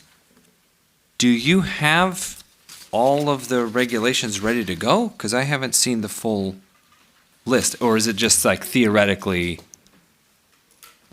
like? Yep, we do. The regulations are within the packet. Yeah, is that what you're asking? Yeah, so Sorry. that's Okay. what Yeah. you're handing them. Yes, that entire packet. Yeah, yeah. So all of this. They keep it. Yeah, and it's important for turnover. So it can be there at the business. People are in and out. So you go through all of this with them, and at the end you say, what's your confidence in following all of these rules? Right. Well, Okay. the consultants are doing most of it, but yeah, exactly. That's. I mean, it's not you out there door to door going. I've knocked on a few. Oh, there you I go. visited about 50 businesses actually. Oh, wow. Yeah. She's also busy. There was one other thing. The $100, $200, and $500 fines. Is that our standard code compliance rates? Yes, that's the Yeah. administrative penalties. Okay. Could we? I know we don't. As a city, our policy is not to lead with fines. Could you go through our policy and like how we get compliance, just real quick? Well, I think Ms. Duran has already indicated they haven't levied any fines because they're in the education phase. No, I'm saying for other code violations, like when we do code compliance, typically, is that how we're looking at this? Once it's implemented, that's Yes, basically how. because we have a uniform administrative citation program. And can you just speak a little bit about, in general, on other issues, how we do code compliance in the city, just so people watching at home aren't Well, like, generally, because there's so many areas in which we have to do code compliance, it's primarily complaint-based, so staff will respond to a complaint unless they observe a violation in the course of conducting inspections. Oftentimes, they'll issue a warning first. Okay. And then they're progressive. So the first administrative citation is $100. The second for the same violation is $300. And then the third is $500. And everyone after that is $500. Okay. All right. I think I was getting at the warning thing. Folks watching at home need to know that, what we're trying to do is get everybody into compliance. We're not trying to levy fines and fees and be aggressive on that thing. We're just trying to get uniformity. So, and we're not even there yet. We're months away. All right. Thank you for walking through that for me. That's it. I'm done. All right. Follow-up? Quick follow-up. In between the first and second violation, that they continue doing it, how long in between? Are you giving them a specific period to comply? And then if they don't, then you give a second violation? 60 days. Yeah. No, go ahead. It was 60 days to correct. Between each violation? We're considering any violation just a violation. So if there's multiple, then they have 60 days to correct them instead of a fine for each violation. So you Does that go make and you give them a $100 violation because they didn't comply, and then you get another, you walk away. How soon after do you go back to make sure they complied? Yeah, 60 days. Yeah. Okay, so they do have 60 days allowable before we give them that second violation of the $300. Yeah, and they Okay. also have the 60 days before there's Before. any notice of violation. Okay, there's- thank you. All right, Vice Mayor Takahashi. Yes, thank you, Madam Mayor. Thank you for the update. This is great news to see that we're seeing general positive compliance with the businesses. So when you've been out in the community at the restaurants and they're moving away from polystyrene, are you seeing them opt to use plastic instead of polystyrene? Or are you seeing them opting to use the paper and the compostable? Or where do they tend to go once they no longer use polystyrene? That's a good question, actually. So I'm thinking of one business in particular. They moved to compostables. Yeah. Went from polystyrene clamshell to compostables. I think it's called My Little Thai. But again, we're still in the beginning of the process, so I haven't really been able to track effectively what they're switching to yet, although that's definitely something that will be on my radar. Yeah, because I think, if there is a way to kind of, put a little bit of like a plug for the paper compostable versus the plastic would be pretty amazing, so that when you get takeout and you have the plastic, it still feels pretty not so great to have to throw that, in recycle or whatever. Yeah, the ick factor. Yeah, the ick factor. Yeah. Exactly, the ick factor. Speaking of which, I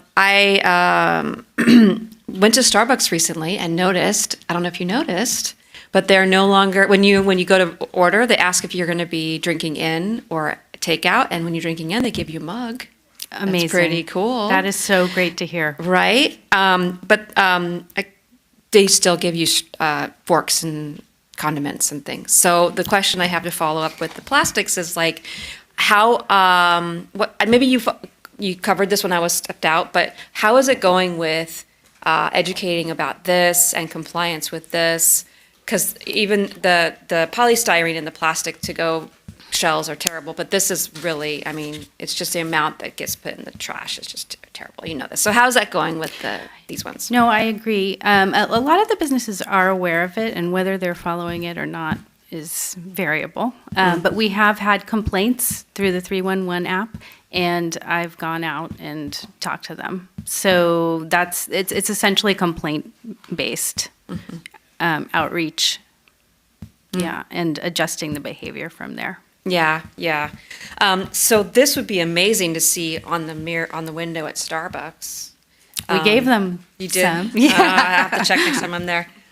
This is just so great. I love these laminated signs. I wonder if there's a way that we can really reward and thank our businesses for putting these signs up. I don't know, a recognition on the website or something, just to say thank you for doing this and being a part of it, and encourage people to notice those signs.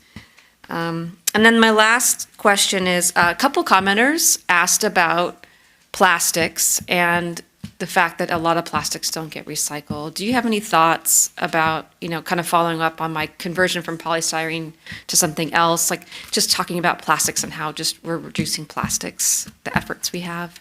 Yeah, absolutely. I think one thing I want to say is that recycling plastics is a necessary part of our overall plan, even if we're trying to reduce plastics. We do need to rely on the recycling of plastics because that is a better impact than virgin material. But what we know is that number ones and number twos are definitely recyclable plastics, and so we're those are definitely on our compliant list. But as far as reducing, I think the biggest component is what you mentioned that you're seeing in Starbucks is the reusables. Because I think that when we start playing whack-a-mole with products, this product's not good, this product is not good, I think what it comes down to is the fact that single use has such a huge impact on our environment for something that's used for seconds, right? We use it for minutes, maybe. And then to have such a huge impact from how it got produced to how it got shipped to how it was stored, so there's a lot of things that are involved with those single use. And when we just switch to reusables, we make the biggest impact. And even the skip the stuff, as you were mentioning, that's such a huge impact just not to get those condiment packets and those utensils that everybody has a drawer full of it, right? And so I think for me, it's not just the name of one product is the issue. Before, we thought compostables might be the issue because compostable products were lined with things that were such a problematic material for our compost systems. So as we move away from that, compostables are still more desirable than plastics as far as their input, as long as they're being composted properly. And I believe that our compliant product list covers a lot more of the compostable products, and that's because we can't possibly add all of the plastic products to our compliant product list. So we're focusing on the compostables. Great. And just one more follow-up question from that. Now, speaking of reusables, it's legal to bring your own material if you want to do takeout, right? To have your takeout be put in that. Is that being followed up on at all as well? Right. So yes, and that is part of the packet, is mentioned in the packet, and we have a kind of what we got from the health department is a little guide on how to properly set up your station for taking people's reusable takeout containers to be able to fill them, because there's clear guidelines from the health department, which was part of SB 619, stating that it was okay for them to take these reusable products from customers and refill, but they had to follow certain procedures in order to prevent that kind of contamination that could come from people bringing in their mug and maybe it's not completely clean or something. Yeah. So that is in the packet as well. It's encouraged for businesses to be able to take that from the customers. Okay, great. Thank you.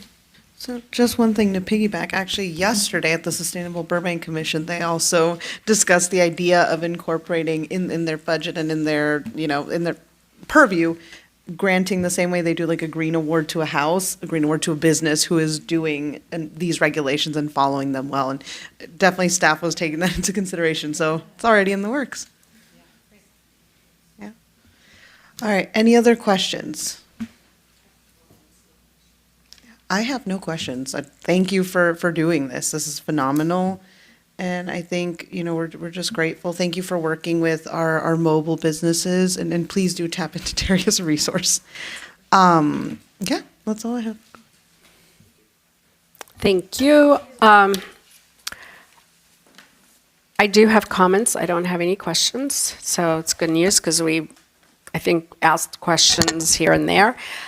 For someone, this council member here who was critical originally about going out, educating our business community, working with them, making sure that we're doing this gradually, I want to congratulate you because I'm out a lot in the community and I get to hear a lot from the business community, and I think you guys are doing a great job educating them. I think our mission or goal, I see the fruit of going out and working with our business community. I also eat out, quite a bit during lunch, and I've noticed when I have to-go food, it is in recyclable. It's not in plastic, but they are using different.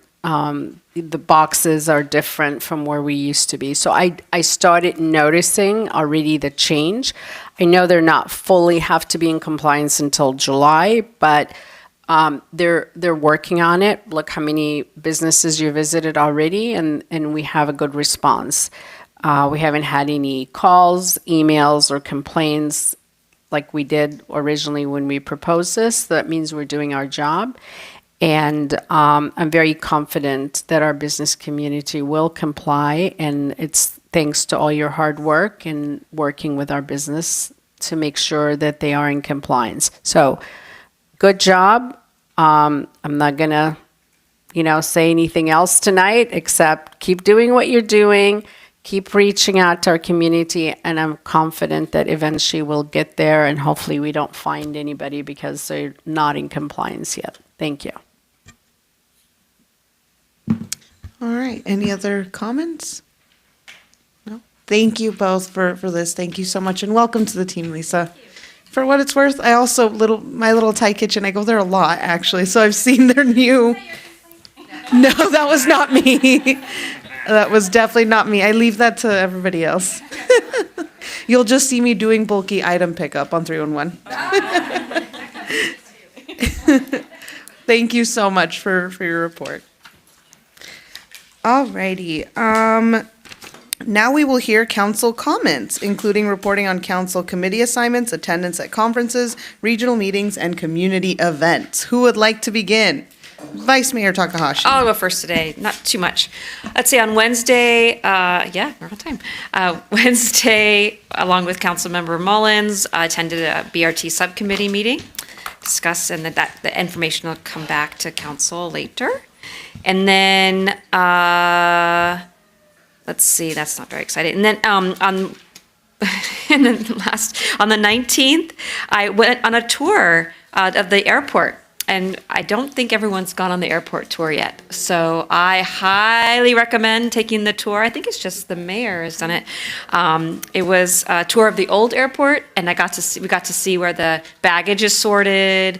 We got to see the police area and all that stuff. And then we got to go on the tarmac. I had this really cool picture of all the tails of the Southwest tails, like on a row. And then we also got to see the new airport. And then I also wanted to invite council members to, Cal Cities is going to be in Burbank this week. So on Thursday and Friday. Thursday and Friday? Yeah, Thursday and Friday. Thursday and Friday. Yeah, Thursday and Friday. Thursday and Friday at 10 a.m. to 2. Our Cal Cities advocacy committees will be at the Marriott discussing different issues. So we're going to have the transportation, housing, public safety, economic development, and community services advocacy committees there. I'm the vice chair of the Community Services Committee on Friday, but it's open to the public, so I highly encourage you to come and see what they're working on, and that's at the Marriott from 10 to 2. And then also for the Community Services Committee, Hala Homigan LA is going to be presenting about their program to community services, so along with some other groups. So that'd be great to see you there. Mayor's going to be there at least in the morning at 10, right? Yeah, I'm going to be there the whole day, the whole time on Friday, and just the first like hour and a half on Thursday. So I hope you guys can make it. Great. Thanks. Alrighty, who would like to go next? Councilmember Mullins. Thank you. As the Vice Mayor stated, on the 12th, we had a BRT subcommittee meeting, and very productive conversations we've had. So also Friday the 14th, went to BTAC annual gala with quite a few of you.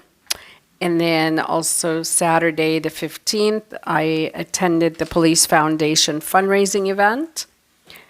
On Sunday the 16th, I attended Burbank Civitan Club St. Patrick's Day event. That was fun. Got to watch Irish dance. It was a lot of fun. Then on March 19th, I met with Jamie Keyser from the Chamber. Then the same evening, I went to the Muse Expo Award Gala with the mayor was there. And then that was it. Did not attend the police commission meeting because I was at the Muse Expo Gala. We had a great time. We did have a great time. Councilor Rosati. Thank you, Madam Mayor. On the 14th, I also attended the Burbank Temporary Gala where our police department was honored, and about $1,200 worth of Dodger tickets. Yay. On Saturday, I also was at the Burbank Police Foundation event, and that was actually a really good time. And then on Sunday with Councilmember Mullins, we were at the Civitan St. Patrick's Day brunch where we had corned beef, which was great, and thank you for former member Gary Brick for the invitation. Thank you. Councilor Anthony. On Monday the 17th, I covered for the mayor at the Muse Expo Awards luncheon where they were giving out some awards, and they flew in a singer from Ireland to play for St. Patrick's Day, and this guy was awesome. It was really cool. And then last Tuesday, I met with Cub Scout Pack 212 to talk about their Civic Life merit badge. and elections and like government stuff, blah, blah, blah. And then yesterday, I swung by Vertigo Boulders to talk with their staff. There is a labor issue happening there. I wanted to wrap my head around what was going on with that. Thank you, Councilmember. And okay, I'll kick us off on Wednesday, March 12th. I went to our Board of Library Trustee meeting. They had a wonderful meeting. Look out for that mobile book van coming soon. On Thursday, March 13th, I did the Mayor's podcast with Craig and Ross from My Burbank. We have a grand old time every other week. And listen to it. It's great. It's a good discussion. Stay on the lookout for us talking about food soon. On Friday, March 14th, I actually did a few PSA interviews with our local radio stations. If you don't know, we are also the media capital in the sense that we have a lot of radio stations here, including Power 106 and another well-known ones on the air. And I did some interviews in Spanish and in English about getting involved with your local government. And then also on Friday, I went to the Olive Wine and Liquor grand opening and ribbon cutting. It is right next to Coffee Commissary. They have a wide selection of wines and non-alcoholic wines and also charcuterie, if you're interested. New business, very excited to be in Burbank. That same day, I also attended the Burbank Temporary Aid Center Gala with many of you here in this room. And then that Saturday, March 15th, I attended the Burbank Youth Leadership Program graduation ceremony. Congratulations to all the graduates. On that same day, I attended Equality California Leadership Panel, where they asked several of us who are elected to speak on our experience in being part of the LGBTQ community and being elected in office. It was great, and it was for their leadership program, so hoping to see some future elected officials come out of that. On Monday, March 17th, I appreciated Councilmember Anthony covering for me for the Muse Expo luncheon and the beginning of a tour with Troop 1926. And then I was able to finish that tour and meet with them. They're a wonderful group. They asked a lot of really good questions about the government and hope to one day be in government themselves. So it was great to hear. On Tuesday, March 18th, I attended the Women's Business Mixer with the Chamber. I got to, I was their moderator. So I got to moderate the panel with some of our business leaders who are in the room tonight. It was a great conversation. I believe it's recorded on the Chamber website if you'd like to watch it. On Wednesday, March 19th, attended the Muse Expo Awards Dinner Gala with Councilor Mullins. We had a great time. We got our workout in, going back and forth on the stage to present certificates. She was called Assemblymember Schultz. It was great. Still think that gentleman thinks you're Assemblymember Schultz. We just rolled with it. It was great. And then on Thursday, March 20th, I attended the Chamber monthly board meeting with our city manager and gave updates on the state of the city, which were pretty good. I also toured the 2244 North Buena Vista and the 323 Front Street. I believe now we've all done that tour, so yay. And then on Friday, March 21st, I attended the grand reopening ribbon cutting of the Lucille Cowell Swim School. Yeah, they are now open year-round, so we're very excited for that. Not sure what that is. Oh, okay. On Saturday, March 22nd, I attended the Burbank Tournament of Roses Association's annual banquet, and I got to de-install their board and install their new board. Never de-installed the board. It was pretty intense. It was like, you're all gone. Thank you. Bye. But a lot of them came back for the installation, so that was really nice. They have their picture, which the official portrait they will be bringing to council soon, which will hang in the council offices. And then on Monday, March 24th, I attended the Sustainable Burbank Commission, where they talked about a lot of the report that came tonight, their budget, and the awards to the businesses. And then finally, today, this morning, I attended the APPA Policymakers Council Zoom call, which is great. We get to hear what our fellow utilities are facing in the region, and again, a lot of the same issues, a lot of the same funding sources, so I'm glad BWP is presenting what they are to get ahead of the curve. And that was my week. All right. Now is the time for the introduction of additional agenda items. Do members of the council have any items to introduce? We are going to spare you tonight. We have plenty to do, so we appreciate it. Thank you. Look, their shoulders just dropped and like the youth just came into their faces. They're doing great now. And now we adjourn the meeting to Tuesday, April 8th, 2025 for regular city council meeting in the council chambers, 275 East Olive Avenue, second floor. Thank you and good night.